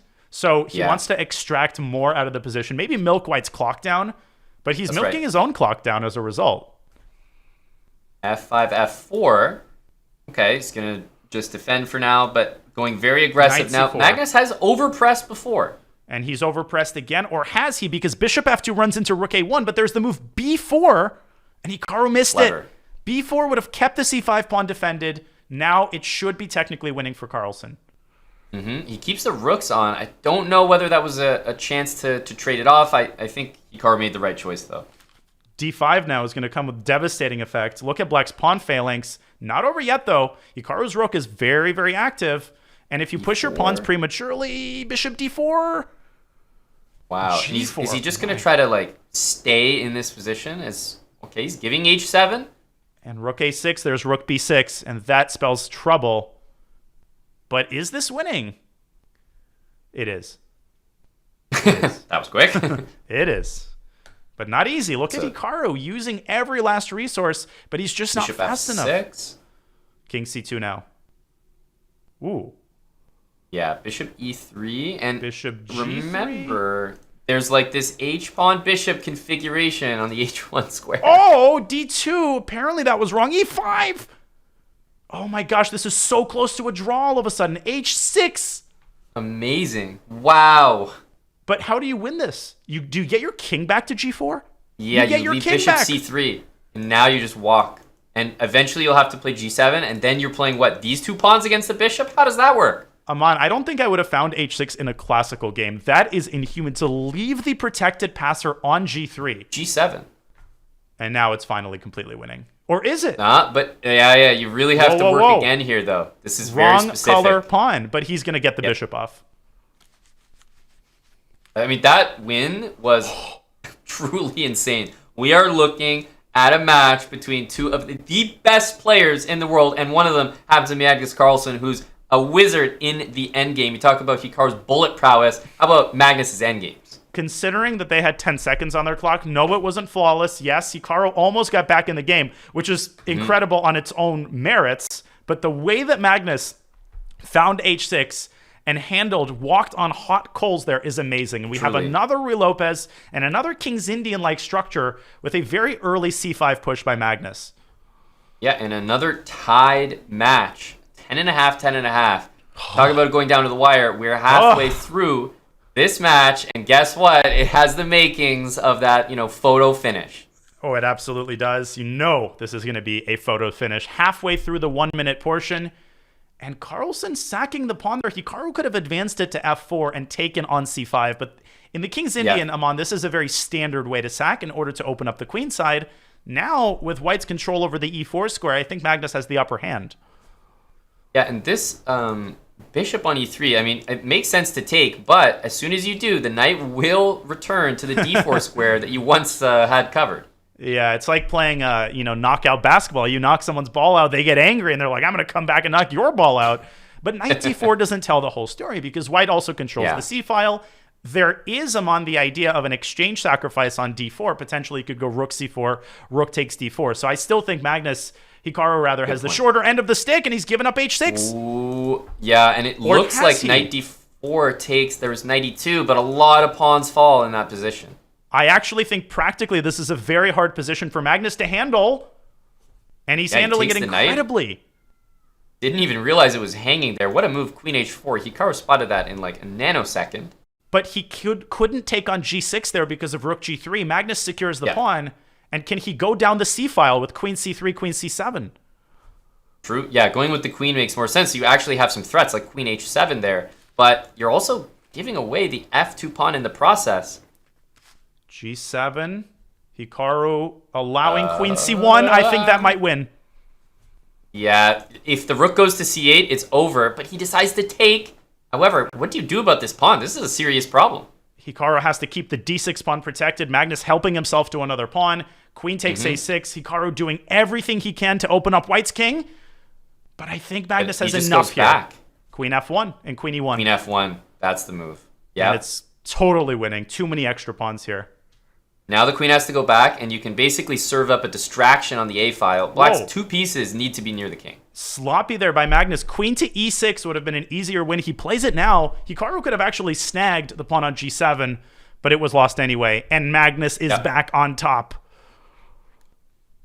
Wow. Just like that, Magnus flips the script. If I'm remembering correctly, Hikaru started out with that win, right? Because Magnus, effectively some kind of brain slipped his queen, right? And that's how things started. But this is how they're going. And currently Magnus has retaken that lead. It probably feels good because he hasn't had it in a while. Which is crazy to say, given how the match started. We're getting another endgame. And in the early going, Aman, I'm not suggesting that Hikaru's bad at endgames, but Carlsen is getting exactly the kinds of positions that he really, really wants in the last couple of games. That's right. That's right. And now Hikaru down in the match, might have to shift the strategy, because what was working for you before might not be applicable anymore. But he's trying to work on Black's center. Obviously, Black is the bishop pair, but the kingside pawn structure is really weak, and the d5 pawn is weak. I think we're going to get some sort of major liquidation here. Rook takes d5, there's bishop to e6. So Magnus might actually play down a pawn here for a bit. Oh, bishop f4 almost wins an exchange, but the knight blocks.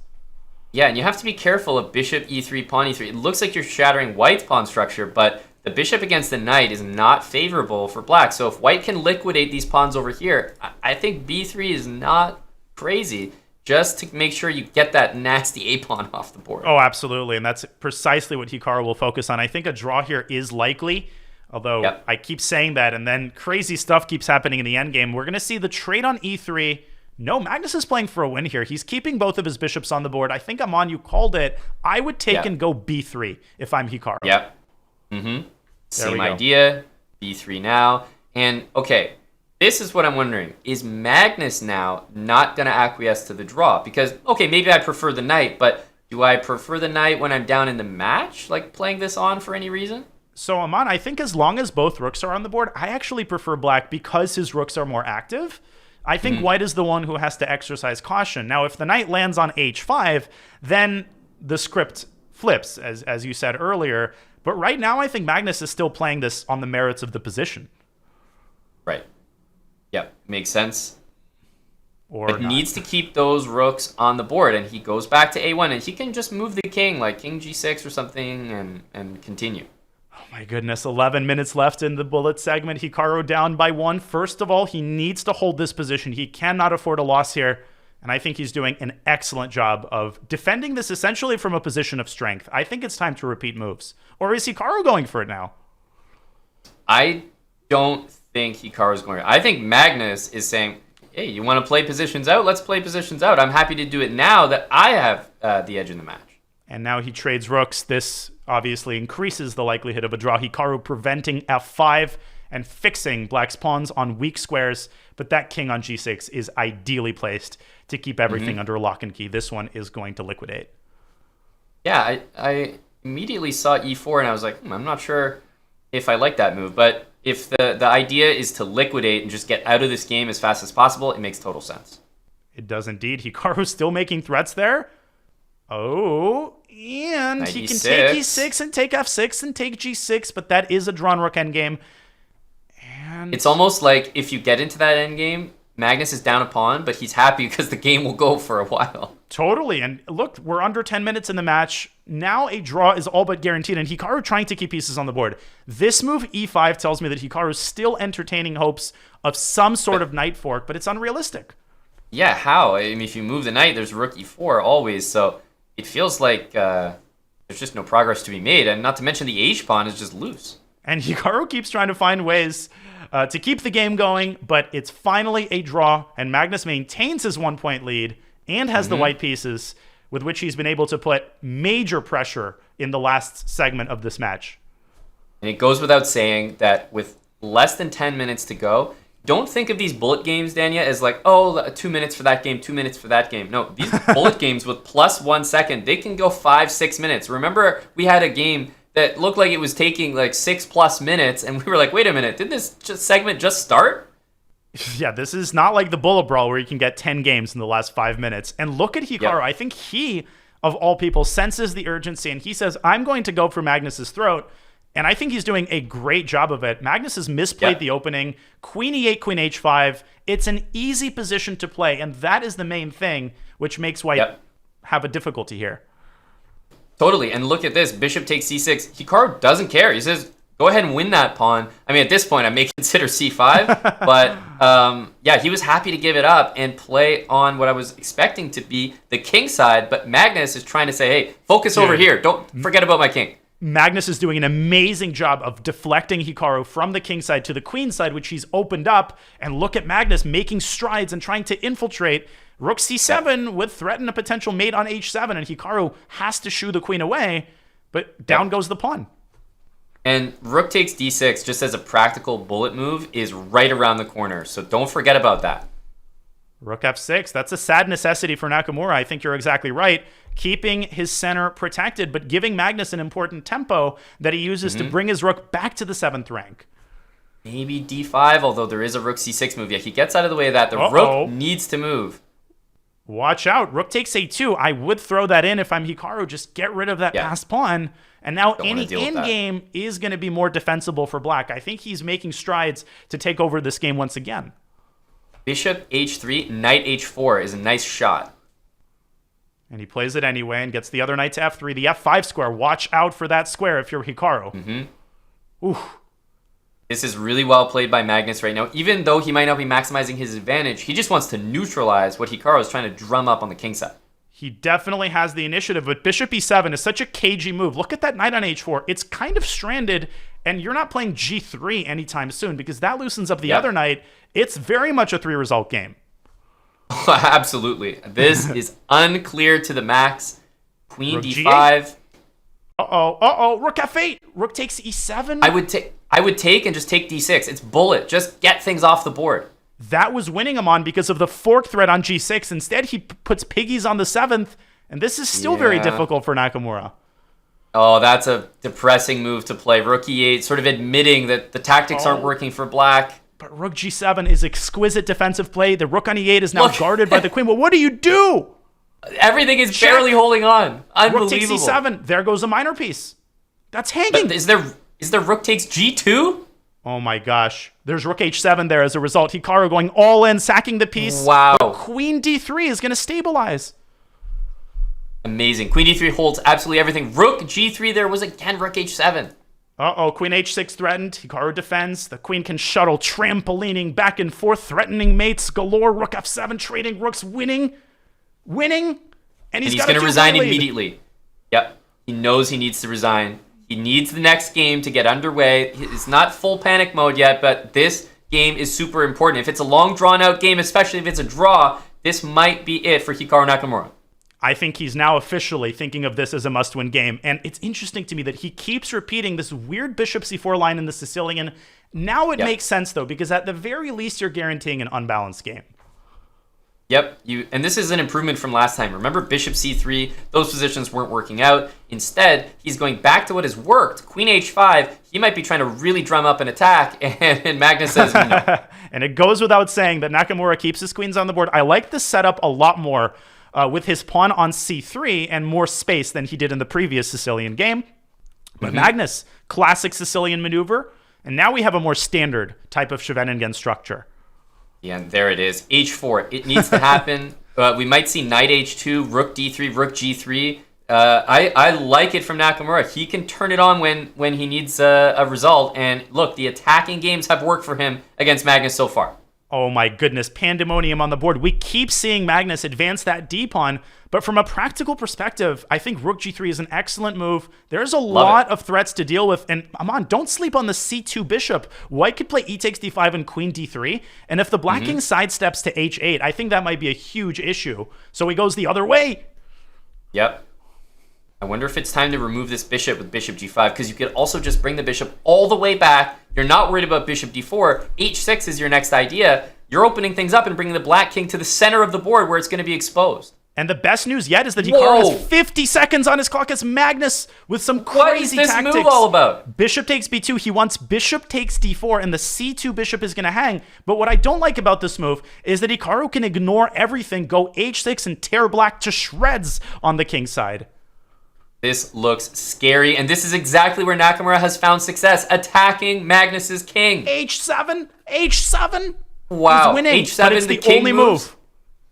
But how do you continue from there? Queen b7? Queen b7 and knight c6. Oh, and then knight c6. Whoa. Wow. And he's going to win. Queen takes c8 is winning. You can give up e1 with check and just sidestep with king h2. And the h-pawn queens. Whoa. What the heck is knight f5? Trying to get black to play ef so white could take the queen with check, but queen takes h7, and Magnus is still in the game. The pawn is hanging. Does he see it? Missed it? He doesn't see it. Bishop a3.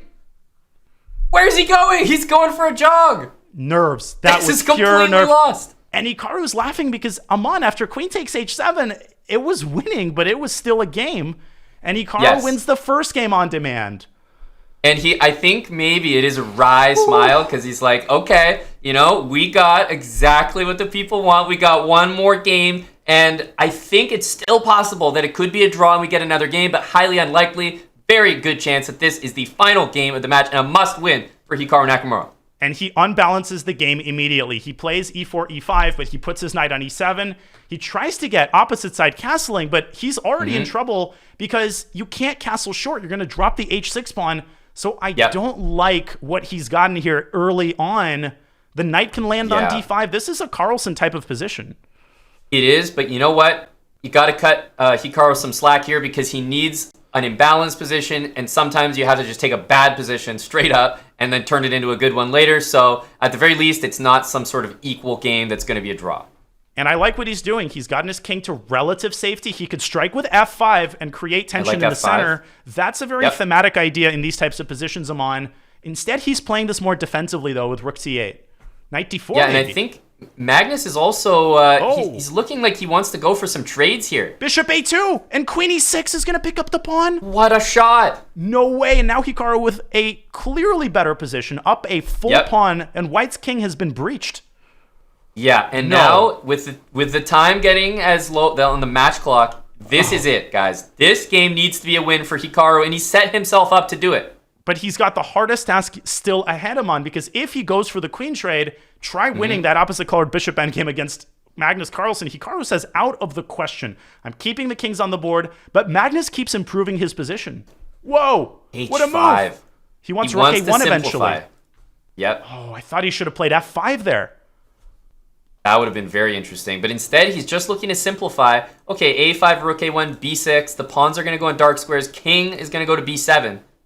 What a move by Hikaru, shutting down White's rook, and Magnus has to bring everything back. I think the position is now getting worse. Yep, Hikaru's playing really well because the rooks were too advanced on the king side. Like, what are they doing, Magnus? Bring them back. And king b7, another amazing move. Nakamura says, hey, you want to attack down the a-file? No. I'm the boss down the a-file. Magnus doing everything he can to distract Nakamura. Here comes the queen. Here come the mate threats. No. Dire straits for Magnus. He's on the ropes. I don't even know what to recommend here. Queen c1, rook a2. It's insane. I can't find a move. Hikaru is doing it. He's got 15 seconds to find a move, and Magnus closes his eyes and goes all in. And oh my goodness, rook takes b6. Rook a2. He missed it. Oh my goodness, rook takes b6 again. Rook takes b6 and it's over. Rook takes b6. It's all over. And he missed it. Oh my goodness, he still has something. Maybe rook c7 for a draw. Both rooks are sacrificed. Oh my goodness, this might be winning, by the way, but he only needs a draw as the match clock expires and Hikaru is exasperated. Oh my gosh, Aman.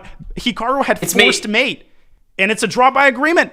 And it's the match. He offers a draw, a gentleman's draw, and I mean, what a finish. It literally comes down to the last game, and look at the smile on even Hikaru's face. These guys are just two titans, two champions going at one another. You cannot script this any better. Before we do anything, before we even congratulate Magnus, we have to show that last chance for Hikaru because he had rook a1, which is such a difficult move to see. And this game after Magnus missed the first opportunity to sacrifice the rook. So this is later. Queen c2.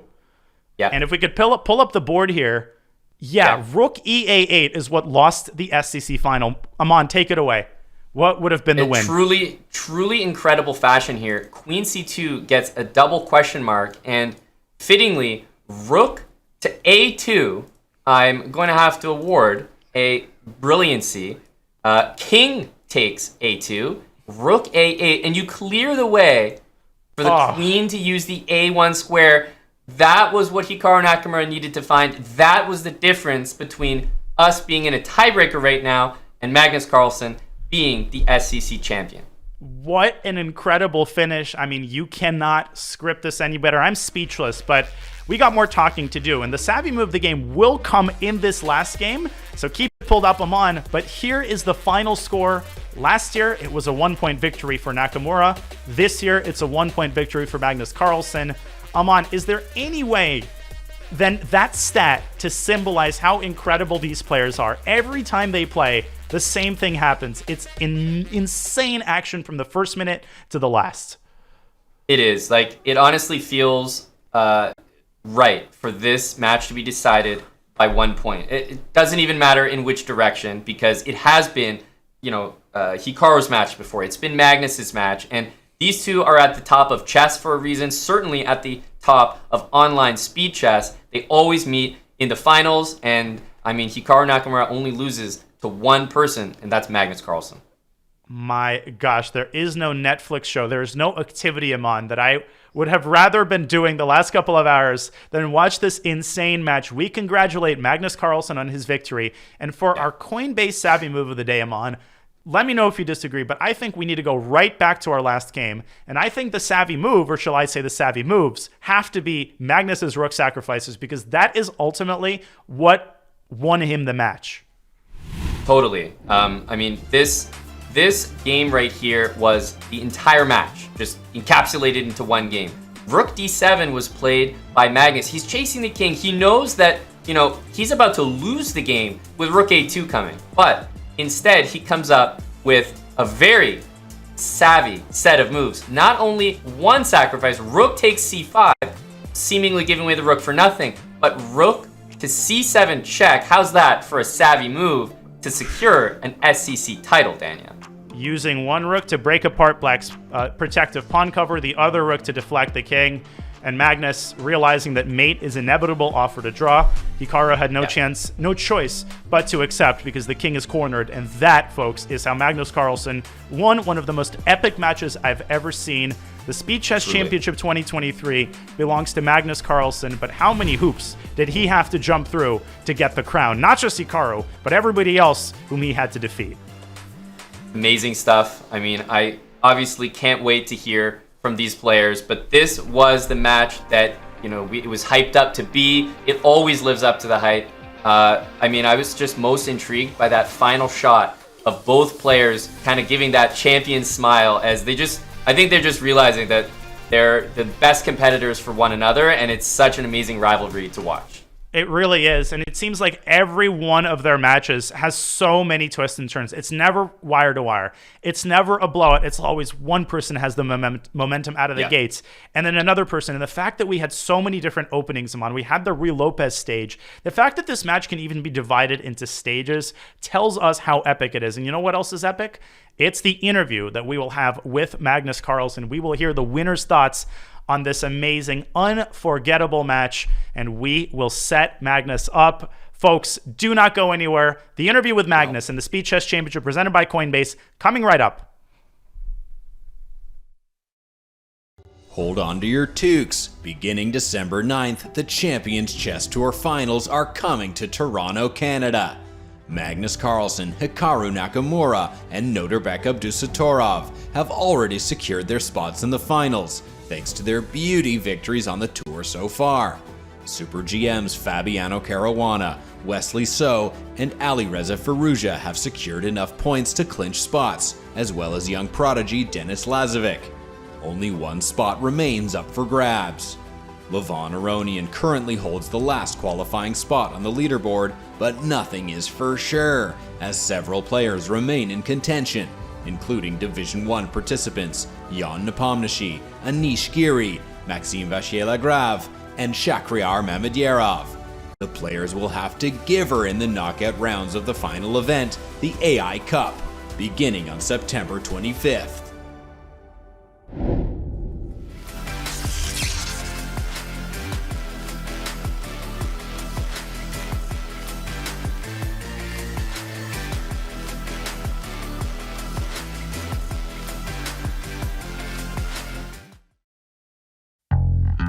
I've worked with the two players, perhaps with the best chess intuition ever, Magnus Carlsen and Vishy Anand. This course is generally about examples like this, common knowledge that's used on the highest level. Good intuition comes from knowing a lot of examples, from having seen examples, thought about them, and perhaps tried to implement the principles, but under different circumstances. Having thought about it, having tried to implement it in a way, and having debated it. So that's more or less what I try to do at this course. Basically puts the foundation for positional understanding, positional intuition you will see in many players.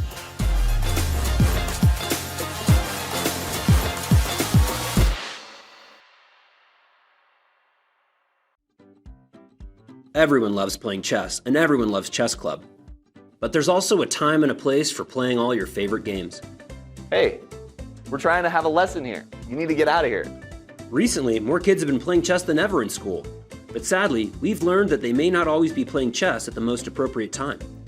Eh ben classe, aujourd'hui... While it might be sometimes okay to grab a game between classes or if your teacher gives you permission and hasn't given you an assignment, it's not okay to be playing chess in school when you aren't supposed to. And chess should never come between you taking your studies seriously and cooperating with your fellow students and teachers.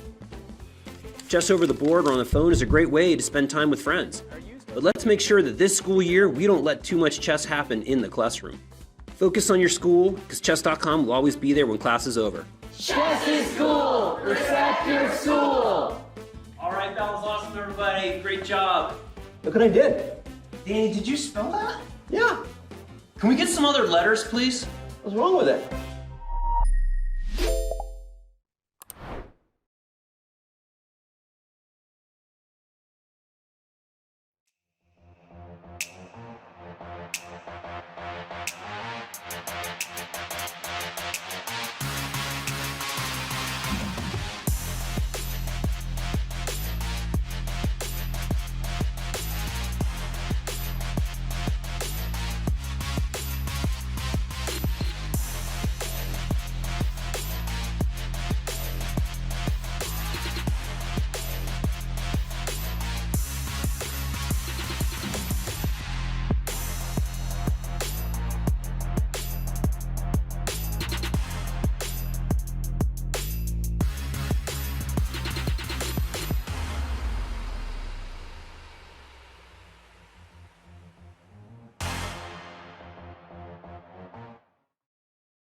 Magnus Carlsen is the 2023 Speed Chess Champion after a 5-year period in which Hikaru Nakamura instituted hegemony over the SEC.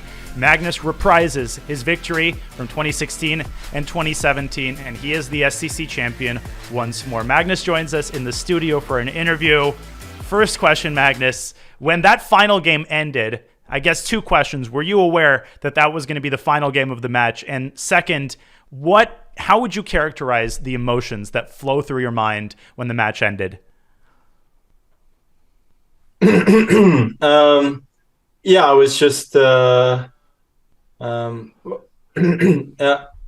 realized like towards the end of the penultimate game that if that the next game would very likely be the last. So at least if it was not a very short game. I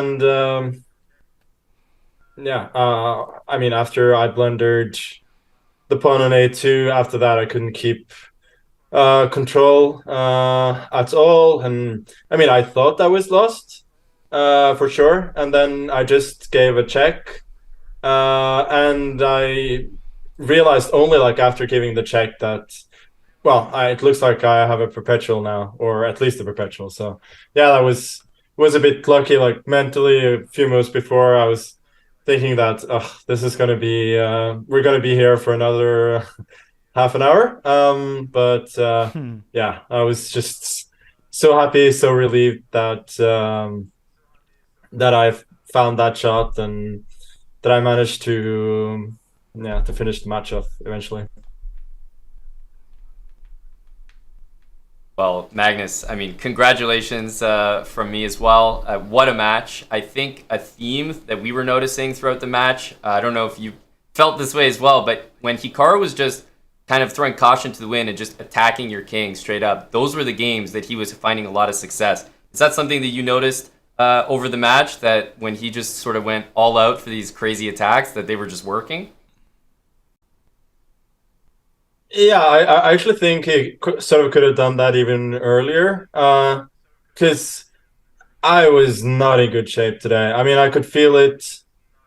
I could feel it at the start. I could feel it before the start, really the whole day, that I was not going to be anywhere near the level that I was against Wesley. And I did feel very lucky that he wasn't really trying harder to punish me at the start, and when he eventually started to win games, then I was just thinking that this is. I mean, I didn't think that I was in any kind of shape to withstand the pressure, and we went into the break in the 3-1. He just I think then he just won that Berlin ending where I was much better. Then he found some very good resources to stay afloat, and somehow I managed to lose instead of draw towards the end. In general, I would say that I was not keeping my head calm whatsoever in scrambles, which was also a problem. I don't think he was great in scrambles either today, but that's usually a good indication of whether your brain is working. And mine would just shut off during scrambles, while, for instance, against Wesley, I would still sort of be thinking and coming up with decent moves. Magnus, hearkening back to the moment after you got off to the 4.5 half start in the 3+1, you were down by 3 going into the break. What specific adjustments did you make during the break? Because it seemed like your play looked a little bit different. It seemed like you made some adjustments in order to tie the match going into the bullet. What did you tell yourself, and how did you set yourself up mentally to make that comeback in the 3+1 segment? Yeah, I mean, I started to check the games a bit that I'd lost, and then I thought, yeah, that's in the past. That's fine. Also, I thought that, my mind was heating, so I should change to something a little bit lighter. I had a banana, and also I think not a carrot this time, actually. But I just thought that even though, I mean, I was losing games, he was just completely crushing me at that point. I did feel that, I mean, from last year and from the Bullet Championship this year, that I know that I could come back from reasonable deficits. So I knew that it was all about whether my brain could start working. If my brain could start working at some point, I knew I would have some kind of chance. I mean,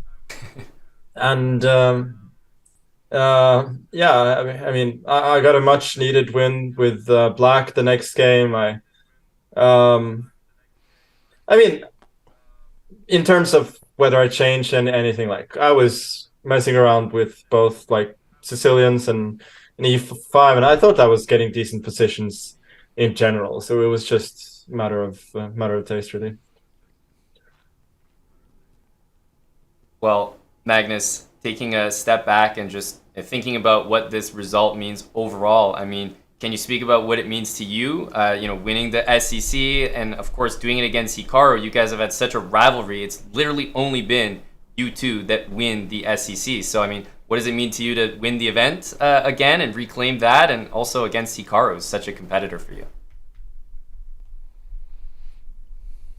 So, I mean, my goal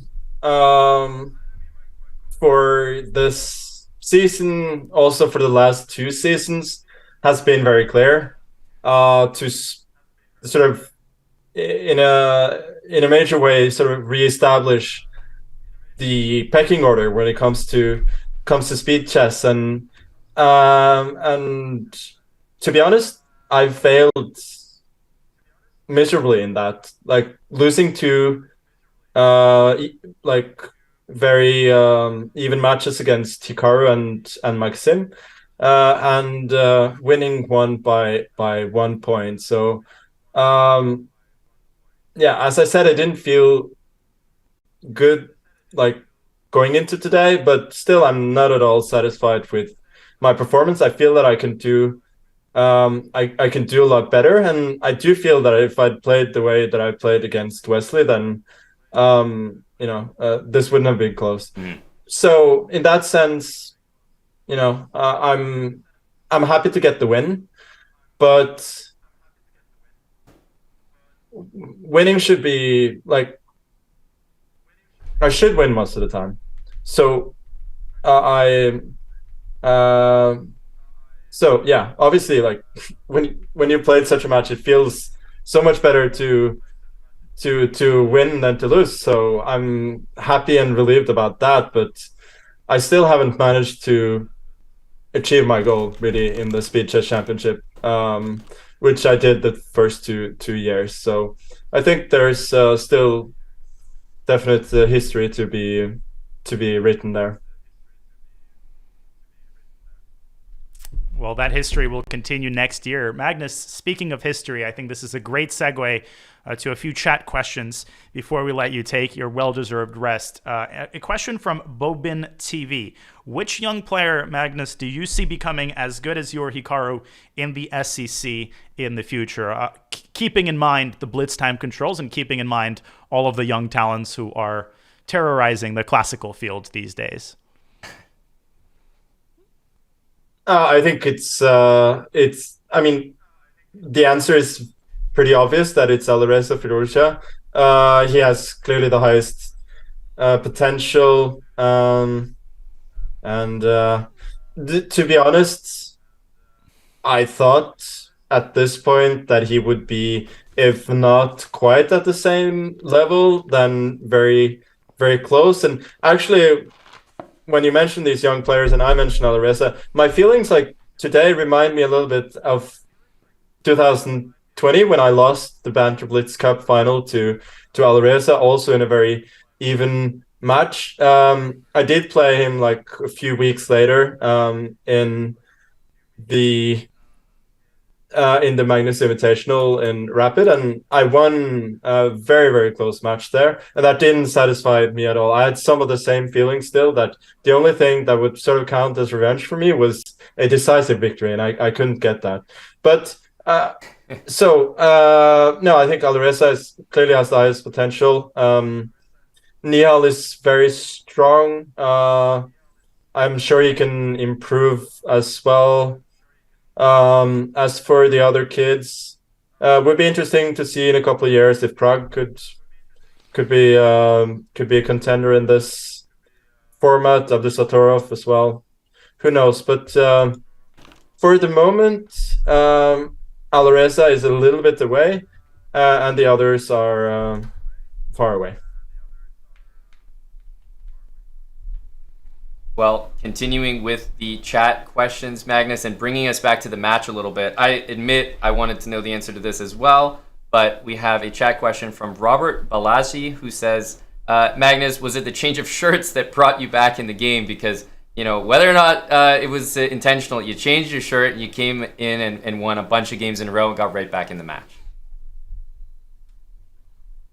Yeah, I mean, I guess it helped that it cooled me down a little bit, just wearing something lighter, as I spoke about earlier. And I guess I made +4 with this shirt and -3 with the other. So the result sort of speaks for itself. Well, Magnus, final question before we let you go. Any overall reflections from this year's SCC, and how much are you looking forward to next year's edition? Can we sign you up preemptively? Yeah, I can just repeat what I said earlier, that you know, I'm happy to win. It's better to win than to lose, but I'm not satisfied. So I'm gonna be back and hoping to establish the dominance that I think I can. Well, Magnus, we always appreciate your insight. We appreciate the effort, and we definitely appreciated this incredible match. Congratulations on the Speed Chess Championship, and we can't wait to see what you will bring to the table next year. Congrats, Magnus. Thank you, guys. Always appreciate you as well. Thank you very much. That was Magnus Carlsen. Another victory. Amon, another feather in his cap. He has had a chip on his shoulder for what seems like the last year. Online, over the board. He's got a lot of gas left in the tank, doesn't he? He really does, but I mean, just thinking about what we just witnessed, it was down to the actual wire match between simply two of the greatest players, Danya. So as a fan, I know I'm up here in the commentary booth, but I just like to think I have the best seat in the house because that was pure entertainment. We certainly do, and obviously it takes two to tango. It takes two to produce a match of this level, and unfortunately for Hikaru fans, he was not quite able to come back, but he played an epic match. We will have Hikaru for an interview in just a couple of minutes. Send over your chat questions.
Well, we are back with Grandmaster Hikaru Nakamura.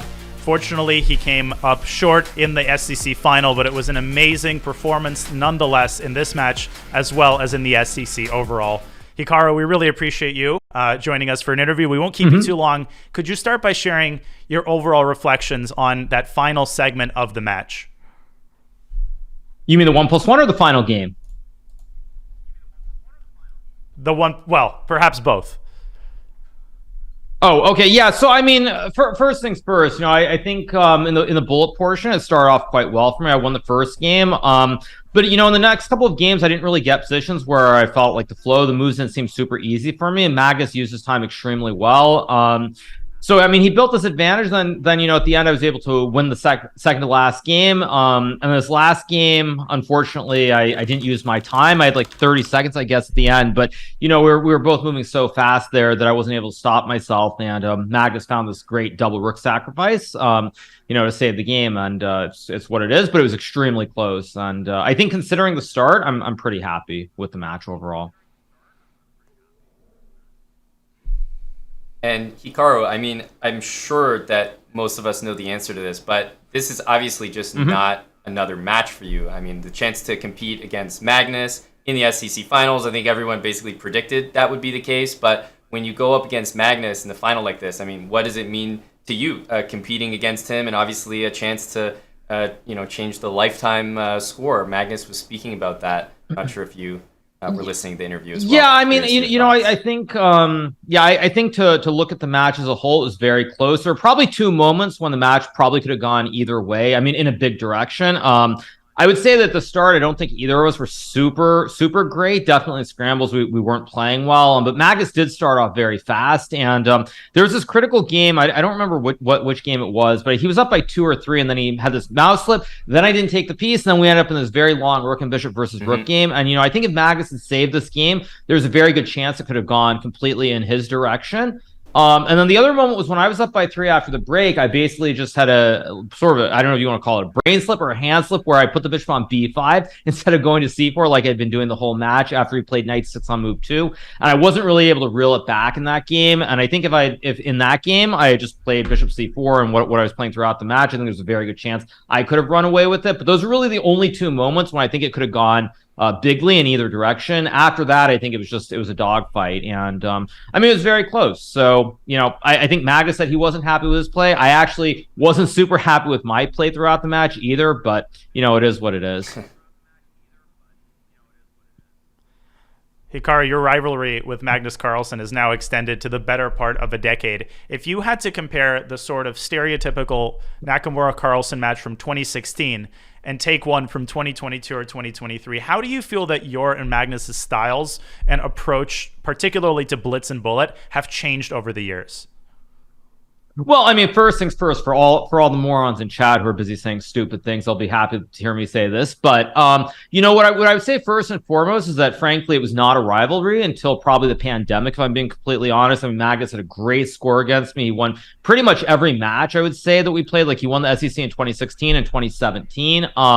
So, Magnus just had a great score against me. So I think saying it's a rivalry is a little bit sort of questionable, because it was very, very one-sided. But certainly since the pandemic began, I've done a lot better overall against him. And so I think it's fair to say that now it is pretty close to a rivalry, because it's like, even today, if you were to take this match after the first few games and go back 5 years, I would have completely folded and lost this match, and it would have been a complete disaster. So I'm really happy with the way that I played against Magnus. Obviously today, he was just simply a little bit better at the critical moments, but I had my chances. And I think when you're playing against, whether you want to call Magnus the greatest or second greatest, all that whole debate, he is one of the 2 best players of all time. And the fact that I'm able to compete with him, I'm very happy. Yeah, well, Hikaru, obviously this match didn't go the way you wanted, but I guess I was just going to ask you if you had any final thoughts about the match overall, or anything else you wanted to say here, because appreciate you coming on for an interview. Yeah, I mean, there are a couple things. I mean, the first thing that I would say is, there are all these people who think they seem to realize that times don't change, people don't change. And, if this had been a match maybe 5-6 years ago, I'd probably be very, very upset right now, honestly. But the fact that it was so close, all things considered, I'm very happy. I guess my only regret is I wish I could have flipped the Bullet Chess Championship in this event. I would have preferred to have lost that and won the SEC rather than the other way around. But nonetheless, I'm just very happy that I'm competitive with Magnus overall. And it's been a lot of fun playing the SEC. I mean, I guess the only thing that I find a little bit disheartening or disappointing is it feels like he's the only other player where it's really, really close. It seems like whenever he or I play other players in the SEC, it turns into these very ugly one-sided matches. So that's the only thing perhaps I wish some other players would come up and be in the matches.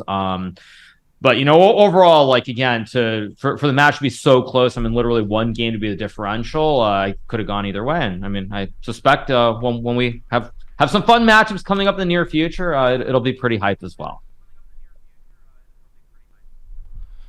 Well, Hikaru, I think I speak for all of us when I say that you gave us 3 hours of unforgettable entertainment, and obviously a new page and a new chapter is still remaining to be written in your affair against Magnus Carlsen. We look forward to that new chapter, and we really, really appreciate you coming on to share your thoughts. No problem, you guys. Have a good one. Thanks. Hikaru. Have a good rest of your stream. And that was Hikaru Nakamura. That is all she wrote, Aman. He loses by a point. Last year, he won by a point. And I think I can echo Hikaru's words when I say that these two players are the only ones who are able to put together a match against the other. No one else came even close against either Hikaru or Magnus. Is it a surprise that we had a 1-point match? Yeah, I think, it's always refreshing to hear both of these players just pure, raw, honest thoughts. I thought both interviews were really interesting to hear their perspectives, and probably the most interesting thing is what Hikaru said at the end, just calling it like it is. This match is always close, no matter which direction it swings in. It's always close, but you don't get that sense of intrigue and competitiveness necessarily with all the other players. So, what can you say? It's like problems for being that good at the game, Dania.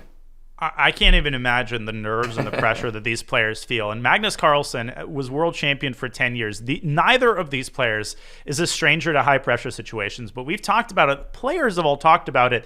In the SEC and in these prestigious online events, it's a different kind of pressure. Feeling that there are 150,000 souls watching your every move, that produces an incredible amount of heat on the players. And the way that they handle this, as we look now at the final bracket, very sad, Amon. Unfortunately, all of the names have been filled out, and that means the SEC has come to a close. But man, oh man, was it an epic journey to the top for both of these players and an epic journey to the throne for Magnus Carlsen. Yeah, barring a last-second Hikaru Rook A2 check and checkmate combination to send us into tiebreaks, it couldn't have gotten any better than this. What a fitting way to end the SEC. Your champion is Grandmaster Magnus Carlsen, and you got the final that I think everyone was hoping for. And I think you said it best just at the end there, Dania. There are future chapters to be written in this storied rivalry, and I think we are fair to call it a rivalry, yes. Especially now between these two, as just a point has decided things between them, and they're just the greatest competitors for a reason. A book will be written on Magnus's matches against Hikaru Nakamura. A book can already be written about the back and forth that we have seen every time that they play, whether it's in the Bullet Chess Championship, in Fisher Random, any variant, choose a time control. It doesn't matter. Hikaru and Magnus always produce the kind of incredible, entertaining chess that has made chess a spectator sport beyond a shadow of doubt. We saw that today. Not only is it a spectator sport, but it's a sport that can now support its top earners. As we take a look at the prize distribution from the Speed Chess Championship, almost 50,000 for Magnus. Remember, this is a composite of the matches that he won, as well as the points that he has garnered. So all of those blowout victories was not lost on the bankers. Hikaru with 30,000, a pretty handsome prize as well. That's a nice car. And we see the other prizes there. Everybody gets something, but Magnus Carlsen picks up the big pot. Indeed, and I think the most exciting thing for the Speed Chess Championship is, I liked it. You put Magnus on the spot and said, "Hey, will we see you, in the SEC again?" I think the most exciting thing to hear from Magnus himself was that, say what you want, but the guy is not satisfied. He thinks and knows that he can do better. So, until he's scoring against Hikaru Nakamura, which seems unthinkable, until he's scoring like he did against Wesley, against Hikaru, it seems like he can't be satiated. So, from that point of view, it seems like we may write quite a few chapters of this Hikaru and Magnus match in the future, and that is good news for the SEC. It is indeed. You see this in all the greatest athletes in the world. It doesn't matter if they've just won Wimbledon, the FIFA World Cup, the NBA Championship. The first thing they do is ask, where did I go wrong? How could I have been better? How do I be better next time? Right? It's not about celebrating the victory. They drive themselves to perfection for their entire chess career, and that is how they come the closest of anybody to attaining that perfection. Well, this match was perfection, and if you're already experiencing withdrawal, I wanted to remind you that the chess calendar never sleeps, and it will awaken once again this weekend when we head back to school with the 2023 Collegiate Chess League fall season. We return with Team Blitz matches every Saturday featuring the top talent in American college chess, and it all kicks off tomorrow. Tomorrow's Saturday, September the 23rd. Of course, there's also Bullet Brawl. There is plenty of action. Tune in wherever you watch chess.com streams and use !CCL, that's !CCL in the chat for everything you need to know about the season. Well, we know everything we need to know about the SCC. Aman, for the final time today, I will hand the mic back to you for your overall thoughts on today's match and yet another epic season of the Speed Chess Championship. It is. I think the SCC never disappoints. And despite having an inkling or maybe having a preference for some of the fans out there, they're thinking, I just want to see Magnus and Hikaru play in the final. It was never a guarantee that they would be there, but they're both on form, both completely deserving to be in the final. And they didn't just get to the final and face off against each other. They gave the fans literally exactly what they were chomping at the bit for: a lead from both players, momentum swings, attacks like crazy. Hikaru was going after Magnus's king today. Some really exciting chess, tons of brilliancies, and literally down to the final game. Danya, I mean, not only could I not think of a better match to commentate in the final, but not a better partner either. So happy to have the call with you, Danya. Well, I'm very touched, Aman, and likewise, it takes an entire village. And first and foremost, I'd like to thank you for your wit and your insight and just being such an easy partner to work with. Next, I'd like to thank everybody in the chat. We had over 125,000 of you. And the great thing about the SCC, everybody comes out with a smile on their face, whether you're a Hikaru fan, a Magnus fan, or whether you were hoping for an outstanding performance by someone else in the field. We all have to come together for a second and agree that there was no better way to spend the previous 3 hours. Our production team worked so hard behind the scenes. Our producer, Hala, for an incredible job yet again, and everybody else on our chess.com team for being responsible for these amazing broadcasts and making our jobs easy. Folks, the CCL returns this weekend. The SCC returns next year. And a big, big thank you once again from Grandmaster Daniel Naroditsky and Grandmaster Roman Hambleton. You were watching the Speed Chess Championship presented by Coinbase. So long. Bye, guys. Bishop F4 itself was so bad. Bishop blunder, A6. rook E7. Oh my goodness. He drops a minor piece, and Magnus strikes first after that initial draw. Wait a minute, rook G8 check. Rook G8 check. What a move. Wow. Oh, rook takes F3 though. Oh, and rook takes G3, blundered his queen. Magnus blundered his queen. He can't cover with the knight, and Hikaru wins. Unbelievable. This game went up in flames. Oh my gosh. There's a queen sack on G3 and F2 leads to mate. And he's done it. Oh my goodness, that is beautiful. Wow. Just wow. Oh no. Oh no. Oh no. Oh no. There's only one move in that position and nobody could use it. No. I can't believe it. Magnus is like, how did this just happen? If the king was on D4, different story. Why did he let it out? He's got his king. Tap 6 and Magnus is going to win. He's lost. He has lost a critical game, allowing Magnus to tie the match up to E4 potentially. And Magnus does a he mouse slipped. What was that? What are you doing? You've got 15 seconds. Hikaru doing everything he can to open up White's king, but I think Magnus has enough here. Just like that, Magnus flips the script. Oh my goodness, rook takes B6. Rook A2. He missed it. Oh my gosh, Aman. Hikaru had forced mate, and it's a draw by agreement. These guys are just two titans, two champions going at one another.